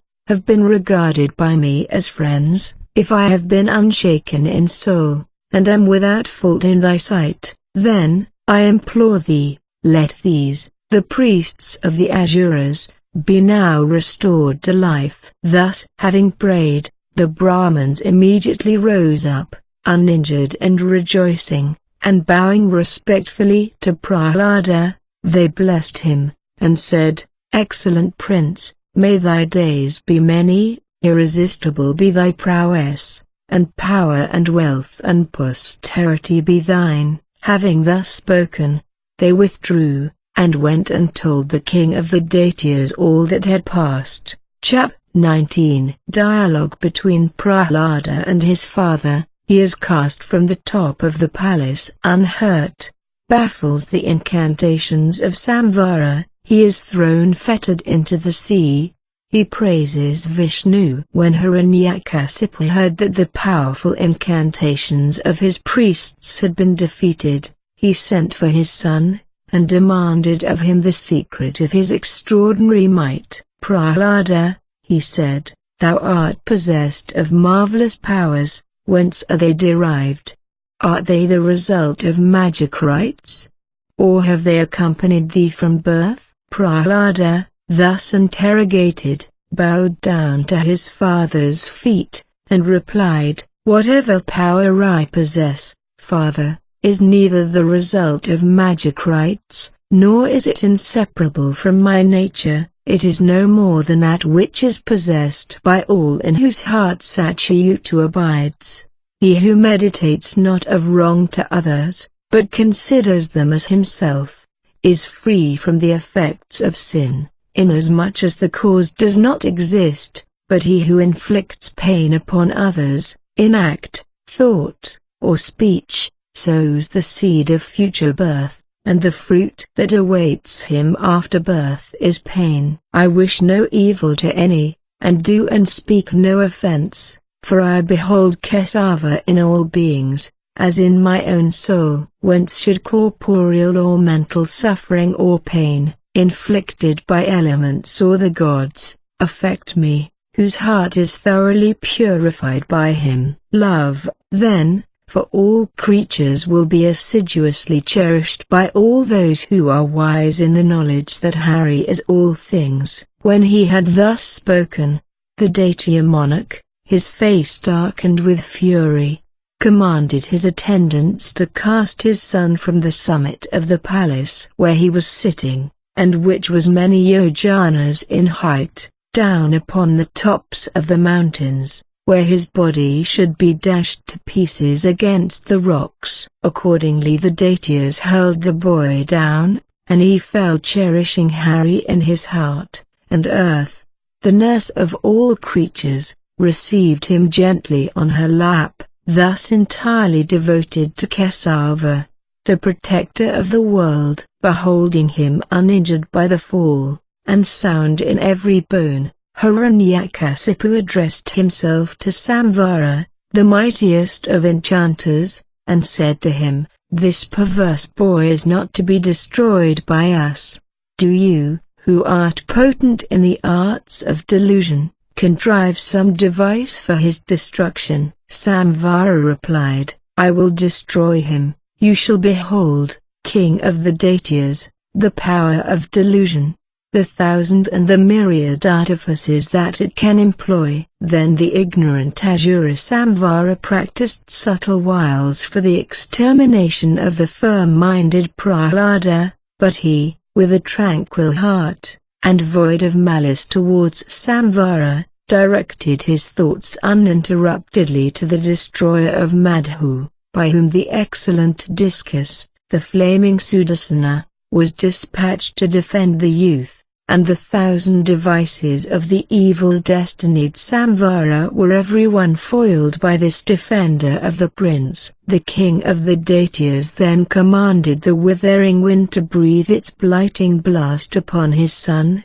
and, thus commanded, the wind immediately penetrated into his frame, cold, cutting, drying, and insufferable. Knowing that the wind had entered into his body, the Daitya boy applied his whole heart to the mighty upholder of the earth, and Janardana, seated in his heart, waxed wroth, and drank up the fearful wind, which had thus hastened to its own annihilation. When the devices of Samvara were all frustrated, and the blighting wind had perished, the prudent prince repaired to the residence of his preceptor. His teacher instructed him daily in the science of polity, as essential to the administration of government, and invented by usanas for the benefit of kings. And when he thought that the modest prince was well grounded in the principles of the science, he told the king that Prahlada was thoroughly conversant with the rules of government as laid down by the descendant of Bhrigu. Hiranyakasipu therefore summoned the prince to his presence,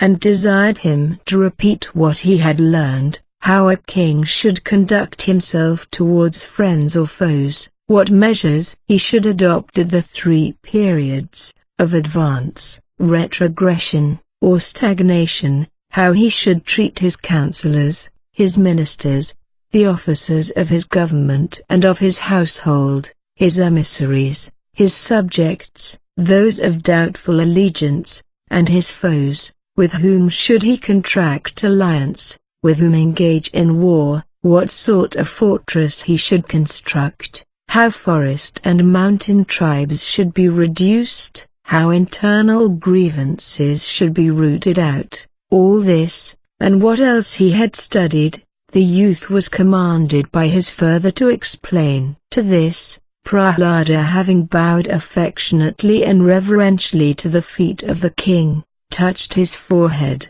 and thus replied: It is true that I have been instructed in all these matters by my venerable preceptor, and I have learnt them, but I cannot in all approve them. It is said that conciliation, gifts, punishment, and sowing dissension are the means of securing friends, or overcoming foes, but I, father, be not angry, know neither friends nor foes, and where no object is to be accomplished, the means of effecting it are superfluous. It were idle to talk of friend or foe in Govinda, who is the Supreme Soul, Lord of the world, consisting of the world, and who is identical with all beings. The divine Vishnu is in thee, Father, in me, and in all everywhere else, and hence how can I speak of friend or foe, as distinct from myself? It is therefore waste of time to cultivate such tedious and unprofitable sciences, which are but false knowledge, and all our energies should be dedicated to the acquirement of true wisdom. The notion that ignorance is knowledge arises, Father, from ignorance. Does not the child, king of the Asuras, imagine the firefly to be a spark of fire? That is active duty, which is not for our bondage, that is knowledge, which is for our liberation. All other duty is good only unto weariness, all other knowledge is only the cleverness of an artist. Knowing this, I look upon all such acquirement as profitless. That which is really profitable, hear me, O mighty monarch, thus prostrate before thee, proclaim. He who cares not for dominion, he who cares not for wealth, shall assuredly obtain both in a life to come. All men, illustrious prince, are toiling to be great, but the destinies of men, and not their own exertions, are the cause of greatness. Kingdoms are the gifts of fate, and are bestowed upon the stupid, the ignorant, the cowardly, and those to whom the science of government is unknown. Let him therefore who covets the goods of fortune be assiduous in the practice of virtue. Let him who hopes for final liberation learn to look upon all things as equal and the same. Gods, men, animals, birds, reptiles, all are but forms of one eternal Vishnu, existing as it were detached from himself. By him who knows this, all the existing world, fixed or movable, is to be regarded as identical with himself, as proceeding alike from Vishnu, assuming a universal form. When this is known, the glorious God of all, who is without beginning or end, is pleased, and when he is pleased, there is an end of affliction. On hearing this, Hiranyakasipu started up from his throne in a fury, and spurned his son on the breast with his foot. Burning with rage, he wrung his hands, and exclaimed, Ho Viprashiti! Ho Ra'u! Ho Bali! Bind him with strong bands, and cast him into the ocean, or all the regions, the Daityas and Danavas, will become converts to the doctrines of this silly wretch, repeatedly prohibited by us. He still persists in the praise of our enemies. Death is the just retribution of the disobedient. The Daityas accordingly bound the prince with strong bands, as their lord had commanded, and threw him into the sea. As he floated on the waters, the ocean was convulsed throughout its whole extent, and rose in mighty undulations, threatening to submerge the earth. This when Hiranyakasipu observed, he commanded the Daityas to hurl rocks into the sea, and pile them closely on one another, burying beneath their incumbent mass him whom fire would not burn, nor weapons pierce, nor serpents bite, whom the pestilential gale could not blast, nor poison nor magic spirits nor incantations destroy, who fell from the loftiest heights unhurt, who foiled the elephants of the spheres, a son of depraved heart, whose life was a perpetual curse. Here, he cried, since he cannot die, here let him live for thousands of years at the bottom of the ocean, overwhelmed by mountains. Accordingly the Daityas and Danavas hurled upon Prahlada, whilst in the great ocean, ponderous rocks, and piled them over him for many thousand miles, but he, still with mind undisturbed, thus offered daily praise to Vishnu, lying at the bottom of the sea, under the mountain heap. Glory to thee, God of the lotus eye, glory to thee, most excellent of spiritual things, glory to thee, soul of all worlds, glory to thee, wielder of the sharp discus, glory to the best of Brahmins, to the friend of Brahmins and of kine, to Krishna, the preserver of the world, to Govinda be glory, to him who, as Brahma, creates the universe, who in its existence is its preserver, be praise. To thee, who at the end of the kalpa takest the form of Rudra, to thee, who art Triform, be adoration. Thou, Achyuta, art the gods, yakshas, demons, saints, serpents, choristers and dancers of heaven, goblins, evil spirits, men, animals, birds, insects, reptiles, plants, and stones, earth, water, fire, sky, wind, sound, touch, taste, color, flavor, mind, intellect, soul, time, and the qualities of nature. Thou art all these, and the chief object of them all. Thou art knowledge and ignorance, truth and falsehood, poison and ambrosia. Thou art the performance and discontinuance of acts. Thou art the acts which the Vedas enjoin. Thou art the enjoyer of the fruit of all acts, and the means by which they are accomplished. Thou, Vishnu, who art the soul of all, art the fruit of all acts of piety. Thy universal diffusion, indicating might and goodness, is in me, in others, in all creatures, in all worlds. Holy ascetics meditate on thee. Pious priests sacrifice to thee. Thou alone, identical with the gods and the furthers of mankind, receivest burnt offerings and oblations. The universe is thy intellectual form, whence proceeded thy subtle form. This world, thence art thou all subtle elements and elementary beings, and the subtle principle, that is called soul, within them. Hence the supreme soul of all objects, distinguished as subtle or gross, which is imperceptible, and which cannot be conceived, is even a form of thee. Glory be to thee, Purushottama, and glory to that imperishable form which, soul of all, is another manifestation of thy might, the asylum of all qualities, existing in all creatures. I salute her, the supreme goddess, who is beyond the senses, whom the mind, the tongue, cannot define, who is to be distinguished alone by the wisdom of the truly wise. Om. Salutation to Vasudeva, to him who is the eternal Lord, he from whom nothing is distinct, he who is distinct from all. Glory be to the Great Spirit again and again, to him who is without name or shape, whose soul is to be known by adoration, whom, in the forms manifested in his descents upon earth, the dwellers in heaven adore, for they behold not his inscrutable nature. I glorify the Supreme Deity Vishnu, the universal witness, who seated internally, beholds the good and ill of all. Glory to that Vishnu from whom this world is not distinct. May he, ever to be meditated upon as the beginning of the universe, have compassion upon me. May he, the supporter of all, in whom everything is warped and woven, undecaying, imperishable, have compassion upon me. Glory, again and again,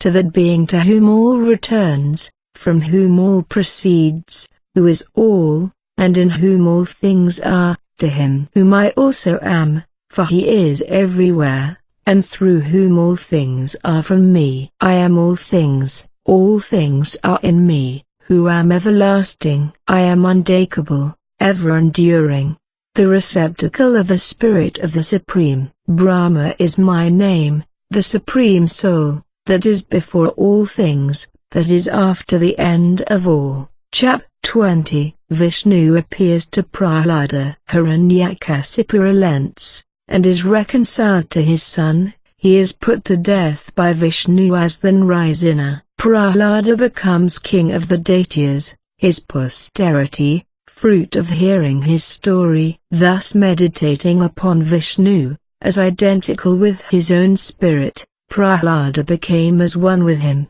and finally regarded himself as the divinity. He forgot entirely his own individuality, and was conscious of nothing else than his being the inexhaustible, eternal, supreme soul, and in consequence of the efficacy of this conviction of identity, the imperishable Vishnu, whose essence is wisdom, became present in his heart, which was wholly purified from sin. As soon as, through the force of his contemplation, Prahlada had become one with Vishnu, the bonds with which he was bound burst instantly asunder, the ocean was violently uplifted, and the monsters of the deep were alarmed, earth with all her forests and mountains trembled, and the prince, putting aside the rocks which the demons had piled upon him, came forth from out the main. When he beheld the outer world again,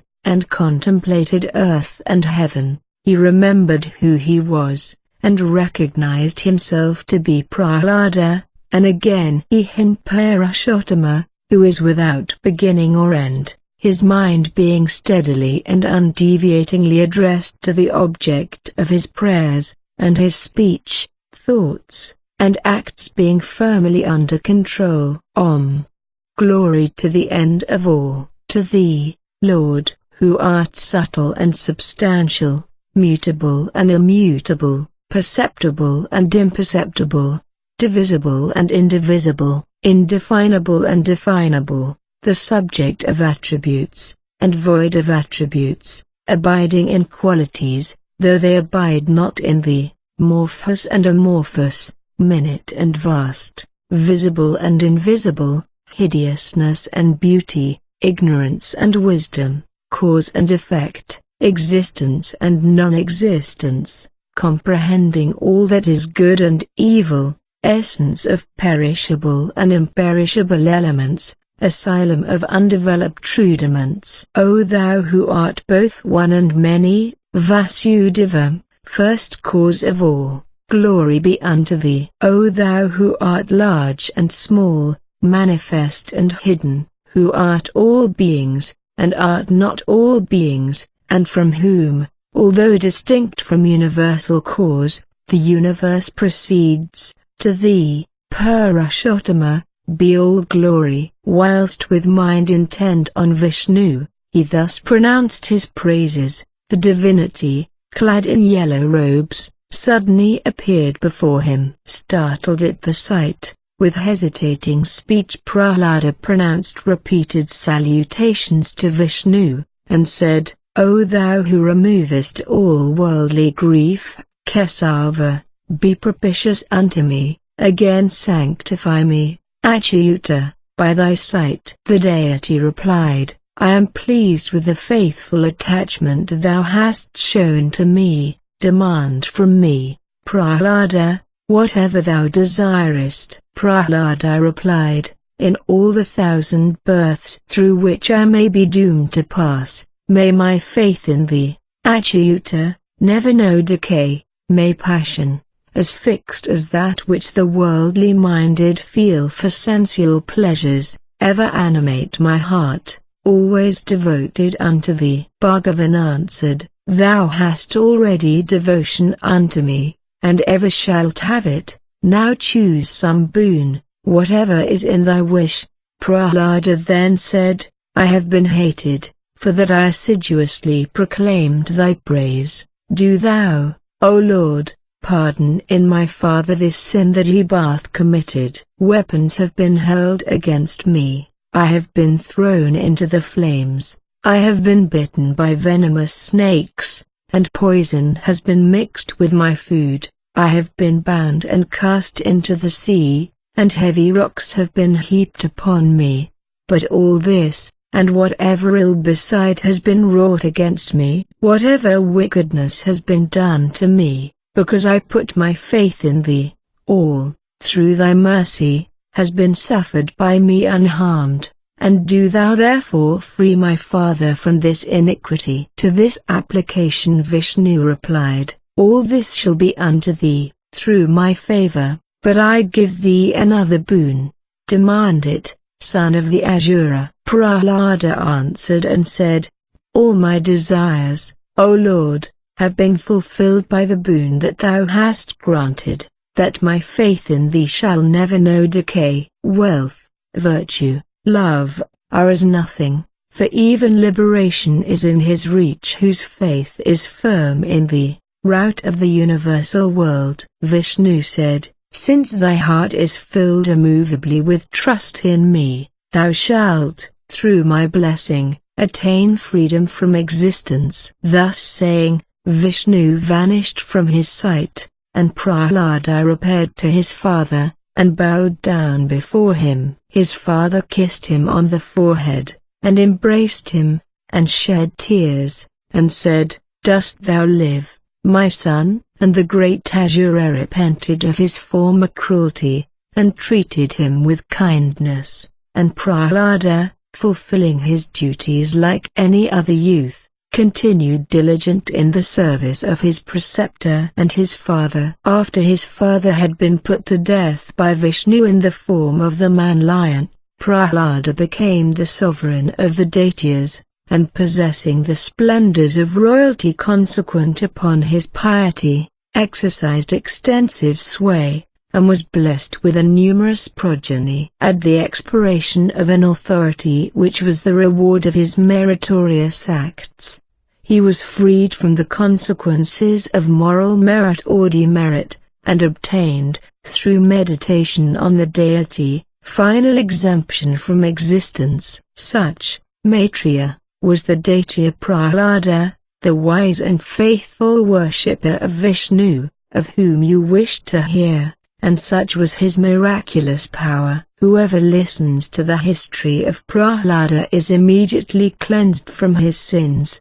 The iniquities that he commits, by night or by day, shall be expiated by once hearing, or once reading, the history or Prahlada. The perusal of this history on the day of full moon, of new moon, or on the 8th or 12th day of the lunation, shall yield fruit equal to the donation of a cow. As Vishnu protected Prahlada in all the calamities to which he was exposed, so shall the deity protect him who listens constantly to the tale. Chapter 21. Families of the Daityas. Descendants of Kasyapa by Danu. Children of Kasyapa by his other wives. Birth of the Marutas, the sons of Diti. The sons of Sanhada, the son of Hiranyakasipu, were Ayushman, Sivi, and Vashkala. Prahlada had a son named Virochana, whose son was Bali, who had 100 sons, of whom Bana was the eldest. Hiranyaksha also had many sons, all of whom were Daityas of great prowess: Jajara, Sakyuni, Bhutasantapana, Mahanabha, the mighty armed and the valiant Taraka. These were the sons of Diti. The children of Kasyapa by Danu were Dwimurda, Sankara, Aomaka, Sankazaras, Kapla, Samvara, Ekachakra, and another mighty Taraka, Swabhanu, Vrishapavna, Pulaman, and the powerful Viprashiti. These were the renowned Danavas, or sons of Danu. Swabhanu had a daughter named Prabha, and Samishta was the daughter of Vrishapavna, as were Upadanavi and Hyasira. Vaiswanara had 2 daughters, Puloma and Kalika, who were both married to Kasyapa, and bore him 60,000 distinguished Danavas, called Pulamas and Kalikanjas, who were powerful, ferocious, and cruel. The sons of Viprashiti by Sinhika, the sister of Hiranyakasipu, were Vyansa, Saulya the strong, Nabha the powerful, Vatupi, Namachi, Ilwala, Kasrama, Anjaka, Naraka, and Kalanabha, the valiant Swabhanu, and the mighty Vaktrayadi. These were the most eminent Danavas, through whom the race of Danu was multiplied by hundreds and thousands through succeeding generations. In the family of the Daitya Prahlada, the Navata Kavashas were born, whose spirits were purified by rigid austerity. Tamra, the wife of Kasyapa, had 6 illustrious daughters, named Suki, Sini, Basi, Sugravi, Sachi, and Gririka. Suki gave birth to parrots, owls, and crows, Sini to hawks, Basi to kites, Gririka to vultures, Sachi to waterfowl, Sugravi to horses, camels, and asses. Such were the progeny of Tamra. Vinata bore to Kasyapa 2 celebrated sons, Garuda and Aruna. The former, also called Supana, was the king of the feathered tribes, and the remorseless enemy of the serpent race. The children of Zurasa were 1,000 mighty many-headed serpents, traversing the sky. The progeny of Kadru were 1,000 powerful many-headed serpents, of immeasurable might, subject to Garuda. the chief amongst whom were Seshur, Vasuki, Takshaka, Sankha, Swita, Mahapadma, Kambala, Aswatara, Ilapatra, Naga, Karkota, Dhananjaya, and many other fierce and venomous serpents. The family of Krodavasa were all sharp-toothed monsters, whether on the earth, amongst the birds, or in the waters, that were devourers of flesh. Zurabi was the mother of cows and buffaloes, Ira, of trees and creeping plants and shrubs, and every kind of grass, Kasa, of the Rakshasas and Yakshas, Muni, of the Apsaras, and Arishta, of the illustrious Gandharvas. These were the children of Kasyapa, whether movable or stationary, whose descendants multiplied infinitely through successive generations. This creation, O Brahman, took place in the second or Swarakisha Manvantara. In the present or Vaivaswata Manvantara, Brahma being engaged at the great sacrifice instituted by Varuna, the creation of progeny, as it is called, occurred, for he begot, as his sons, the 7 rishis, who were formerly mind engendered, and was himself the grandsire of the Gandharvas, serpents, Danavas, and gods. Diti, having lost her children, propitiated Kasyapa, and the best of ascetics, being pleased with her, promised her a boon, on which he prayed for a son of irresistible prowess and valor, who should destroy Indra. The excellent Muni granted to his wife the great gift she had solicited, but with one condition: "You shall bear a son," he said, "who shall slay Indra, if with thoughts wholly pious, and person entirely pure, you carefully carry the babe in your womb for 100 years. Having thus said, Kasyapa departed, and the dame conceived, and during gestation assiduously observed the rules of mental and personal purity. When the king of the immortals learnt that Diti bore a son destined for his destruction, he came to her, and attended upon her with the utmost humility, watching for an opportunity to disappoint her intention. At last, in the last year of the century, the opportunity occurred.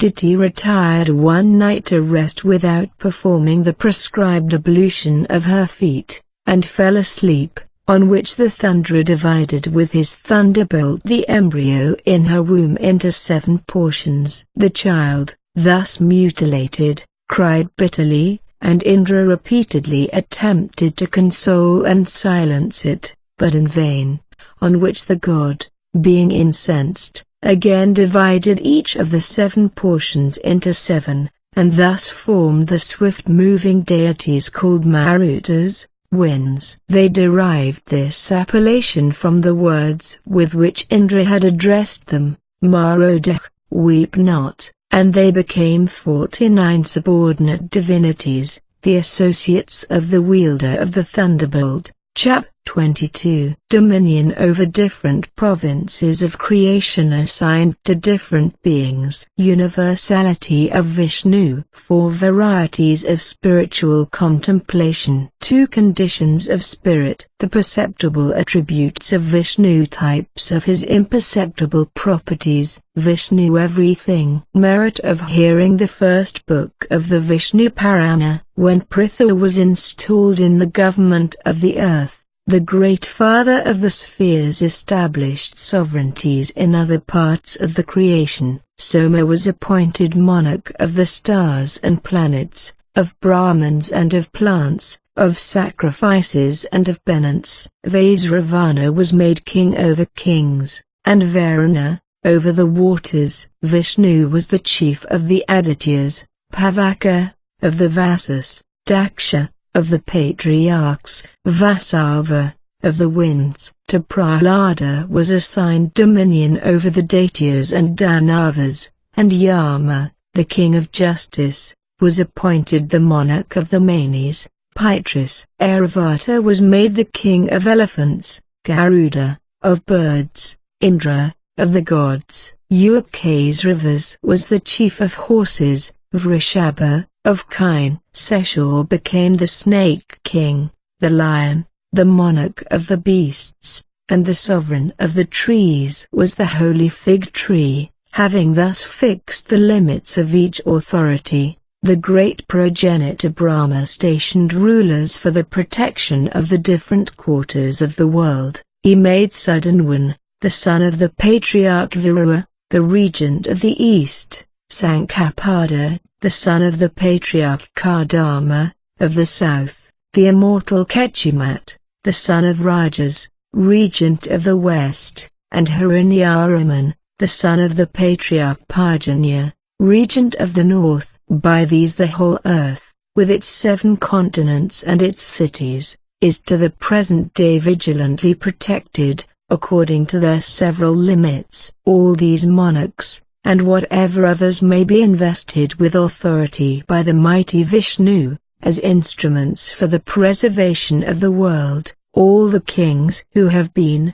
and all who shall be, are all most worthy Brahman, but portions of the universal Vishnu. The rulers of the gods, the rulers of the daityas, the rulers of the Danavas, and the rulers of all malignant spirits, the chief amongst beasts, amongst birds, amongst men, amongst serpents, the best of trees, of mountains, of planets, either those that now are, or that shall hereafter be, the most exalted of their kind, are but portions of the universal Vishnu. The power of protecting created things, the preservation of the world, resides with no other than Hari, the Lord of all. He is the Creator, who creates the world. He, the Eternal, preserves it in its existence, and He, the Destroyer, destroys it, invested severally with the attributes of foulness, goodness, and gloom. By a fourfold manifestation does Janardana operate in creation, preservation, and destruction. In one portion, as Brahma, the invisible assumes a visible form. In another portion he, as Marichi and the rest, is the progenitor of all creatures. His third portion is time. His fourth is all beings, and thus he becomes quadruple in creation, invested with the quality of passion. In the preservation of the world he is, in one portion, Vishnu, in another portion he is Manu and the other patriarchs, he is time in a third, and all beings in a fourth portion, and thus, endowed with the property of goodness, Purushottama preserves the world. When he assumes the property of darkness, at the end of all things, the unborn deity becomes in one portion Rudra, in another, the destroying fire, in a third, time, and in a fourth, all beings, and thus, in a quadruple form, he is the destroyer of the world. This, Brahman, is the fourfold condition of the deity at all seasons. Brahma, Daksha, time, and all creatures are the 4 energies of Hari, which are the causes of creation. Vishnu, Manu and the rest, time, and all creatures are the 4 energies of Vishnu, which are the causes of duration. Rudra, the destroying fire, time, and all creatures are the 4 energies of Janardana that are exerted for universal dissolution. In the beginning and the duration of the world, until the period of its end, creation is the work of Brahma, the patriarchs, and living animals. Brahma creates in the beginning, then the patriarchs beget progeny, and then animals incessantly multiply their kinds. But Brahma is not the active agent in creation, independent of time, neither are the patriarchs, nor living animals. So, in the periods of creation and of dissolution, the 4 portions of the God of gods are equally essential. Whatever, O Brahman, is engendered by any living being, the body of Hari is cooperative in the birth of that being. So whatever destroys any existing thing, movable or stationary, at any time, is the destroying form of Janardana as Rudra. Thus Janardana is the creator, the preserver, and the destroyer of the whole world, being threefold in the several seasons of creation, preservation, and destruction, according to his assumption of the three qualities, but his highest glory is detached from all qualities, for the fourfold essence of the Supreme Spirit is composed of true wisdom, pervades all things, is only to be appreciated by itself, and admits of no similitude. Maitreya, but, Muni, describe to me fully the four varieties of the condition of Brahma, and what is the supreme condition. Parasara, that, Maitreya, which is the cause of a thing is called the means of effecting it, and that which it is the desire of the soul to accomplish is the thing to be effected. The operations of the yogi who is desirous of liberation, as suppression of breath and the like, are his means. The end is the supreme Brahma, whence he returns to the world no more. Essentially connected with, and dependent upon, the means employed for emancipation by the yogi, is discriminative knowledge, and this is the first variety of the condition of Brahma. The second sort is the knowledge that is to be acquired by the yogi whose end is escape from suffering, or eternal felicity. The third kind is the ascertainment of the identity of the end and the means, the rejection of the notion of duality. The last kind is the removal of whatever differences may have been conceived by the three first varieties of knowledge, and the consequent contemplation of the true essence of soul.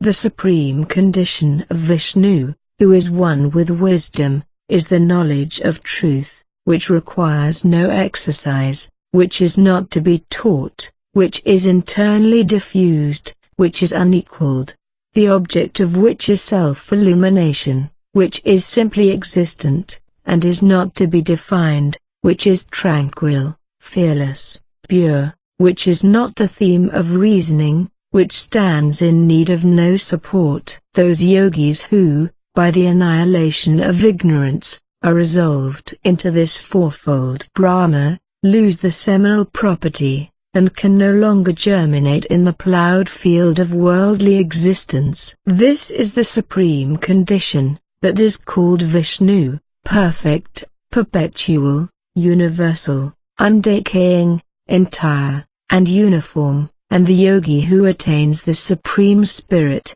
Brahma, returns not to life again, for there he is freed from the distinction of virtue and vice, from suffering, and from soil. There are two states of this Brahma, one with, and one without shape, one perishable, and one imperishable, which are inherent in all beings.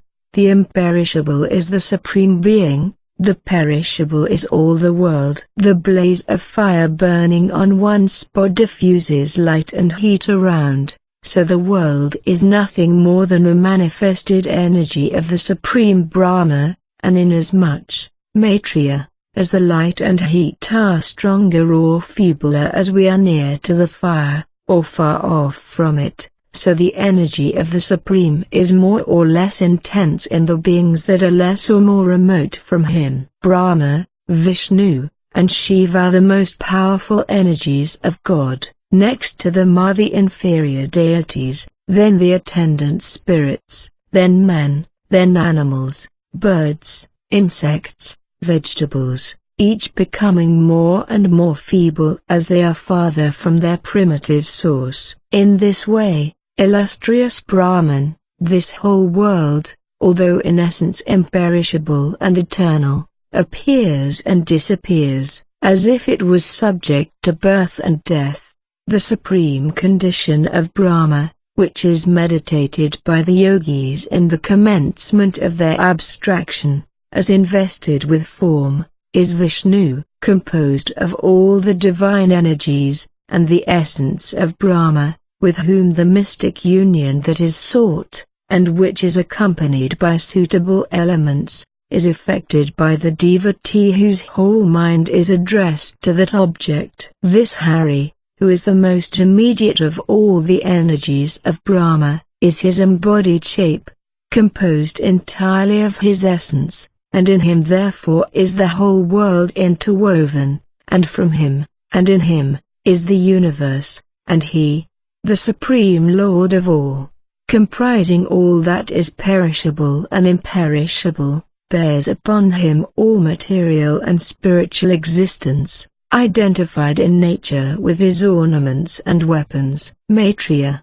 tell me in what manner Vishnu bears the whole world, abiding in his nature, characterized by ornaments and weapons. Parasara, having offered salutation to the mighty and indescribable Vishnu, I repeat to you what was formerly related to me by Vasishtha. The glorious Hari wears the pure soul of the world, undefiled, and void of qualities, as the Kaustuba gem, the chief principle of things. Pradhana, is seated on the eternal, as the Srivatsa mark. Intellect abides in Madhava, in the form of his mace.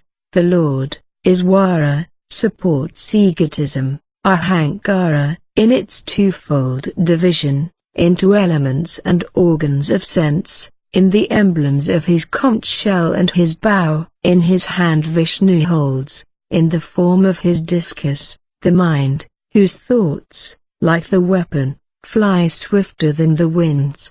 The necklace of the deity Vaijayanti, composed of 5 precious gems, is the aggregate of the 5 elemental rudiments. Janardana bears, in his numerous shafts, the faculties both of action and of perception. The bright sword of Achyuta is holy wisdom, concealed at some seasons in the scabbard of ignorance. In this manner soul, nature, intellect, egotism, the elements, the senses, mind, ignorance, and wisdom, are all assembled in the person of Rishiksa. Hari, in a delusive form, embodies the shapeless elements of the world, as his weapons and his ornaments, for the salvation of mankind. Pundarakakshur, the Lord of all, assumes nature, with all its products, soul and all the world. All that is wisdom, all that is ignorance,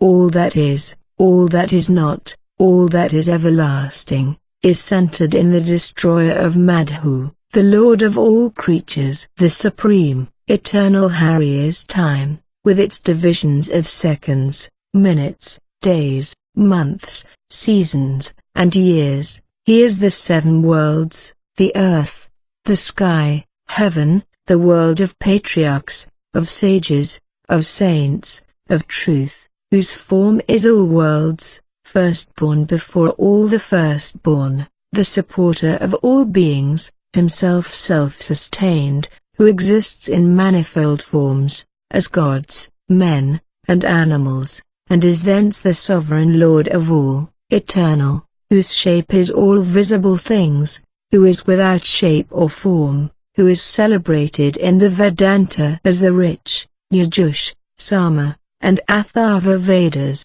inspired history, and sacred science. The Vedas, and their divisions, the institutes of Manu and other law-givers, traditional scriptures, and religious manuals, poems, and all that is said or sung, are the body of the mighty Vishnu, assuming the form of sound. All kinds of substances, with or without shape, here or elsewhere, are the body of Vishnu. I am Hari. All that I behold is Janardana, cause and effect are from none other than him. The man who knows these truths shall never again experience the afflictions of worldly existence. Thus, Brahman, has the first portion of this Purana been duly revealed to you, listening to which, expiates all offenses. The man who hears this Purana obtains the fruit of bathing in the Pushkara lake for 12 years,